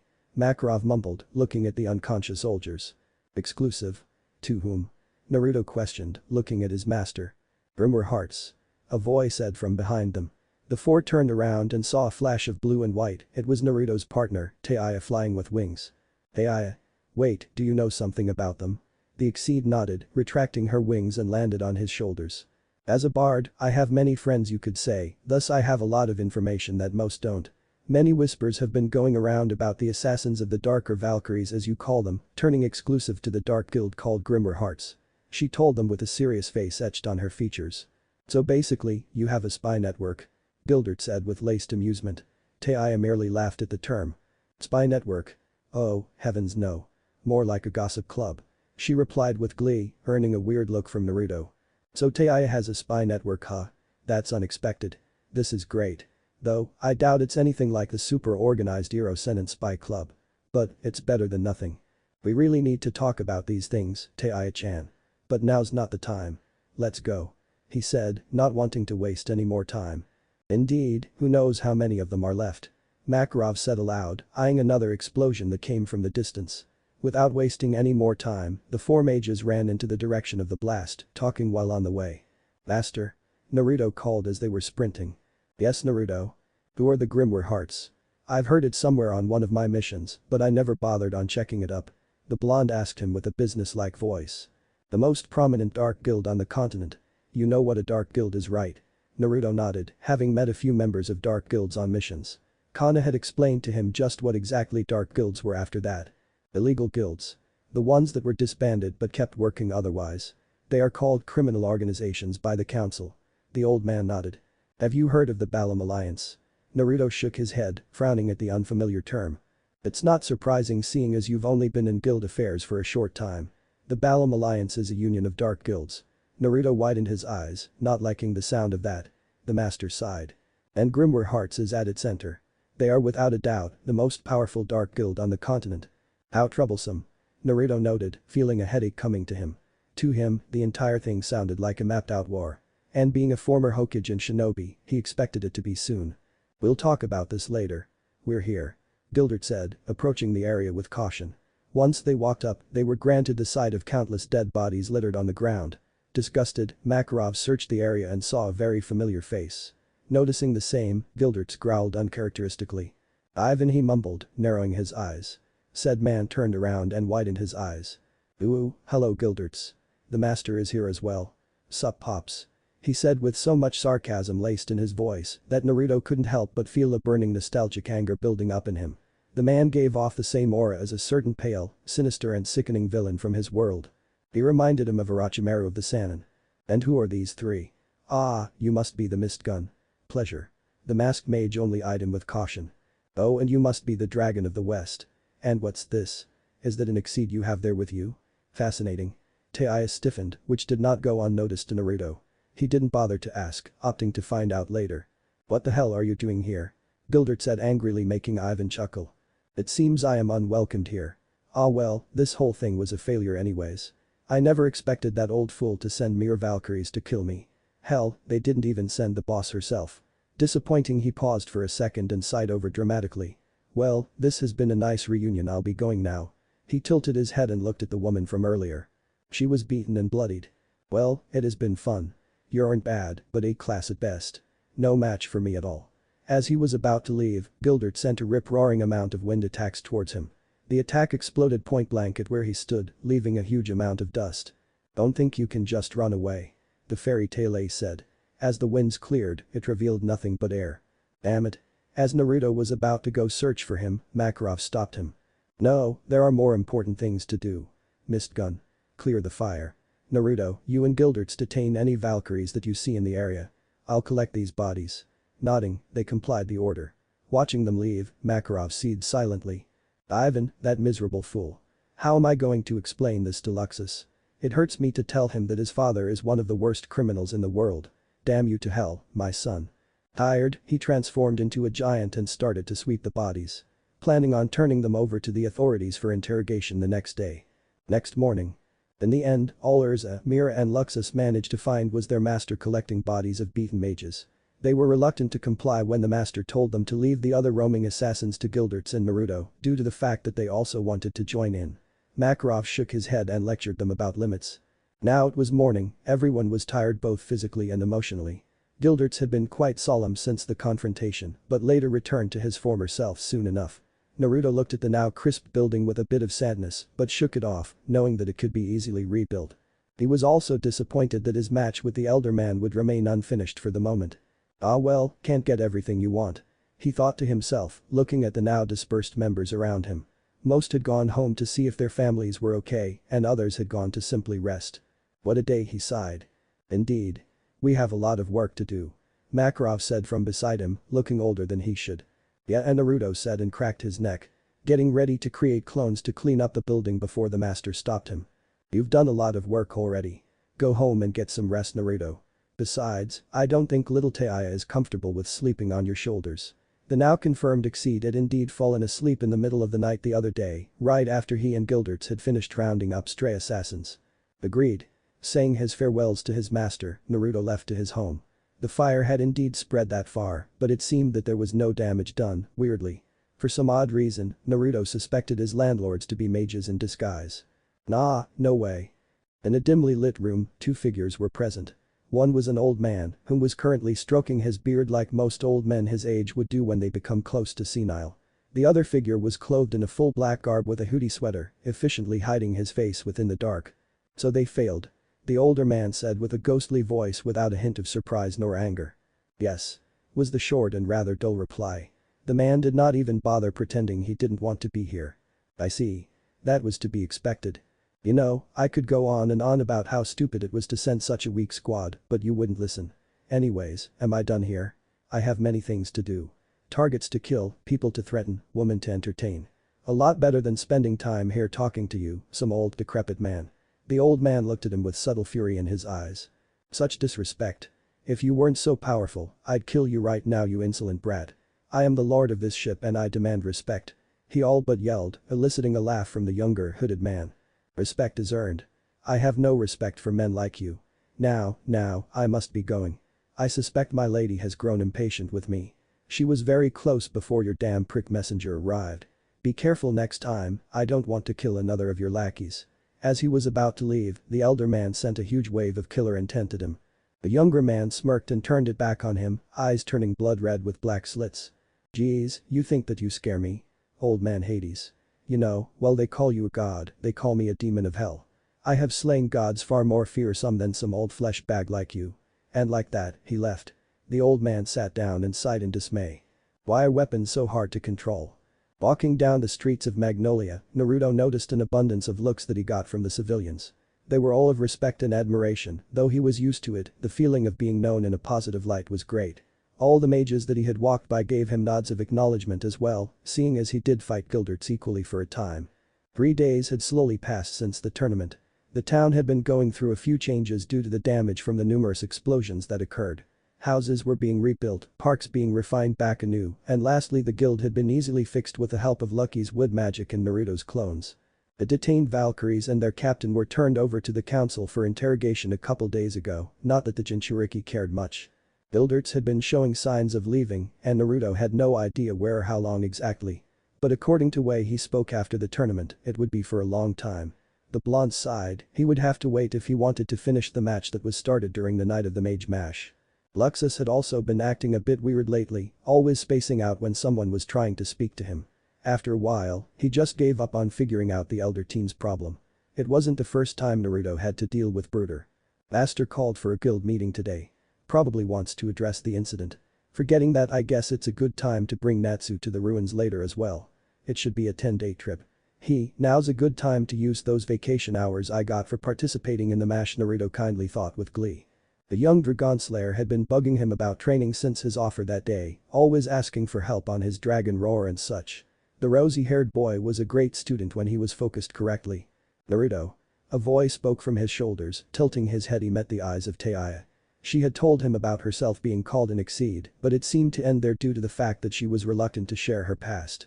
Naruto nodded, understand her definite hesitance. Some things are just meant to stay in the past. Yes, Taiya-chan. You mentioned something about going to the ruins of the Dark Knight with that other Dragon Slayer boy, right? She asked. Yes, he wanted to search for some clues on finding Igneel. Why do you ask? Closing her eyes in thought, she seemed to be contemplating something. There has been terrifying rumors spreading in that region. An informant of mine sent me a message that detailed all the information that was spreading. She responded with a businesslike voice, showing that she was dead serious. Naruto perked his eyes in interest. And what are these rumors? Sighing, she decided to relay the information as she had read it earlier. It's hard to explain. It seems rumors of euthanasia being a practice there has been spreading. She started only to be disrupted by Naruto quickly. Is that weird? Where I come from, elder folks whom are deemed unsurvivable were willingly euthanized. Some even went happy.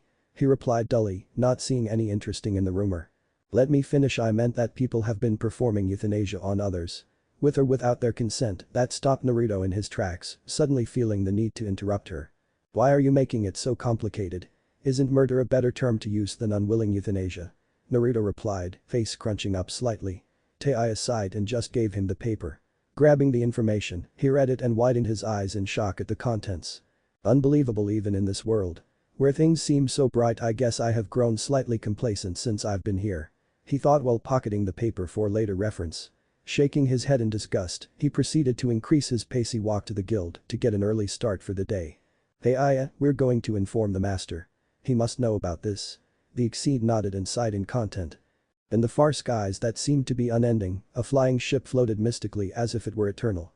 The gigantic transport flew close to the clouds, as if it were hiding itself from enemies from below. Within the ship stood two figures, one real and the other holographic, looking as if they were conversing. Is it ready? The man in the hologram spoke, patience laced in his attitude. He wore a black garb and hoodie that seemed to do a great job at covering his face. The hooded man also wore a crest on his right shoulders that seemed to fit as a one-way shoulder pad. The crest had the words Judaim printed boldly on it. Yes sir, we are currently looking into it as a matter of fact. This time as woman spoke, she was kneeling down with her face to the floor as if in total submission. She had silky red hair and glasses that seemed to fit her delicate features. She wore a white coat with a crested spiral sign on the front, signifying her position as the head of her division. Very good, it is very important that you summon him here as well. Like you, he is my top general. Now, please get to work Ursane. If you are successful, then I just might pay you a little visit later. He said with little subtle hinting, though that was not the case as a full-blown blush appeared on her face. Why yes. Anything for you, my lord. She spoke with a bit of haste, eliciting a small chuckle from the hologram figure. Well, that will be all for now. That old fool Hades is calling me for an assignment. He said with much distaste. The redhead nodded and proceeded to stand up straight once again. I understand. By your leave, my lord. And with that the man disappeared from where he stood. The now identified woman, Ursane, left without another word. Exiting the door silently and walked with a casual spring. As if the conversation never happened. Fairy tale. The blonde walked down the streets with a bit of urgency in his springs.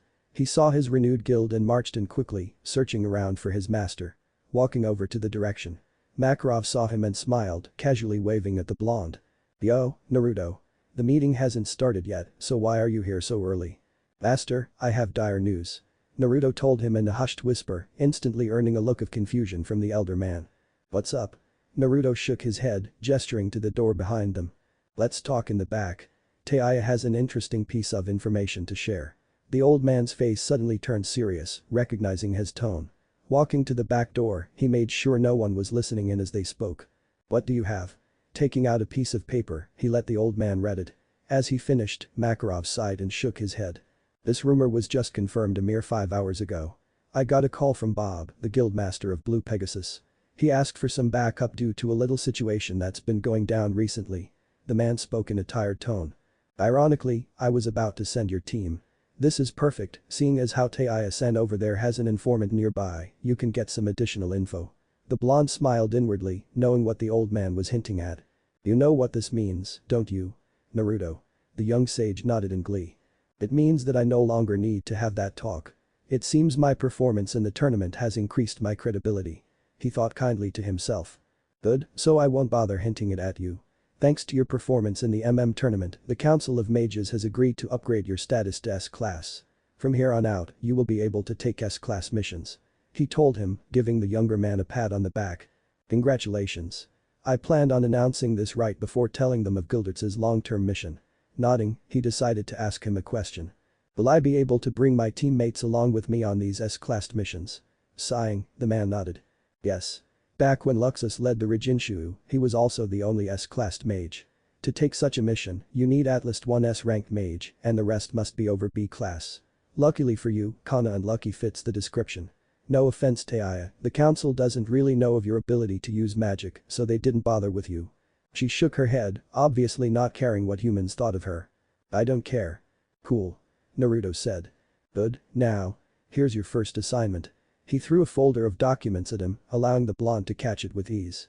You are to go to the guild, Blue Pegasus and report to Bob. He will explain the situation to you in full detail. I expect you, as the leader of Team Otherworld, to debrief Cana and Lucky. Naruto smiled and nodded to the man. I won't let you down, boss. Makarov nodded to him, pleased with his reaction. You are now a role model for children in this city, Naruto. Like Urza is to the young sorceresses, you are now to the young sorcerers. Expect to be trounced by paparazzi any day now.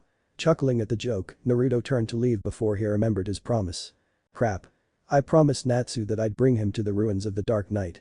Makarov shook his head. He can't go with you Naruto. The boy, while powerful, is far too immature to handle an S-class mission. I am already leaving Cana and Lucky's sanity as your responsibility. You don't need Natsu on your hands as well. Sighing, the blonde submitted.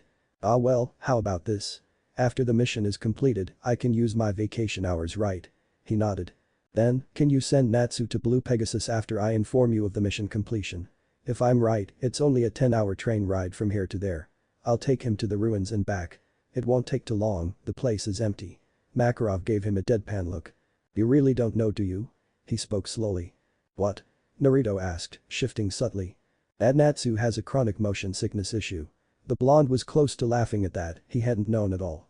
Ah well, he'll have to deal with it. Makarov nodded. Very well, I'll tell him. Thank you. Well, by your leave. I need to go prepare for the mission. Getting new gears and such. The old man dismissed him and followed. The meeting is in 30 minutes. Streets of Magnolia. As he left the building to go find an equipment shop, Naruto walked with a noticeable spring in his step. He was glad to have finally gotten his promotion, seeing as he entered the tournament for the sole reason of it. So, what will you do? Taya asked as they were walking. It's a mystery, but we'll figure it out. We're leaving as soon as the master finishes the meeting. Without saying another word, they silently walked to the local armory shop. The building was a medium-sized house with traditional sliding doors. Entering, he was welcomed to the very interesting sight of Cana, Lucky and Urza all there in a group. Oh? He said aloud, catching their attention. Naruto, Taya, how are you two today? Urza said first, waving casually at her friend. The blonde returned the gesture and smiled at them. I am fine. Taya replied dully, then looked at Naruto whom continued. Good. Just here restocking on some equipment. What about you girls? This time it was Cana that answered from the side. Well, you see. Urza here needed help in picking out armor. I don't know anything about armor really so I have no idea why she called me here. The brunette told him, scratching her head sheepishly. Chuckling, Naruto walked over and patted softly her on the back. Ah well, it's the thought that counts. Nodding with a grin, she stepped aside. Allowing Lucky to get a wave and smile.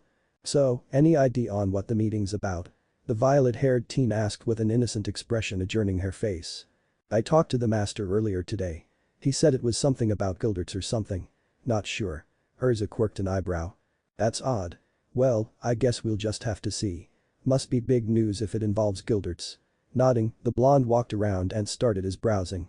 Going over the armor section, he eyed a few before picking a black Under Armour type wear. Why are you buying that? Those are for samurai. Cana commented, raising her brows in question. The blonde shook his head whilst walking towards the counter. It's very light and moderately durable. This armor, which costs only about as much as a video game would, could save my life one day, he answered with slight wisdom edging his voice. She nodded, understanding his reasons. When you put it like that, it makes sense. And with that, the girls continued their shopping. After 15 minutes, they decided to head back to the guild before the meeting started. Fairy tale. Alright you kids, let's get this started. Makarov started, eyeing all those within the building. His S-class mages were in the crowd with Luxus, Fried and a well-hidden mistgun on the second floor. Gildert's was sitting down on the stool next to where the master was, drinking with leisure. The rest were sitting around the food court, awaiting his speech. To start off, I wanted to tell you all about the job well done on the emergency order. The council is actually pretty impressed. Shocking, I know. He added, eliciting a few laughs. The fact that the council hated them were public. So it was weird to hear praise from them once in a while. I also have a few announcements to make. Casting a brief look towards his ace and quickly resumed. As some of you may have know, I made a deal with Gilderts, which was the sole reason he was in the tournament in the first place. The truth is he asked me for permission to take the 100-year mission. Gasps arose from the guild, looking at the man sitting down with shock. They were not ignorant to the famed 100-year quest being working mages. But old man. That's a suicide mission. Natsu started, losing some of his voice. Then a sudden laugh roared throughout the building. Everyone looked around for the source and saw Luxus with his arms crossed and eyes closed, a smile adorning his face. Interesting.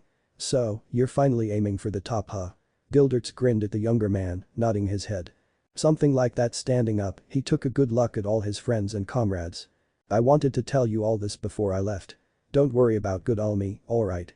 I decided to take this mission for a few, very personal reasons, and I didn't want to worry you all for the next 3 years after all. But as you all noticed during the match, my strength hasn't rusted at all during the years. I'll be gone for a while, so don't cause too much trouble. Understood? He exclaimed, causing most the guild to yell in confirmation. Some were a bit teary, already going to miss their friend. Urza and Mira smiled from where they stood, having faith that the man would return safely. A brave man. Naruto mumbled as he watched everyone crowd the taller man. His respect for him raising even more than before. After 10 or so more minutes, the master calmed everyone down, saying that he had one more announcement. The next things I have to say, well, it's a promotion. He looked towards the area where the resident blonde was and clapped his hands. Today, we crown our new S-class mage, Uzumaki Naruto. Turning their heads surprised, the guild saw a grinning Naruto waving his hands in a nonchalant manner. Many shouts of congratulations met him from numerous people, including the other S-class mages, before he was confronted by his teammates and friends. Awesome. Congrats, Naruto. Cana gave him a smile and hug, eliciting a few wolf whistles in the back. Lucky voiced the same and patted him on the back, happy for her friend. Not surprising, Luxa spoke from above, eyeing the whiskered boy with praise. Though he wouldn't ever admit it out loud, he thought the guy deserved to be on SS class. After hearing about the fight from Fried, being able to land a hit on the man is enough of a reason to put him near SS class. He respected strong people, that was a known fact. Therefore, he respected Naruto. HMPH. I have more competition. And with that in mind, he walked to his table. Silently thinking of new ways to utilize his powerful lightning magic in the near future. Congratulations on your promotion. A voice spoke from the corner. The blonde sage turned his head and saw the familiar face of Fried walking towards him, accompanied by a grinning Bixlow and an Evergreen whose eyes were comfortably looking elsewhere. Yeah. I heard you were pretty good. Well, I guess Evergreen over here can vouch for that. Bixlow said, chuckling at the slight twitch that was forming on said woman's face. As for Evergreen, she didn't say anything back. Knowing that it was indeed very true. Thanks guys. Looks like we're on the same boat, eh, Fried? The sage replied, glancing over to Gilderts, whom was making his way towards himself. Indeed. If you ever need tips, be sure to ask. Nodding at his offer, they shook hands with one another. A sign of pure respect. Yo. Can I borrow Naruto from you real quick? Gilderts finally spoke, gesturing to the second floor. Nodding again towards the man, he followed him up the steps for the first time. Arriving at a secure place, Gilderts took a moment to study his own thoughts before speaking. There were a lot of things he could say, but that wasn't how he did things. Short and sweet was always his favorite saying at times. I'll get straight to the point. You are a very powerful mage, Naruto, and I wanted to ask you of a favor. Taking a deep breath, he scratched the back of his head, a serious look upon him. Of course. Well, how do I put this? You see, Naruto, the world of mages isn't that simple. I know, shocking, right? That man from before, Ivan. You remember him? Naruto nodded, remembering the night as easily as anyone could. He's been up to something and I don't know what. But it's easy to tell that he's aiming at us, fairy tale. Understanding his plight, the Naruto spoke up. You want me to make sure the guild is okay? Gilderts half nodded, sighing in content. That too, and I want you to keep an eye on Luxus. Widening his eyes by a mere fraction, Naruto's face scrunched up in confusion. Why? Because Ivan's full name is Ivan Dreyer. He's his father. Realization dawning upon him, Naruto nodded in content. I see how troublesome. Very well, I'll keep a close eye on him. Anything else?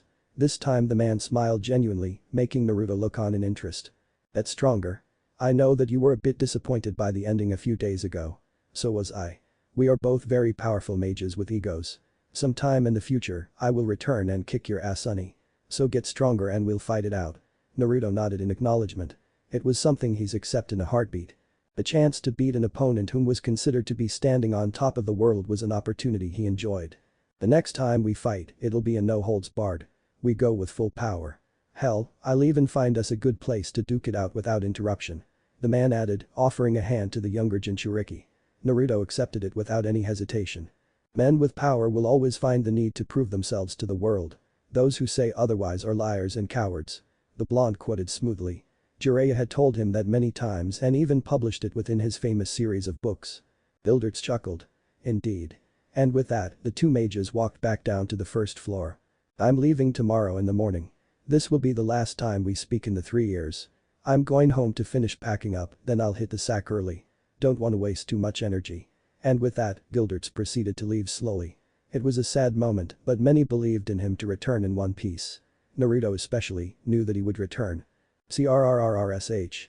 The sound of the wall being completely shattered was heard, immediately drawing attention from the entire guild. The tall man chuckled, sheepishly. He whoops. I'll pay for that when I get back, and with that, Gilderts dashed home without a single intent of paying at all. After a few moments, the entire building shared a familiar laugh. One of amusement, nostalgia and companionship all in one. This was Fairy Tail, home to some of the most weirdest people on the planet. Much to their own pleasure. After the meeting. So you're saying that we're going on an S-ranked mission? Cana spoke slowly as if having a difficult time understanding the phrase. The meeting didn't last too long, and most of the members went home soon afterwards. Naruto, however, needed to inform them of a new mission they had received. Yup. He replied dully. This time it was Lucky that stepped forward. And you're saying that we're going right now, as in right now, right now? He nodded again. Yup. There nothing to be said as Cana and Lucky both continued to stare at the blonde as if he were crazy in the head. No surprise for him really, already being used to it from both lifetimes. In fact, it was always an amusing sight to see.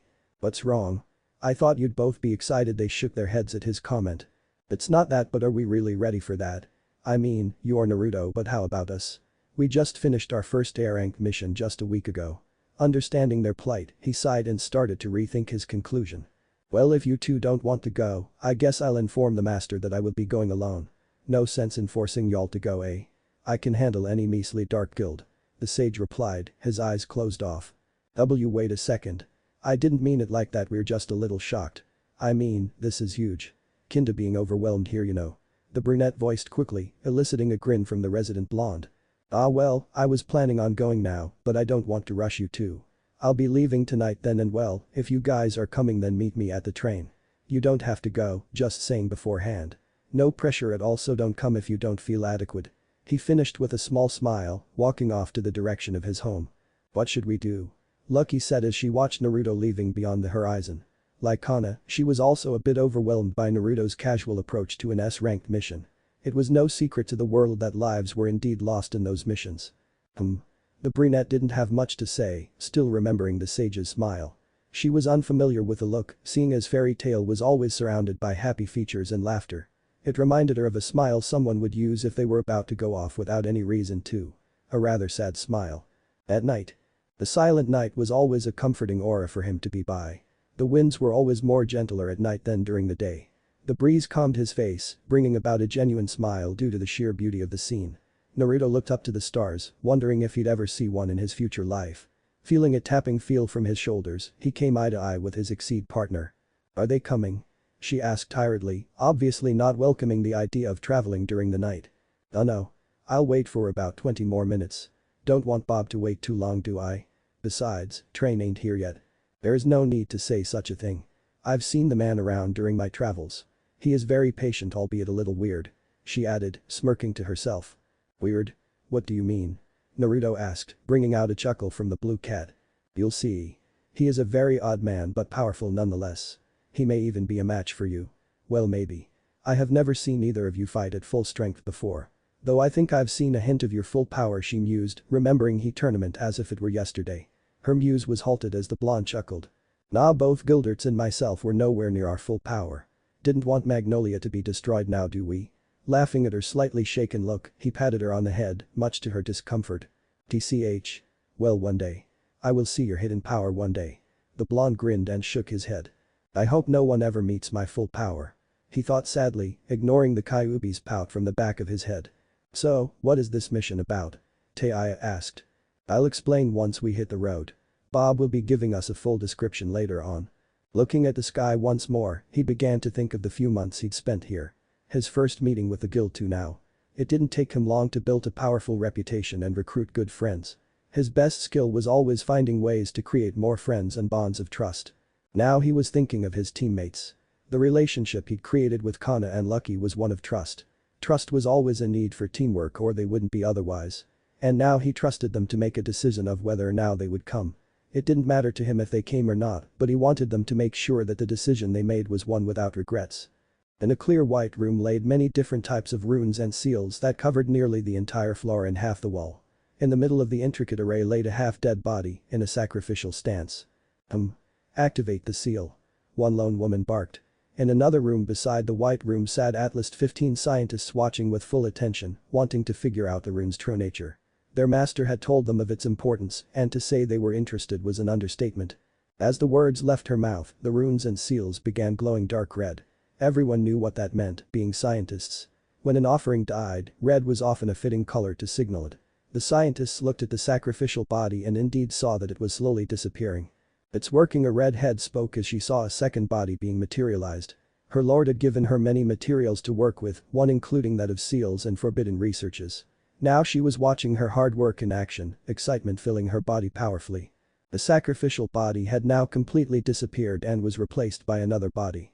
A man with long dark black hair, light brown eyes closed and a very feminine face overall. He laid naked and seemingly unconscious to them. Approaching the body, the 15 scientists started taking multiple notes on their success. Sounds of pens scribbling on paper was the dominant sound as the red-headed woman looked at the face of the man they had summoned. "I can't believe it worked. This seal, the Kenken Koremi, universe replacement seal, actually worked. So this man is actually one of my lord's greatest generals of war. He doesn't look very powerful, maybe we made a mistake." She thought with dismay, obviously displeased with the possibility of disappointing her master. Closing her eyes for a mere second, she widened her eyes as a scream was heard from behind her. Was all she could before half turning into ice. Turning her head around, she saw the formerly unconscious man looking at her with a powerful glare. "Who are you and where am I?" he growled dangerously. The woman was slightly shaken by the seemingly harmless man turning into a dangerous predator. I am Ursane. My lord asked me to summon you here." The man rose his brows, still confused. "Lord? Who is this lord?" he replied. "He suspected that you'd be hostile like this, so he told me to give you something." Gesturing to her front pocket, the man took out a plain, small piece of folded paper. Reading the contents, a slow smirk began to arise from his features. "I see, so the Judaim has called me to battle once again. Ha! This will be fun." Laughing hysterically at the situation, he unfroze her, much to her relief. The dark-haired man looked at the woman with amusement. "So you are serving him, eh? Take me to him. He owes me a damn good explanation." She nodded. "Very well. I shall call him to the ship. But first, can you unfreeze my subordinate?" Looking at her frozen lackeys, the man smiled innocently and shattered them to pieces, shocking the red-headed woman at his casualness. "That is what they deserve for summoning me while I was busy. You are lucky that I need you to bring me to your lord or you'd be dead as well." She nodded, intimidated by the man's calm but dangerous aura. Looking at him carefully, she noticed a veteran look in his eyes. The feeling he was giving off was almost as sinister as her own master, but in a different matter. Now she saw it. The monster that they had summoned. The mighty Leviathan had finally awakened from his cold slumber. Magnolia. 20 minutes into waiting and so sign of his friends left him slightly disappointed. Not at his teammates but rather at the decision they made. There was no sight of them. "Well, time to go. Are you gonna be asleep? The trip will be pretty long, you know," Naruto said aloud. Hearing the train approach, he began walking away slowly. As he was about to enter, a card flew down before him, along with roots growing on his foot. Smiling at the sudden gesture, Naruto turned around and saw both his teammates running towards him at full speeds. "Wait for us." They screamed out, carrying numerous bags on them. "You're late," he yelled, pointing at the train behind him. Smiling when they both tackled him and a half-asleep Taiyan right before the door closed. When they got up, the team shared a small chuckle. "Sorry, we were just packing," Cana told him with a smile. The blonde nodded and gestured to the seats behind them. "Come on, I'll give you guys the briefing." They nodded, now entering their professional stance. As Naruto was in front of the seats, he looked at them with a more genuine smile. "I'm glad you guys came, would have been boring if I had to do this myself," he said, eliciting a growl from his shoulders. "Oh sorry he. I meant do this alone with Taya. Chuckling, he placed the folders in front of them. So what's in this? Lucky voiced. This is a brief description of the request. Apparently, a dark guild has been running amok around a certain area. Blue Pegasus would usually handle this area, but they sent a help request. Most of their members have been out of action recently, you see. Opening the document, gasps came from them as they read of the situation. This is terrible. The violet-haired teen spoke, her brunette friend also agreeing from the side. Indeed. Bob will give us a full briefing later. So for now let's enjoy the ride. At Blue Pegasus. What? A scream shook everyone within the vicinity. The source of which was a green-haired, dark-eyed woman that looked to be near her 20s. She had many followers behind her, much to the master's displeasure. What do you mean by that? Why are you giving me this job tomorrow? I don't want to work with some stupid fairies. They always cause a lot of trouble. Me and Ichiya will be enough. The rant went on and on until the master, Bob, finally grew tired. He was usually a very patient man. But there were times when the woman in front of her just drove him crazy. From her selfish nature to her slutty and dirty attitude. HMPH. You will listen to me, or do you want that punishment? His killer intent began shrouding him, effectively making the woman stop in her tracks. What? Fine, damn it. And with that, she stormed out of the room. Her followers following her with glee. Bob sighed in dismay, hoping his decision wouldn't cause too many problems. I pity the man that has to deal with Karen. Wow, this place is pretty cool. The 10-hour ride to their destination was filled with much talk and laughter from the three. When they arrived, it was still early morning and they didn't bother going to the guild until the afternoon, so the team went to a hotel to rest up a bit. The three shared the room due to the insistence of Cana, whom was quite cheap when it came to these type of lodgings. And now, after a half-hour of mindless walking, they had finally arrived to the guild. The building itself was a mansion of sorts. The inside was designed to be very authentic, which was proven by the sheer amount of shiny twinkles from the walls. Everything was as clean as Naruto could possibly imagine himself. Indeed. Now, let's go find the master. Naruto mentioned, looking around for anyone in the vicinity. He was about to ascend the stairs before something caught his eye. And that something was a sight to never forget, unfortunately. Hello, honey. It was a very awkward meeting. The man, Naruto thought, was standing right above them in a seemingly white dress suit and a rose decoration on his chest. Looking closely, Naruto recognized a chain belt that held various types of lab-type bottles. But the scariest thing was the man's severely disfigured face. Never in his life has the young sage seen such an ugly person. He heard the Kyuubi laughing his ass off from within his seal, and he himself was on the verge of cracking up furiously. Covering his mouth with his hands, he attempted to control the urge to just outright laugh. Come on, Naruto. You're the 7th Hokage, control yourself. He thought furiously to himself. Curious to his teammates' reaction, the blonde casted a brief look to them, only to see the facial disfigured man harassing his teammates. What the hell are you doing? He growled, forgetting his previous laughter. Marching towards the man, he proceeded to kick him straight into the wall, leaving a slight footmark on the man's suit. And with all this happening, Naruto had completely missed Aya's look of brief fright. Was that Nichiya? And no, impossible, Nichiya is an exceed. The blue cat thought to herself, sighing in relief. Hey, what the hell is your problem? I'm just trying to make your teammates more comfortable. Cana and Lucky nearly puked at the subtle hint while Naruto started rolling his sleeves. Well, you better get comfortable because I'm about to kick your ass. As he was about to charge, another blonde man caught his shoulders from behind. Unfazed by this, Naruto turned his head and saw a man with spiky yellow hair and tinted glasses, wearing a suit that was a formal black. Now, you must forgive Ichiya here. He's kinda like that. The man spoke with a smile. Calming down, Naruto sighed and scratched his head. Alright, but if he does that again, I'm gonna skewer him till you won't even recognize him anymore. But it seems like someone beat me to doing that already. Glaring at the man furiously. The now identified Ichiya had just felt as if a huge monster had just set his sights on him as prey. Anyways, my name is Uzumaki Naruto, and this is my team. He gestured, allowing the two to step up. Ana Alberona. Pleasure. She smiled, bowing lightly at the blonde man. Lucky Aliada. Nice to meet you. The violet-haired woman did the same, only for the other man to wave his hands in defense, grinning. Nah, no formalities. I'm just any other man forgetting his manners for a moment, he decided to straighten up. My name is Leo. Karen is still in her room preparing for the mission, so I apologize for that. Master Bob will be coming down in a few minutes as well. As soon as he said that, Leo set his gaze at Ichiya. Aren't you gonna introduce yourself, Ichiya? Of course, hello, honey. My name is Ichiya Wanderlei Kotobuki. It's an honor to make your acquaintance. And with that, the man laid down on his knees in front of Cana and kissed her hands. Naruto has suddenly felt the urge to kick his ass, but Cana waved him off, much to his relief. Hi. It was weird for the brunette, never having such a bold and weird person. Oh such beauty, may I have the honor of giving you a massage? The brunette shook her head in the negative. No thanks. And with that, the short man launched off towards Lucky. Sweat dropping, Cana couldn't help but give the man a weird look. Talk about a fast rebounder. Anyway, so it seems he will be part of our joint mission, huh? I mean, if this guy comes along, I just might go insane. Naruto deadpanned, making Leo chuckle lightly. Karen can be a little flirty with you, but do your best to ignore that. She does it with every man she fancies. Nodding, Naruto just wished he got to work with regular people, but that was seemingly not the case here. Not a problem. Just as he said that, steps could be heard from the stairs, drawing the attention of everyone in the room. They all watched to see a stunningly beautiful woman walk down the hall with calculated steps. She had green hair flowing down to her back. Naruto could only guess that this person was Karen. Now from said woman's point of view, she was quite surprised when she spotted an above-average handsome blonde in the lobby with his eyes seemingly on her.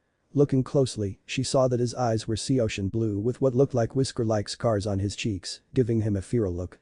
She rose a brow, wondering who he may be. Boy, who are you guys? It was Cana that answered. We're from Fairy Tail. As she was about to continue, the green-haired woman fixed a glare at her. I wasn't talking to you. Now, you blonde. Who are you? For some odd reason, Naruto just knew this mission wouldn't end well. With Cana glaring at her like she is now, the team dynamics would be crushed to pieces in a mere second. Please refrain from speaking to my teammate like that. Other than that, my name is Uzumaki Naruto. We're here about the joint mission. Eyes widening slightly at the recognition, she began to smirk slowly. Her opinion of the mission was starting to rise suddenly. I see. Bob is gonna be here any second. Allow me to introduce myself. I'm Karen Lilica. She smiled slyly, inwardly smirking when he noticed the other brunette woman growling. Name's Cana Alberona. Pleasure. The brunette gritted out, obviously displeased by her attitude. I'm Lucky Alietta, nice to meet you. The violet-haired girl said as well. Karen shook her head and sighed. I don't care who you two are.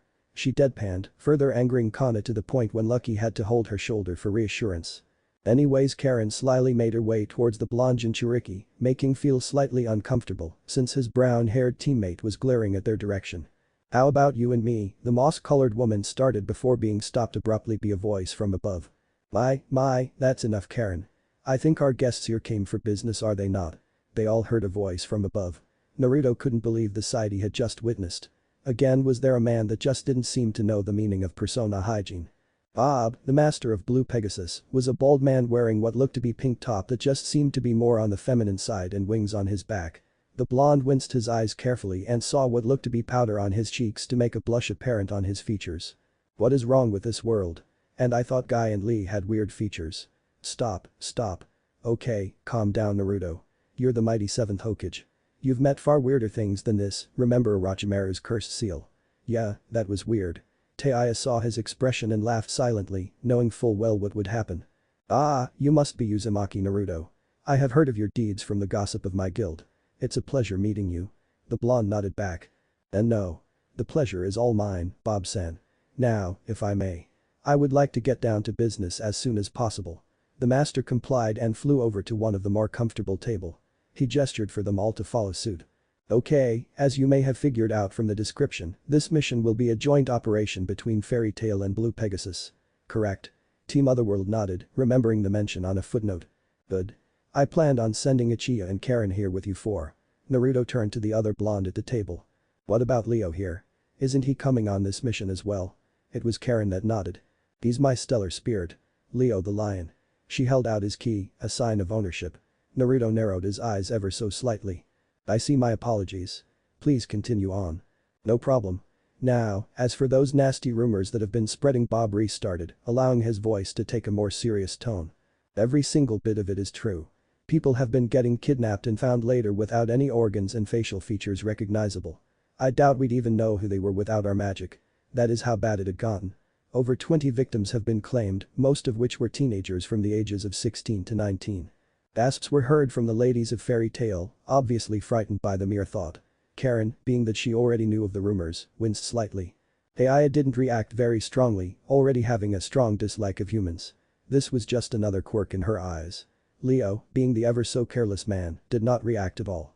Ichiya looked slightly grim in the face, and as for Naruto, well, he just kept his eyes forward, not wanting to miss any minor detail escape him. We are still unsure of the culprit's true goal, but we know who the culprits are. Boo. Naruto voiced. The Dark Guild, Deslizers. Their hideout is somewhere in the forest to the east of here. My guild has not been able to perform a proper Can hunt mission because my top mages have been out of commission for a while. That is why I called Makarov for some help. The sage nodded, understanding his logic, having done the same during his cage days. What do you propose we do? Bob-san. The flying man took a moment to think. I would scout the area in teams before launching an attack plan. Information is your true ally on this mission, so that should be your most important goal. Naruto smirked, having thought the same. I thought the same. I'll take care of the information gathering. He started before he remembered what his master had said. Actually, everyone on my team will be doing the information gathering. How about Karen, Ichiya and Leo scout the jungle? We won't be long, will that suffice with you guys? Naruto proposed to the group. Sounds good. Cana replied first, followed by Lucky, whom was quiet from the side. I agree, and you should too, Karen.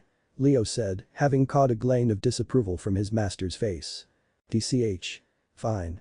Never saw any reason for all that though. It would be better if we just stormed the place. Karen grunted. Bob shook his head. Please ignore everything that she says, Naruto-kun. She is a powerful mage, but her wits are very poor along with many other things.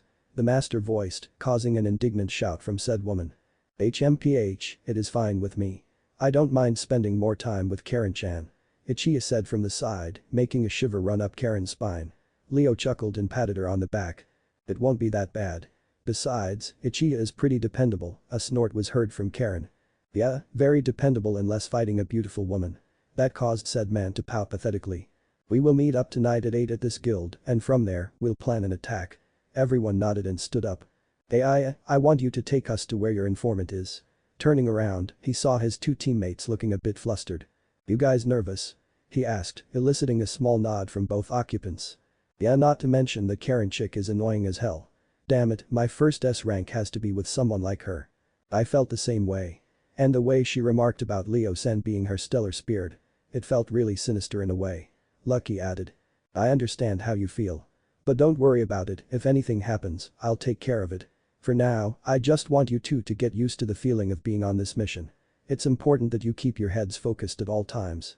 Accepting the voice of their leader, they smiled and looked to one another with reassurance. Good. Now, let's go find Taiya-chan's little friend. It was a good day to be evil. Especially when two of the most frightening warriors in the world were meeting from atop the flying ship Beatrice. Two people were speaking to each other in a tone that could only be heard between two long-time acquaintances. One was a man who wore his usual hooded cloak and black pants. The other man wore a loose buttoned white shirt with a blue vest over it and blue pants that had white snow designs upon it.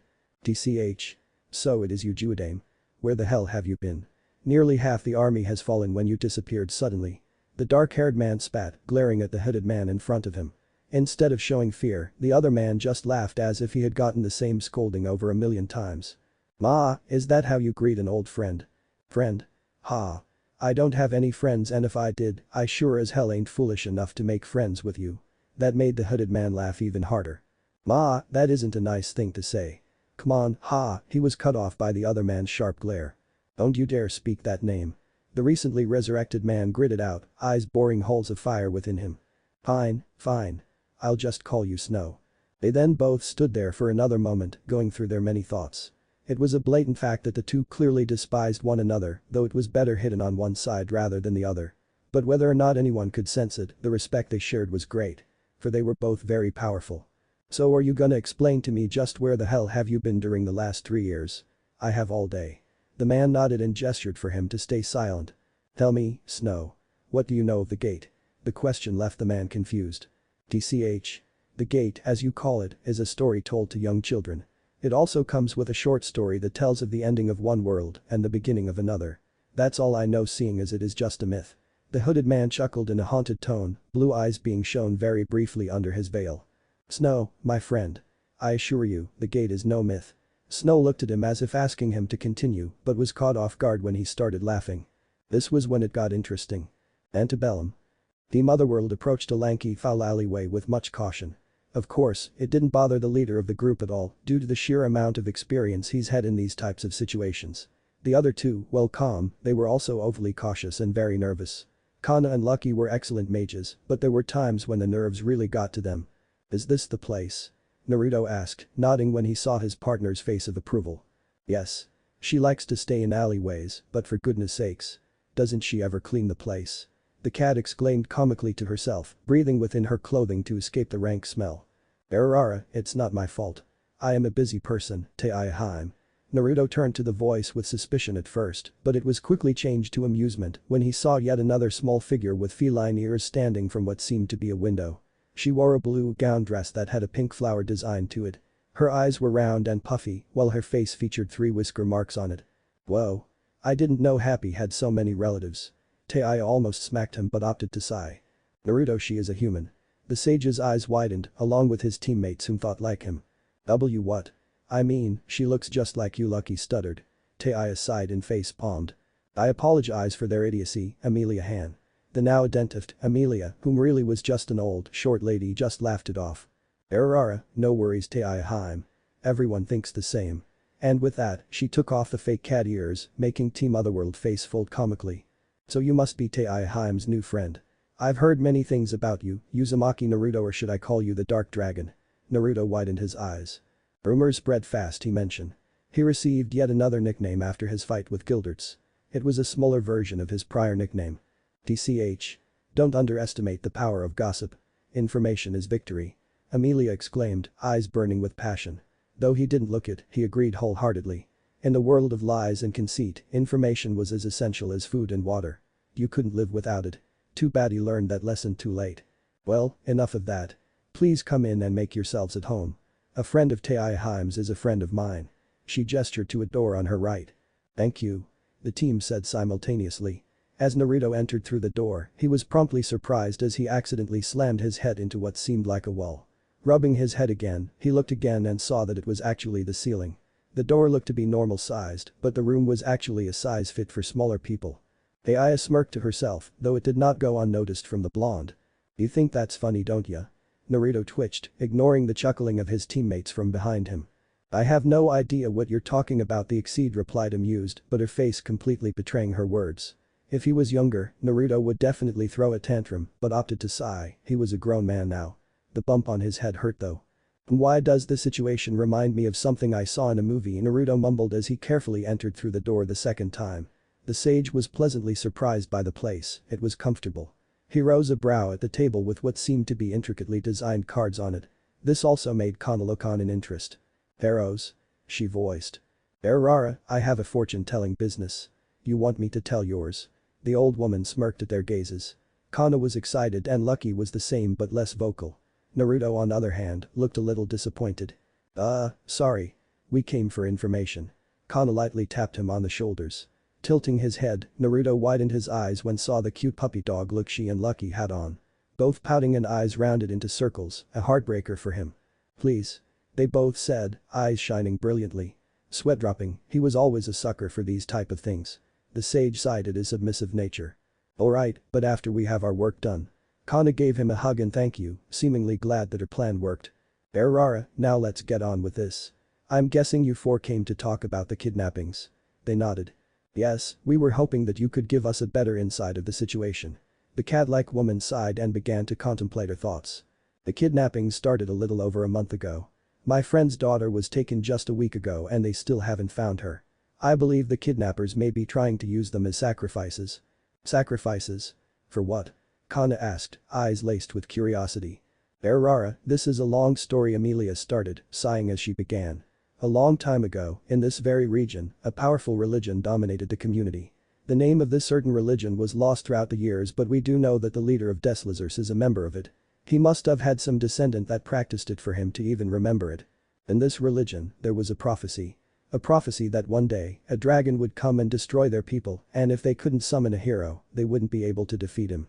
To summon a hero, they would have to sacrifice 35 pure souls and a mother." And with that, she took a breather.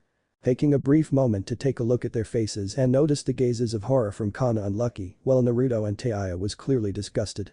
"And it seems that day has come. Uzumaki Naruto."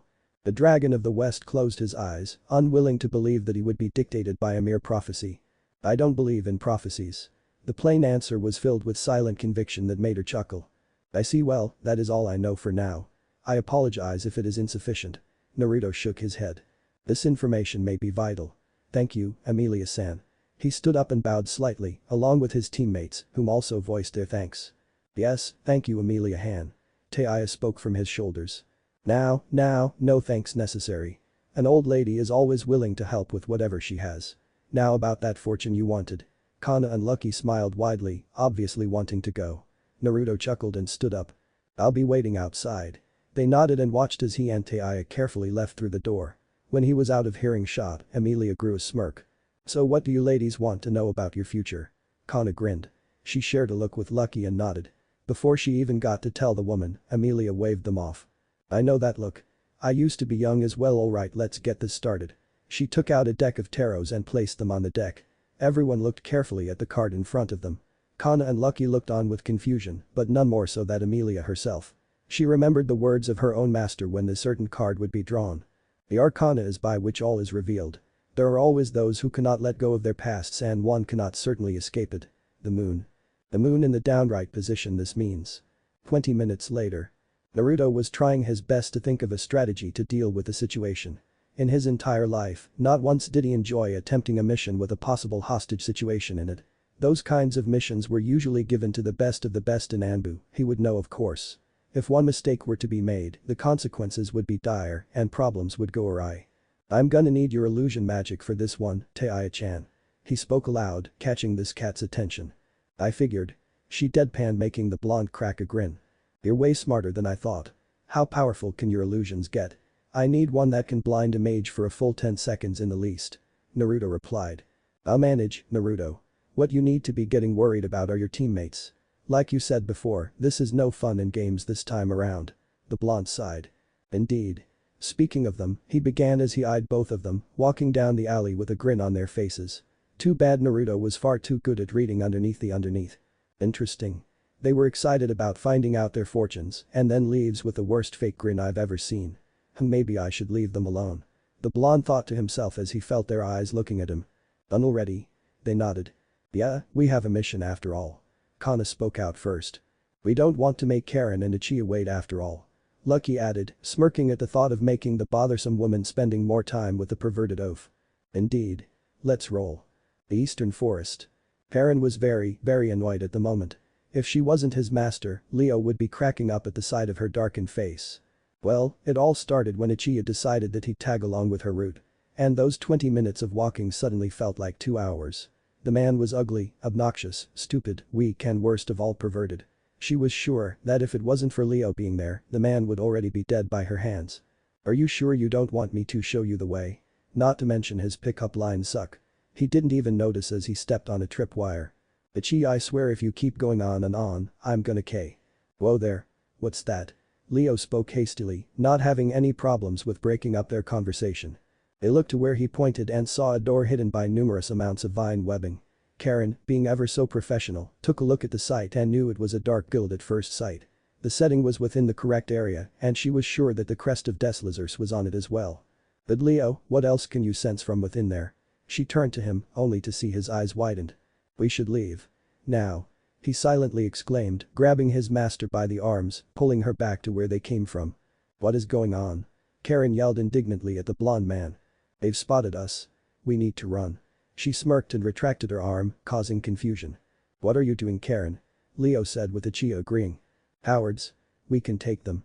They're only a measly dark guild after all. Karen voiced, causing Leo to growl slightly. Fool. We're outnumbered and Deslizers is famous for there. He never got to finish as a single person jumped in between the three of them. Completely shocked by this, Leo and Ichiya was forced to jump back as the man knocked Karen out with a single chop, sending her to the ground. For her sneakiness. Yes, the forest is out home after all. He said with an unconscious Karen in his arms. The man wore a camouflage-type cloak around him with short baggy pants. He had black shaggy-like hair and dark eyes. We of Deslizers are the strongest in the forest. And now I'm gonna be having fun with this little lady in a second, ha ha ha ha. Leo growled at the man, only to get laughed at. Looking around, he realized that they were surrounded by what seemed to be 15 mages. Come on now. We live in the forest. Don't you think we'd have traps to alert you of your presence? Don't underestimate dark guilds. Damn it. What should we do? Ichiya asked Leo, obviously ill-prepared for this situation. Leo frowned and looked around. I'll make an opening for you to run. Find Naruto. He nodded. Leo took a look at his hands and smirked as his rings appeared. Close your eyes. Leo told Ichiya, whom complied. Zenith of Regulus, Shishikoyo. Lion brilliance, creating a sudden flash of light, blinding their attackers for an instant, Leo started to attack the man that held Karen. Ichiya, who understood what to do in that one instant, dashes off to find their backup. Oh? You guys have backup? No matter. No one can defeat us in the forest. The man said, looking at Leo smugly. You'll find that our backup is quite formidable. Enough of that. I'm taking back Karen. TCH. Please, we have her hostage. You wouldn't want her to get hurt now, would you? The stellar spirit gritted his teeth, obviously angry at the moment. He took another moment to nod. But now leave. I don't need a stellar spirit like you in the way. Leo could only watch as he held a knife to Karen. Returning to his own world, the man only had one last thought. Hurry up, Ichiya. The end. Thanks for watching, also remember to subscribe and like this video. See you in the next video.